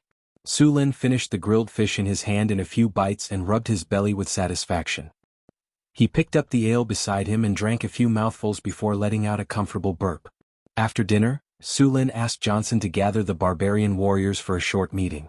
After that, he wandered back to sleep and completely ignored Owen's little actions. Owen had been worried that Sulin would come looking for him, so he had specially prepared a set of excuses. However, he was surprised that Sulin didn't respond. This made Owen a little uncertain, but he still didn't give up on recruiting the barbarians. After learning about the rewards that Sulin had given to the barbarians, he increased the rewards by several times and continued to lobby. He didn't mention any other titles or fiefs at all. Unexpectedly, he actually succeeded this time. The barbarians that had ignored him yesterday actually agreed to his recruitment. However, although they agreed to the recruitment, he still needed Sullen's approval to take these barbarian warriors away. However, Owen didn't think that it was a problem. As the manager of the Bauhinia Chamber of Commerce, he wasn't an ordinary merchant. One had to know that he was involved in the arms trade. Since ancient times, how could ordinary merchants be involved in the arms trade? The owner of the Bauhinia Chamber of Commerce was Marquis Chrisman. At the same time, he had countless connections with the royal family. Otherwise, where did the Centaur tribe's Thunder Knights get the war horses from? With the royal family and Marquis Chrisman backing him up, he didn't believe that Sulin, a nobleman who was pioneering, would dare to not give him face. Therefore, after confirming that the barbarian warriors had agreed to his recruitment, Owen immediately came to discuss with Sulin. What did you say? You want me to let those barbarian warriors go? Sulin slammed the table with an angry expression. It seemed that he was ready to attack in the next second. Sir Sulin, I know that this will be a great loss to you, so I'm willing to compensate you for your loss. Owen's expression was calm and relaxed. He displayed aristocratic etiquette incisively and vividly, as if he was a true noble. Owen clapped his hands lightly. A servant behind him walked forward and placed the black wooden box in his hands on the table between the two of them. Then he respectfully retreated. Sir Sulin, as long as you agree to let those barbarian warriors who are willing to leave, here are 500 kinnar. This is the Bauhinia Chamber of Commerce's support for your development of your territory. With that, Owen gently opened the wooden box, revealing a box full of kinnar. Sulin didn't say anything. He reached out and grabbed a handful of kinnar. The heavy texture, the cold temperature, and the sparkling golden light. The cute kinnar was so tempting. "Looks like you've made your decision," Owen said with a smile like a spring breeze. He sneered in his heart. Another short-sighted noble. It looked like this territory wouldn't last long. Perhaps when his caravan came from Owen's special city again, this place would be in ruins again. When was the last time something like this happened? 2 years ago or 3 years ago? There seemed to be no trace of what happened to that territory. Now that he thought about it, the grass on that noble's grave was 3 feet tall. "I refuse." The kinnar slipped from his hand and fell into the box again. There was a melodious sound of metal hitting metal. "What?" Owen looked at the young noble in front of him in surprise. He obviously didn't expect Sulin to refuse him. Ding dong. Ding dong. The sound of kinnar hitting metal rang in his ears. Sulin said in a serious tone, "Those barbarians are my private guards. They have accompanied me through many bloody and corpse-strewn battlefields. They have borne countless hot-blooded glories.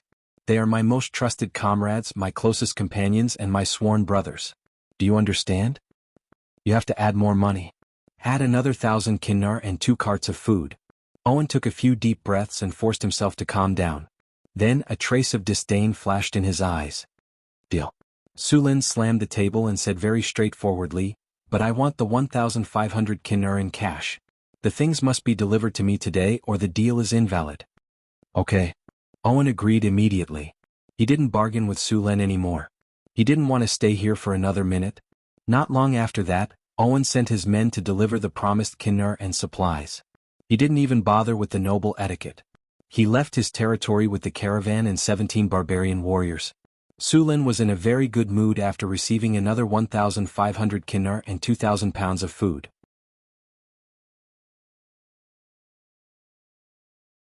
He didn't care about Owen's attitude at all and personally sent the caravan out of his territory. Sulin didn't plan to keep the 1,500 kinnar in his hands.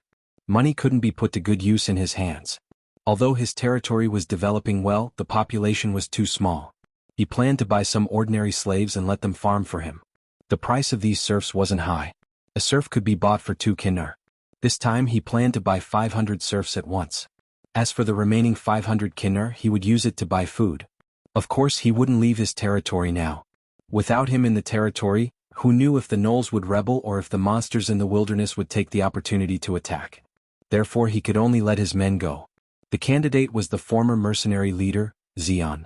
Sulin had just discovered that this cowardly mercenary leader was also a talent.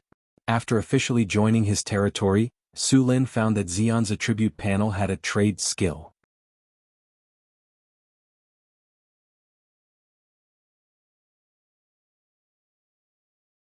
Chapter 34. Xian's attributes were very simple. He was much weaker than a barbarian, but he had an advantage that others didn't. Trade: you can communicate better with people by observing their expressions. You can get a better understanding of the prices of goods. You can get a better deal by observing people's expressions. Xian was originally a normal mercenary. After joining the territory, he was prepared to become a free citizen. Of course, he was still required to defend his territory if it was attacked. After Sulin discovered his talent in trading, he decided to train him to be the exclusive merchant of his territory. In fact, every noble would have one or several caravans to transport and sell the products of their territory. After all, if they relied on the products of their territory, it wouldn't be difficult for them to maintain their lives, but it wouldn't be easy for them to develop and expand.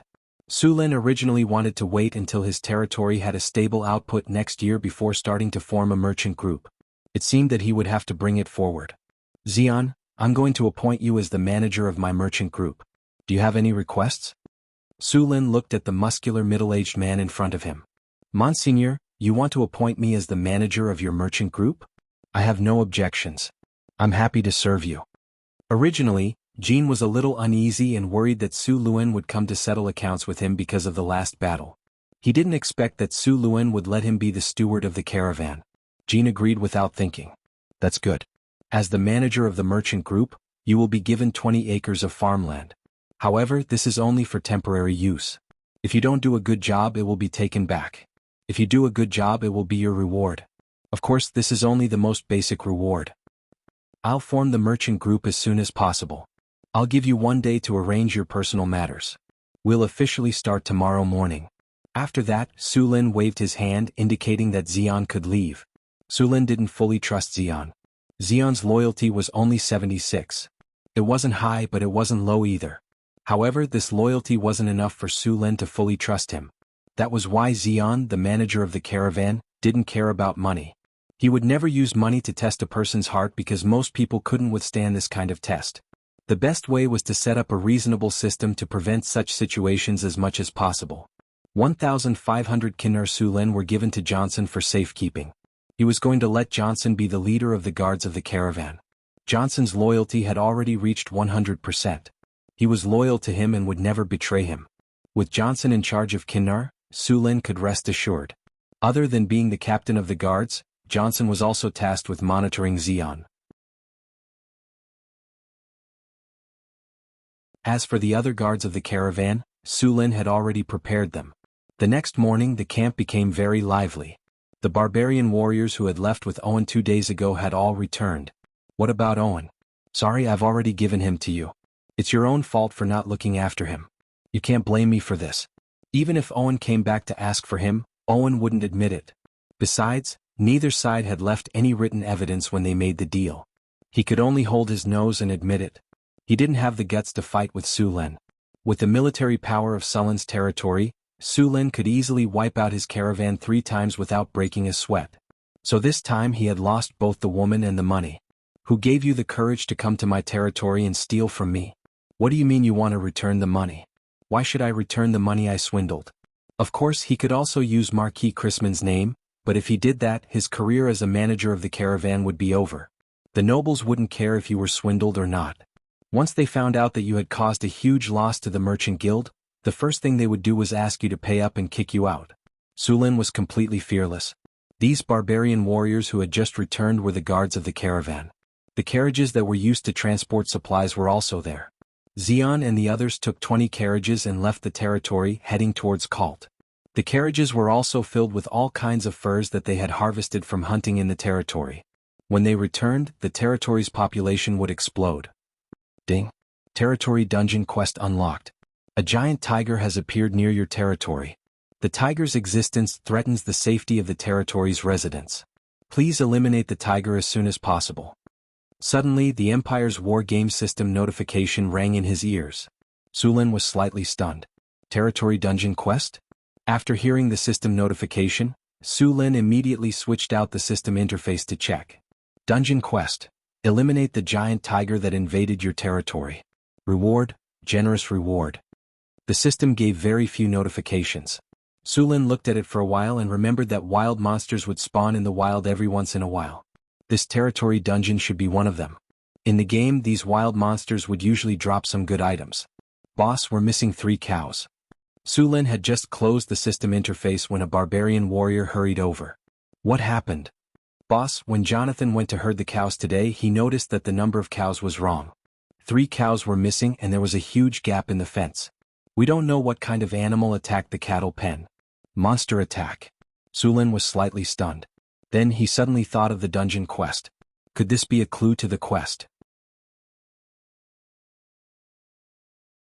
Thinking of this, Su Lin did not delay and immediately got up to go to the cattle pen.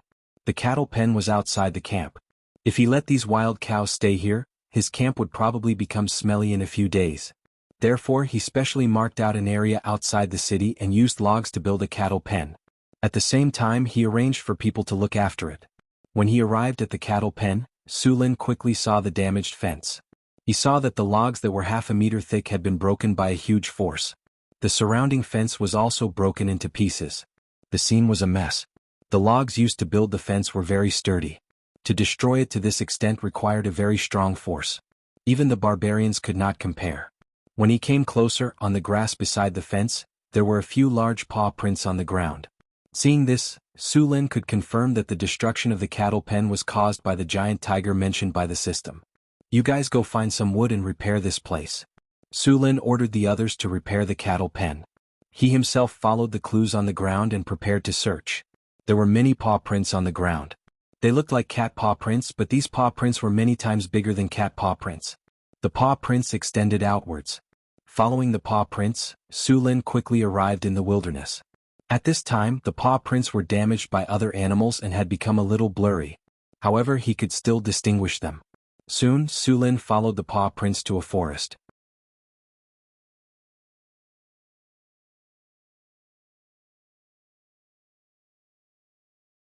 Chapter 35.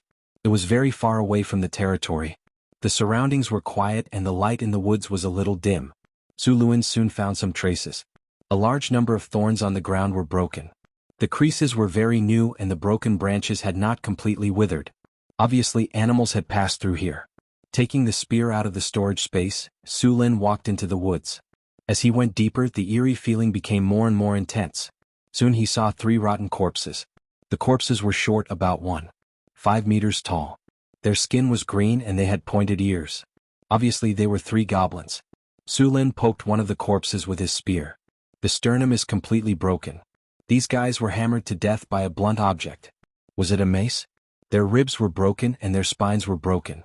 There were no other wounds on their bodies. This kind of strength was not much different from his. These unlucky guys were killed in seconds as soon as they met. Su Lin even doubted whether they had seen who attacked them. The goblins were very poor. The 3 in front of him were wearing tattered clothes. If there were to be a ranking of the monsters that adventurers hated the most, the goblins would definitely be at the top. These goblins were not only numerous but also poor. There were not many spoils after killing them. It was a loss. Throwing the corpses aside, Su Lin continued to go deeper into the woods. Not long after, Su Lin found some more bones. However, this time it was not a goblin but a bison. This bison that was more than 2 meters long and weighed at least 500 kilograms had become a pile of bones. The meat on its body had been eaten. Seeing this pile of bones, Su Lin knew that he had found the right place. As he went deeper, the stench became more and more intense. After going around a big tree, a gust of evil wind blew. Whoosh! Su Lin only felt the stench. Without thinking, he whipped forward without hesitation. With a muffled sound, a strong force came from his hand. He could not help but take 2 steps back. There was an angry roar in his ear. Roar! The sound was deafening and there was a trace of pain in it. Giant tiger? Found you. After taking a few steps back and stabilizing himself, Su Lin clearly saw the monster that had attacked him just now. It was a tiger. This tiger was huge, far bigger than other tigers. Its limbs were strong and its claws and teeth were sharp. Just by standing there, one could feel a heavy pressure. The giant tiger in front of him was obviously not an ordinary beast. It was more than 3 meters tall and 8 meters long. Su Lin also felt a strong magic power from its body. It was obvious that this giant tiger was a magic beast. It was his tail that had attacked Su Lin. The territory instance dungeon has been activated. Please defeat the giant tiger in front of you. The system's cold voice rang in his ears. Roar! The giant tiger roared and suddenly pounced on Su Lin. Its huge body didn't slow down at all. In an instant, it crossed a distance of more than 10 meters and clawed at Su Lin's head. Su Lin didn't take the attack head-on. His body moved slightly and when he appeared again he was already several meters away. The tiger's claw slammed heavily on the thick tree trunk. This tree that had grown for at least a few hundred years and had a diameter of more than 3 meters was directly broken. With its huge body, tyrannical strength, and not weak agility, this giant tiger could easily wipe out an army with just these close combat abilities. That claw just now would have heavily injured most of the barbarian guards, except for Johnson. As for the giant tiger's defense, although he hadn't tested it yet, Su Lin guessed that it wouldn't be too weak. Seeing that Su Lin had dodged its attack, the giant tiger didn't slow down and pounced on Su Lin again. This time Su Lin didn't dodge. The heavy fine iron spear in his hand swept across the air, and then heavily hit the giant tiger's claw. A crisp sound of bone breaking could be heard. Then there was a mournful roar, and the giant tiger's claw was bent in a strange direction. It was obvious that the giant tiger's arm had been broken. Feeling the pain, the giant tiger was incomparably angry. As a high-grade magical beast, it hadn't been injured in a long time. Now it was injured by an ant that it could kill with one claw. Only by completely tearing the enemy into pieces and swallowing them into its stomach could it vent its anger. A furious roar was heard, and the trees in the forest were shaken back and forth. Dozens of green wind blades appeared out of thin air, and then flew at Su Lin at an extremely fast speed. The wind blades tore through trees, rocks, and everything in front of them was torn apart, and finally flew straight at Su Lin. Su Lin didn't even think about it. A cold chill spread out from his body, and in the next second, 3 ice blades appeared out of thin air, and then slashed at the green wind blades at an even faster speed. Only a series of popping sounds could be heard. The green wind blades collided with the 3 ice blades, and then dozens of wind blades were shattered. The green air suddenly exploded and quickly dissipated into the air. A 5-meter radius of the center of the explosion seemed to have experienced a hurricane, and all the withered trees and grass fell and snapped in all directions. Holding the deformed spear, Su Lin quickly rushed toward the giant tiger. A shadow flashed across the air, and in the next second, Su Lin appeared beside the giant tiger, and the heavy spear smashed down with a shadow. The giant tiger felt a sharp pain on its head before it could react. The intense pain stimulated the giant tiger's ferocity, and it attacked with its claws without caring about anything else. Jumping, blocking, and whipping fiercely, Su Lin's powerful strength made his attacks destructive beyond imagination. Muffled hitting sounds could be heard continuously, and the sound of bones breaking could be heard continuously. The giant tiger with a huge body never thought that one day, its huge body would be whipped back and forth like a sandbag. Su Lin directly dodged part of the giant tiger's crazy attacks, and when he couldn't dodge he took them directly. However, in the face of Su Lin who was stronger than it, the giant tiger's attacks didn't have much effect. Even if its sharp claws fell on Su Lin's body, it could only make sparks on the beast face iron armor, and didn't even leave a deep scratch. In the face of this situation, the giant tiger also began to feel afraid. The pain in its body made it understand that if it didn't escape now, it would probably die here.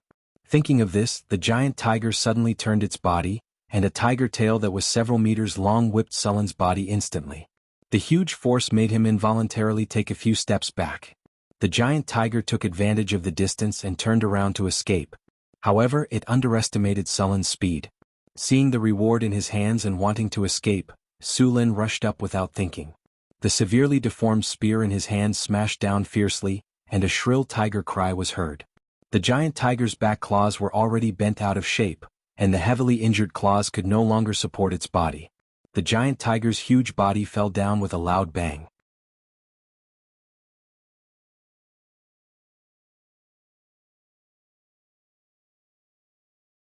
Chapter 36. Both of its claws were broken. The giant tiger struggled to escape, but it was impossible. Su Lin jumped a few times and arrived in front of the giant tiger. The giant tiger looked very miserable at this time. Its huge head was bruised and swollen. Seeing the giant tiger in pain, Su Lin could not bear it.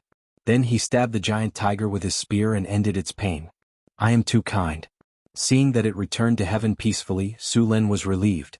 Ding! The giant tiger is dead. Mission completed. Calculating the reward. The giant tiger is dead. You have received 20,000 experience points. Congratulations, host. Your level has increased. You have received 2 free attribute points. You have received 2 skill points. Congratulations, host. You have received a gold treasure chest. You have completed the territory dungeon mission. You have received 5,000 experience points. All attributes +1. You have killed the giant tiger. Your territory's people's peace of mind +10. Stability +10. You have received a commander's seal, Archer. You have received a self-created hero creation template. Self-created hero creation template? After hearing the system's notification, Su Lin immediately noticed the self-created hero creation template. He opened the storage space and saw a ball the size of a baby's fist that was emitting a faint glow. Su Lin moved his mind and took it out of the storage space. It was slightly cold to the touch. The ball of light was light as if it was weightless. It was a little cold to the touch. Self-created hero creation template. After use, an ordinary person can become a hero recognized by the system.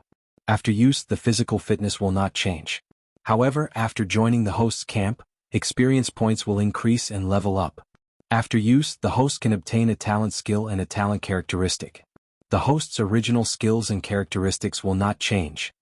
Seeing the attributes of the self-created hero creation template, Su Lin was obviously happy. This kind of self-created hero creation template existed in the game as well. In the game, other than the basic NPC heroes, players could create other heroes according to their own ideas. He did not expect that this function would be retained after coming to this world. Although the self-created hero template was not strong in terms of attributes, it had one advantage. As long as the experience points reached the level requirement, the character's level would continue to increase without encountering a bottleneck. One had to know that although there were many extraordinary abilities in this world, this kind of ability also depended on one's aptitude. Most people could only stay in the middle and low ranks for their entire lives. Only a few people could break through to the high ranks or even the legendary rank. Now, as long as he had this self-created hero template, he could smoothly rise to the limit without any hindrance. Of course, this thing was not without its drawbacks. After becoming a system-recognized hero, the experience required for each level up would be much higher than the previous one. In the later stages, the experience required to level up would be very high. Therefore, even if one became a hero, it would take a long time to become a legend. However, even though it would take a long time, it was still better than having no hope at all. After putting it away, Sulin took out another token. This was a black token. On one side of the token, there was a drawing of a bow and arrow, and on the other side was a bow. He did not know what material the token was made of. It was as warm as jade in his hand, and it gave him the feeling that it was an old object that had been around for a long time. Commander's Seal, Bow. After using it, you can gain the ability to recruit, train and lead archers. The commander's troop class will be increased to include archers. Sulin chose to use it directly. The drawing of the token in his hand turned into a little light and disappeared into the air. Then, on his information panel, there was an additional troop class called Archer in the commander's column. He put away the severely deformed spear in his hand. This spear was completely scrapped. The only value it had was to be reforged. Sulin reached out and lifted the giant tiger next to him. This 8-meter-long giant tiger could be said to be a treasure from head to toe. One had to know that the meat of a magical beast was not only a very good delicacy, but it also contained special magic. After eating it, it could enhance one's strength.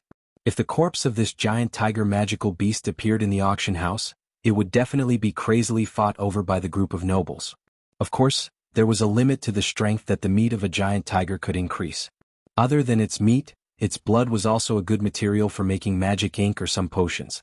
Its fur could be made into enchanted leather armor or magic scrolls. As for its bones, they were also some spellcasting materials or some supplementary ingredients. Of course, there was one thing that could be said to be the favorite of the male nobles. Normal tiger penises were not cheap. The effects of such a high-grade magical beast's penises would definitely be more powerful, so the price would naturally be ridiculously high. As for whether it could be sold, don't doubt the desire of a noble for it. One had to know that men were even more obsessed with it than women were with cosmetics. Such a giant tiger naturally weighed a lot. Sulin estimated that this giant tiger weighed at least 3 to 4 tons. After removing the bones, organs and fur, there would be at least half of it left. Dragging the giant tiger's corpse out of the forest, he saw a few barbarian warriors from afar. When they saw Sulin's figure appear, they immediately rushed towards him. When they saw what Sulin was dragging, they were so shocked that they could not close their mouths. This is... A strange flush appeared on the faces of the barbarians, and their voices involuntarily trembled. You killed this storm tiger? They could not help but be shocked. Yes. Sulin casually put down the giant tiger's corpse and patted the dust off his body. He said calmly, I was out patrolling and coincidentally encountered a big cat that ate my cow, so I killed it along the way. Along the way. Alright, stop talking nonsense.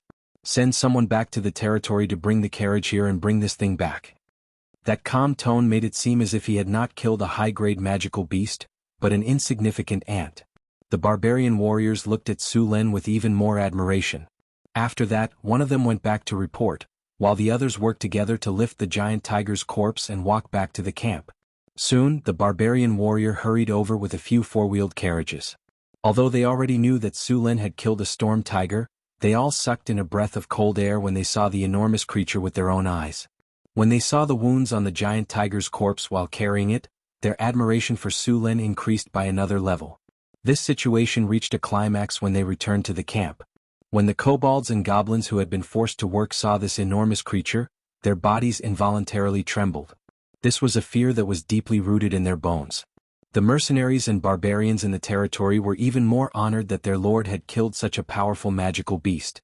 In the north, only a powerful lord could better protect the territory. At this moment, Sulin's reputation in the territory reached a new peak.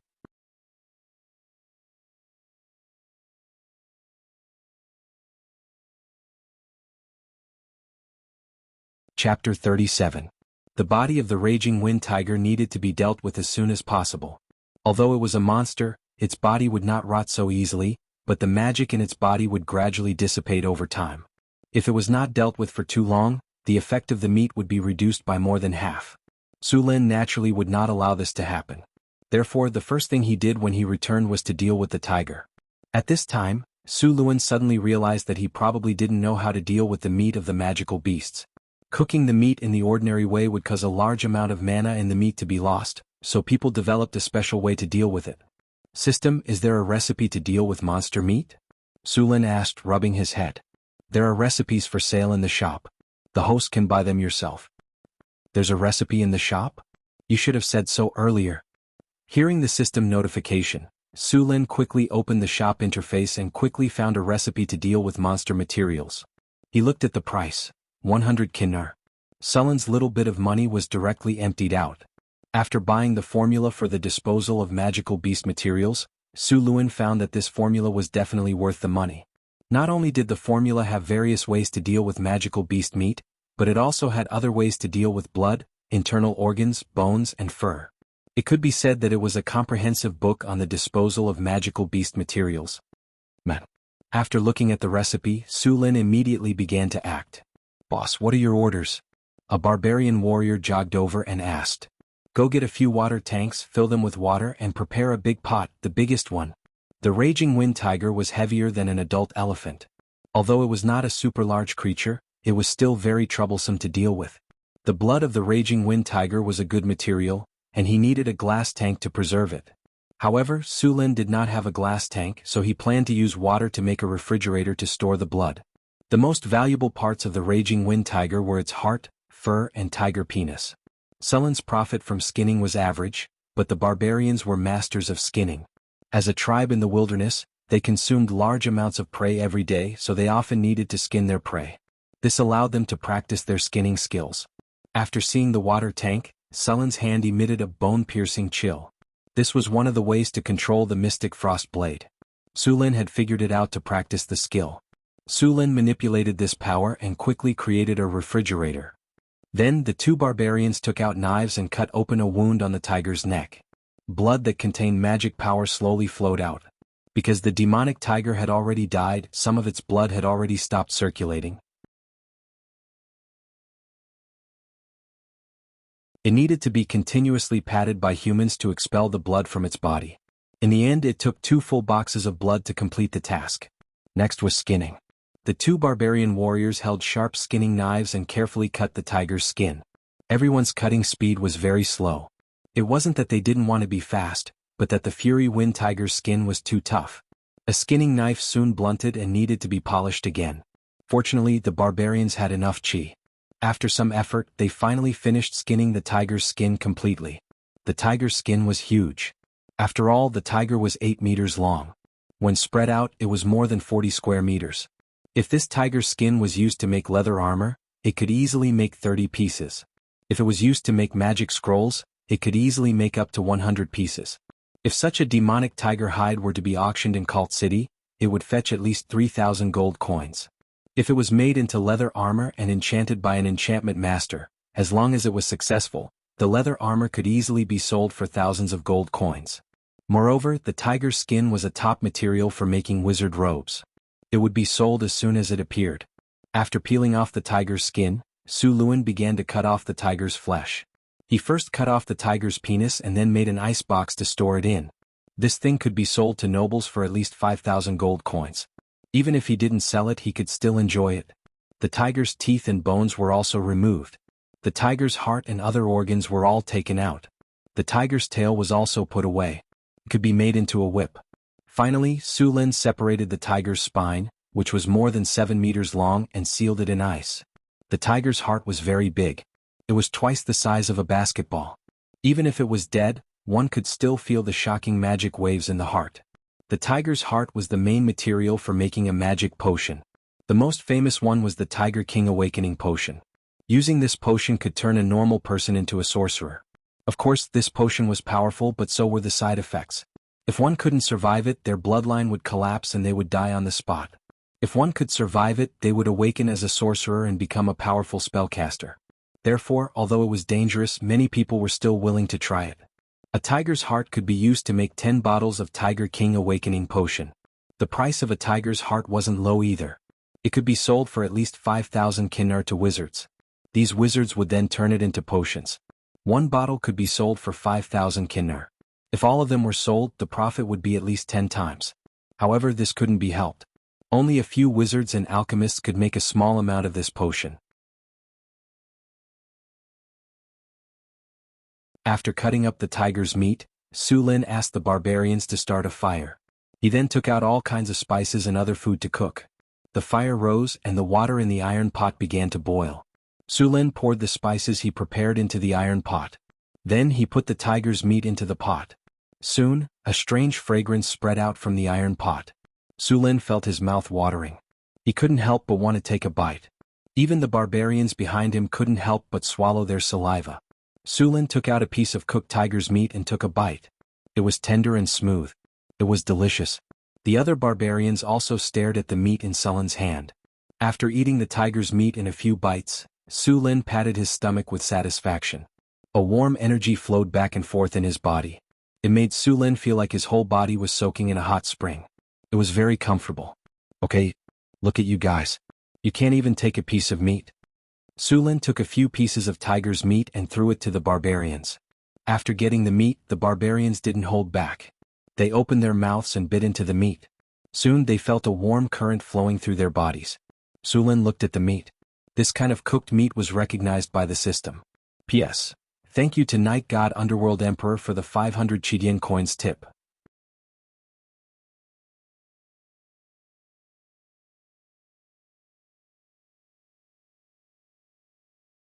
Chapter 38. Magic Tiger Jerky, made from the meat of a Gale tiger and added a dozen spices. Delicious. Can quickly replenish stamina and slightly increase physique. Has special effects after consumption. Gain +2 strength and +2 dexterity for 2 hours after consumption. Gain +1 strength for the first consumption. Gain +2 strength cumulatively. A Gale tiger like this would make at least 2 tons of jerky. Luckily, Su Lin had asked his men to prepare a few big pots. Otherwise it would take at least a day or two to cook all the meat. Also, the best time to prepare the Gale tiger meat was 6 hours. If it wasn't done after 6 hours, the remaining meat would go bad, and the effect of the meat would be reduced by a lot. 2 hours later, all the tiger meat had been prepared. The fragrant jerky was piled up into a small hill in the yard. This kind of jerky could be stored for 3 years even if it wasn't specially stored. If it was stored in a special warehouse, it could even be stored for 10 years without a problem. After the jerky was stored in the warehouse, Su Lin could finally relax.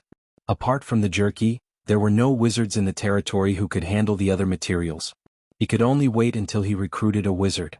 As for selling them directly, that was the least profitable option. He gave all the barbarian warriors 3 pieces of jerky and told them to go back and eat. The amount of jerky was just enough to maximize the effect. Eating more would be a waste. After dealing with the storm tiger, Su Lin had time to check the other rewards given by the system. Leveling up had rewarded him with 2 attribute points and 2 skill points. Completing the quest had rewarded him with +1 to all attributes. In addition, eating the storm tiger's meat had increased his strength by 2 points. It could be said that this quest had brought him 9 attribute points so far, which was more than he gained from leveling up 4 times. Su Lin added the 2 attribute points to strength. Now his strength had reached 31 points. As for the attribute points, he didn't learn any new skills.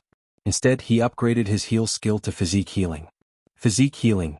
After use, it can quickly heal more serious injuries.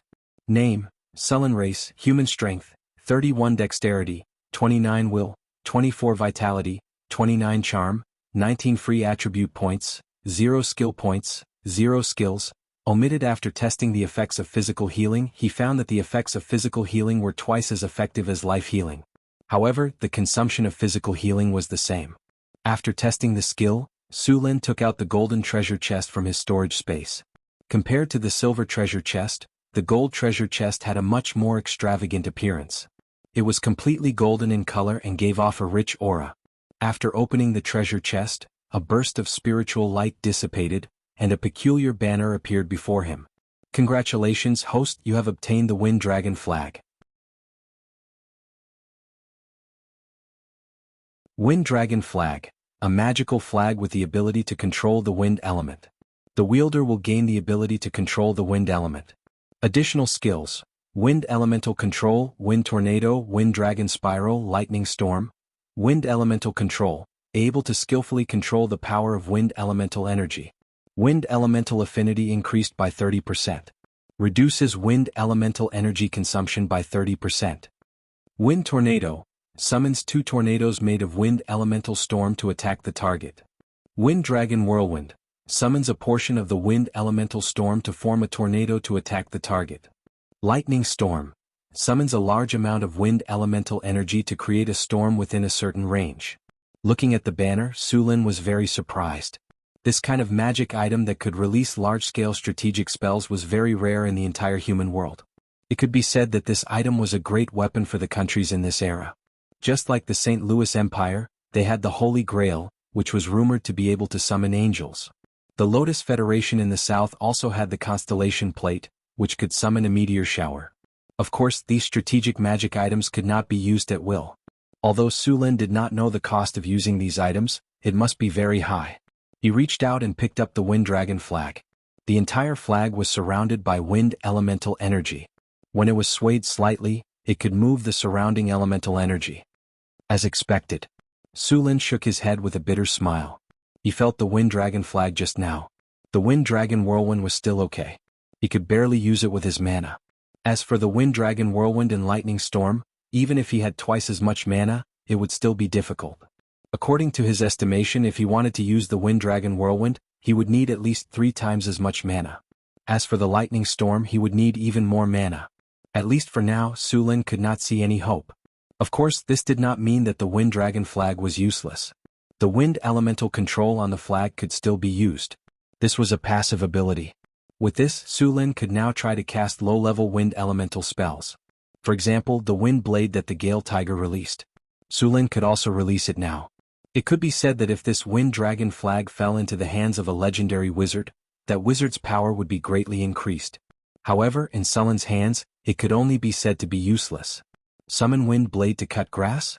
The power of the Wind Blade was not even as strong as his long spear.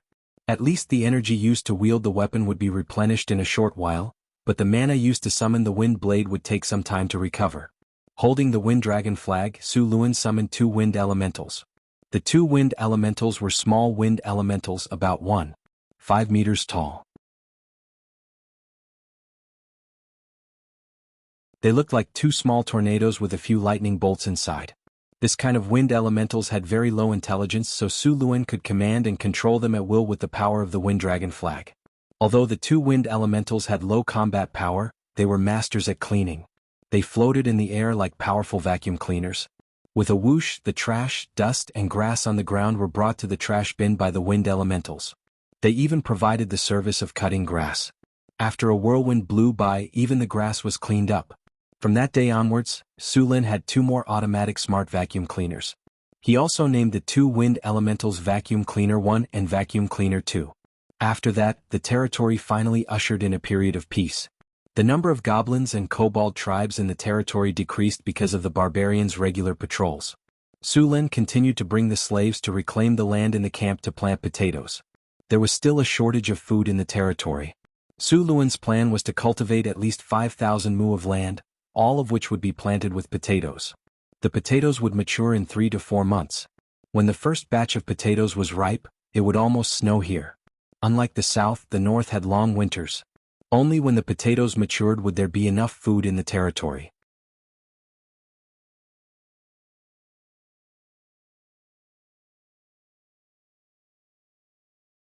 Chapter 39. The weather was still hot after autumn. In the wilderness outside the territory, thousands of goblins, kobolds, and gnolls were repairing the earth under the sun. There were also dozens of supervisors of different races standing next to them. Whenever they saw someone slacking off, they would immediately whip them. Sulin was lying leisurely on a recliner under a big tree, wearing a pair of black crystal sunglasses on the bridge of his nose. There was a glass of freshly squeezed juice on the small table next to him. Behind him, Vacuum Cleaner number 1 and Vacuum Cleaner number 2 were like 2 small fans with great power, blowing the wind with a whooshing sound. In this autumn sun, they brought a gust of cool breeze. On the other side of the field that had already been cultivated, a group of strong women and children were driving the cows to plow the field. On the other side of the city wall, there was fertile black soil on the banks of the Red Sand River. About 2,000 acres of land had already been cultivated. According to the current progress, it would take at most half a month to cultivate all 5,000 acres of potatoes. Ding. The construction of the barracks field is complete. Importing data. Importing the militia training content. Importing the infantry training content. Importing the archer training content. Data importing progress 10%, 20%, 30%. Su Luan was slightly taken aback by the sudden sound of the system notification. The barracks field was already completed? Su Lin quickly opened the system interface to check. Barracks drill ground. The barracks drill ground trains qualified soldiers for the territory. Every soldier trained here is a qualified warrior. They are important personnel in the defense of the territory and have undergone rigorous military training. They only need to go through a period of training to become elite soldiers. Soldiers are the foundation of a lord's rule. Weapon proficiency +2, training time reduced by 20%, discipline +2, morale +15, territory stability +15. Looking at the barracks attributes, Su Lin was secretly happy. With the barracks he could continue to train qualified soldiers. Of course, the prerequisite was that he had enough money and territory. Training soldiers required money. Currently, the barracks in the territory could only train 3 types of soldiers. One was the barbarian soldiers, the other was the spearman, and the last was the archer. Among them, the lancers were the least expensive with only 1 kinnar. The barbarians required 3 kinnar, and the archers required 2 kinnar. As for cavalry, crossbowmen and heavy infantry, they were all unlocked. The easiest way to unlock these troop classes was to obtain the corresponding troop class's commander's seal. If there was no commander's seal, then recruit a hero who could train this troop class. Of course, they could only recruit ordinary soldiers. As for those special soldiers, they needed a commander's seal to train them. Su Lin also wanted to form a powerful knight order, but based on the current situation, this goal was still very far away. They arrived at the military camp, which was located on the west side of the territory outside the city wall. The city wall that Su Lin was currently building was actually the inner city of the city. When the territory population increased next year, the outer city and outer city walls would be officially built. The inner city of Su Lin was prepared to be his private land. The area of the military camp was not small. It was divided into barracks, warehouses, training grounds, and drill grounds. The training grounds and drill grounds took up 70% of the total area of the military camp. Currently, there were only some archery targets and straw dummies in the training grounds. There were also some training weapons and equipment. An army formed by newly recruited freedmen would not be recognized by the system. Only those who were strong would be recognized, such as the barbarians. When freedmen formed an army, they would still be considered commoners, and only after a period of training could they become militia. But once they had a military camp and went through the training, they would directly skip the militia and become new soldiers. Although the military camp was successfully built, Su Lin did not recruit soldiers. The territory's population was too small. Other than the barbarians, there were only mercenaries. If he wanted to train soldiers, he would have to wait for the slaves that Xian brought back from Cult City. After inspecting the military camp, Su Lin did not go back to rest. Instead, he went to the smithy. In the last battle with the Storm Tiger, his weapon was damaged. Now he needed a new one. Because he was very strong, his weapon had to be sturdy and durable. Take the spear for example. A spear made of ironwood was too light in his hands. Therefore he used an iron spear. However, even an iron spear could not withstand his destruction. As for why he did not use other weapons, it was because the spear was cool. Actually, it was because of the system's template. Only by using a spear could he unleash the greatest power. As for the luck of the spearman, Su Lin did not feel it at all.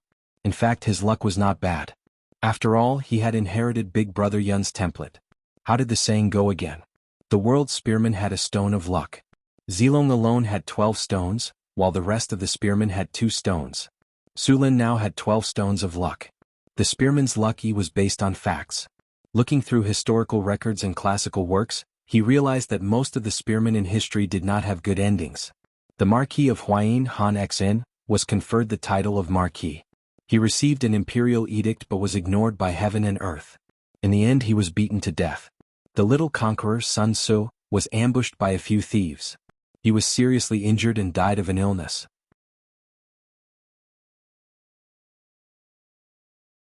In the Romance of the Three Kingdoms he was cursed to death by the demon Yuji. The five-tiger general Ma Chao died of an illness in his prime. The five-tiger general Zhang Fei was stabbed in the back by his subordinates. His head was chopped off while he was sleeping. In the Romance of the Sui and Tang dynasties, Luo Qing fell into a trap and was pierced through the heart by thousands of arrows. The Yang family of Skywave Prefecture, the Yang family's spearmanship was unparalleled in the world.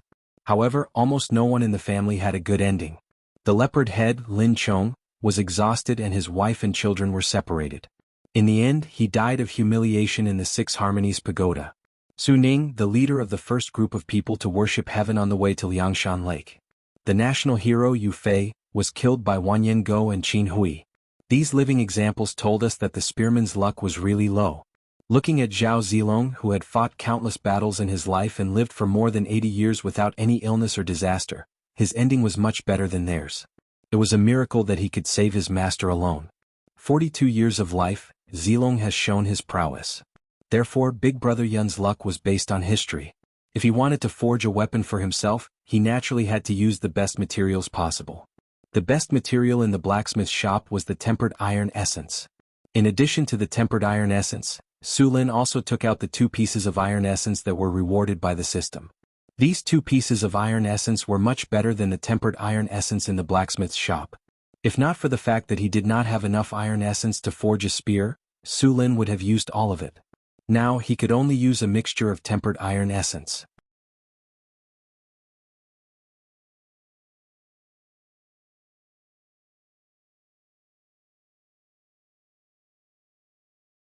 Chapter 40. Bruce's craftsmanship could only be considered decent. There was still a gap between him and a true master, not to mention the dwarves. However, Su Lin didn't expect him to make a divine weapon for him. He only wanted it to be sturdy and durable. None of the enemies he'd encountered so far had made him feel threatened. After a day of forging, Su Lin's new weapon was completed. Steel Spear, a superior weapon forged with steel as the main material. Sturdy, durable and sharp. Armor penetration +1, sturdiness +1, sharpness +1. Su Lin shook the spear.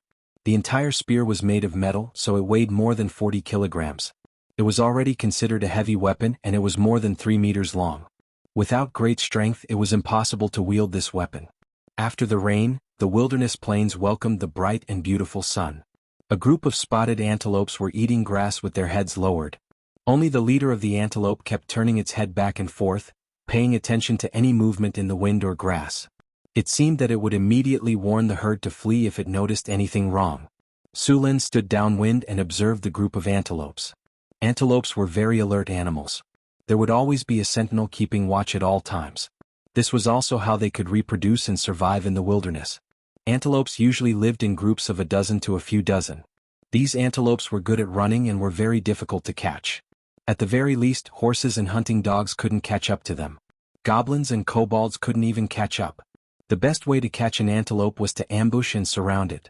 At this moment, 30 barbarians had formed an encirclement around the group of antelopes within a 1-kilometer radius.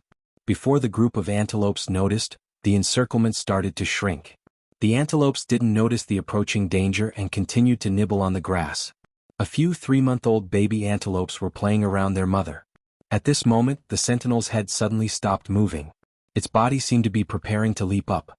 The barbarians hiding in the grass felt their hearts tighten. Move!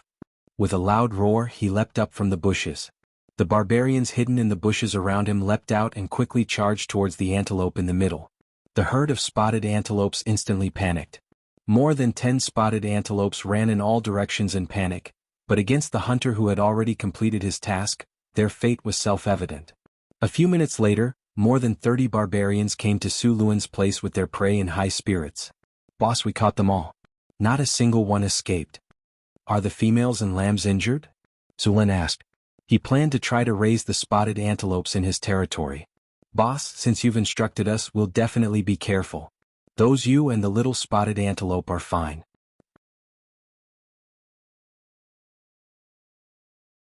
A barbarian raised the spotted antelope in his hand and said, "That's good, let's go back to Swords Gate and eat a whole roasted lamb today," Su Lin said as he led the barbarians back to the campsite.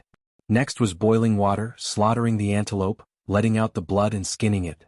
Su-Lin purposely kept the blood for tonight's hot pot. A few barbarians deftly cut open the antelope's stomach and cut it into pieces. They didn't throw away the organs either. These were the real treasures. After washing and skinning them clean, they directly put them into the hot pot to cook. Su-Lin purposely asked Bruce to melt the bronze weapons and make 2 bronze hot pots. He hadn't had a hot pot for so long in the wilderness. Now that the territory had stabilized, Su-Lin couldn't hold back his hunger any longer. The soup base of the hot pot was boiled with butter, chili pepper and other spices. The soup stock was also boiled with beef bones. Although the conditions were a little simple, the soup boiled with bison bones was too fragrant. The beef bones had been simmered for a day, and the oil in the bone marrow had been stewed out. Su-Lin ate the mutton hot pot to his heart's content. After coming to the northern wilderness for so long, he ate potato fish or potato fried fish every day. No matter how delicious the fish soup was, he would throw up if he ate it for 1 or 2 months. He almost wanted to look up at the stars. Now that he had a delicious mutton hot pot, it was simply too blissful. Because of the food shortage, Su-Lin took the barbarians to hunt in the wilderness. Although the wilderness looked barren, there were still many different kinds of animals. After a period of hunting, the hunting team's harvest was very rich. In order to store the prey, Su-Lin specially ordered the slaves to build a livestock pen next to the city wall. Now there were more than 100 different kinds of animals in the pen. There were more than 20 spotted antelopes, and the most were the giant antelopes. These giant antelopes migrated from here some time ago, and he and the barbarian hunters caught hundreds of them. If it wasn't because he was worried that the giant antelopes wouldn't pass through here in the future, Su-Lin was ready to cook them with a ladle. The construction of the territory was still ongoing, but the most important buildings had already been completed. Most of them were civilian houses. The houses he was building this time could house up to 1,000 people. Even the 500 slaves that Xian and Johnson brought back would have a place to live. However, Sullen's own lord's castle was now almost finished. Of course, it was simplified. If it was built according to his ideal, it wouldn't be finished at all in a year and a half. As for the temple in the territory, Su-Lin didn't build it at all. Temples were necessary in the St. Louis Empire. Every city had a temple and even the villages had a church. After all, the church was an international power, and the power of the church was unprecedentedly strong there. The Kingdom of Florence was a multi-faith country.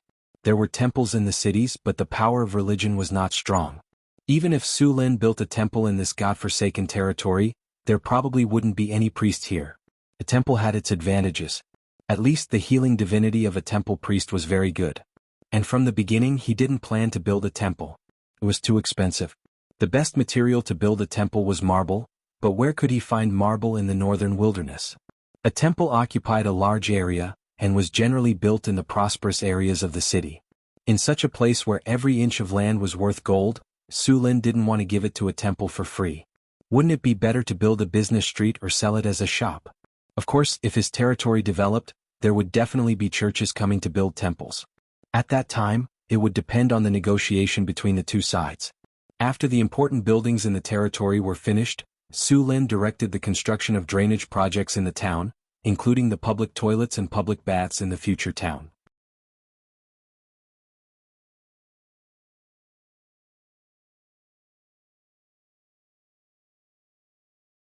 Chapter 41. In the past, the barbarians did not pay attention to personal hygiene. Later, Su-Lin forced them to do so. Barbarians usually had long hair and some of them even had braids. However, these guys were too lazy and couldn't be bothered to take care of their hair. Therefore, their hair was often dirty and there were even many lice in it. The smell on their bodies was also suffocating.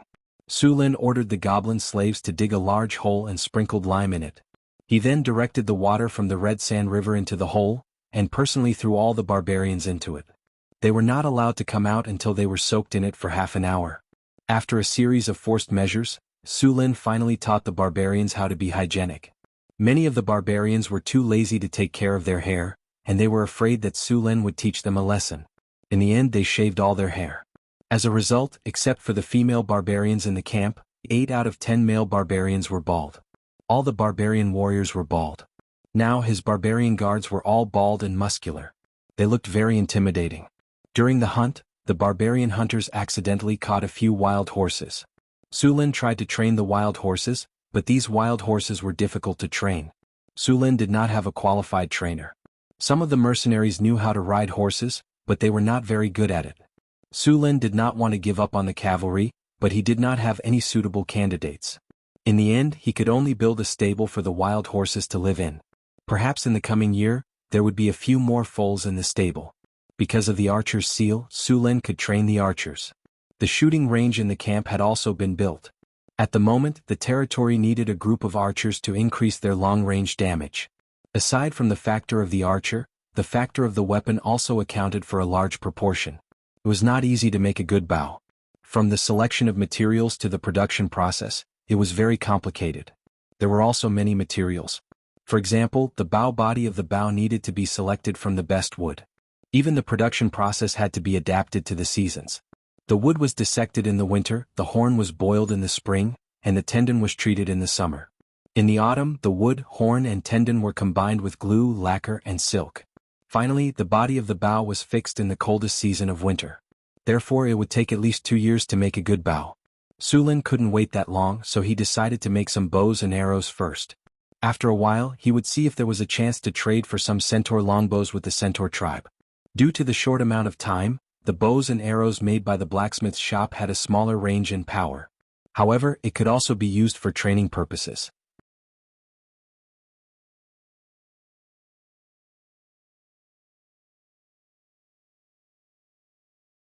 As for oak and teak, these trees liked warmer climates. His territory was too far north. Whether it was oak or teak, they would freeze to death in the long northern winter.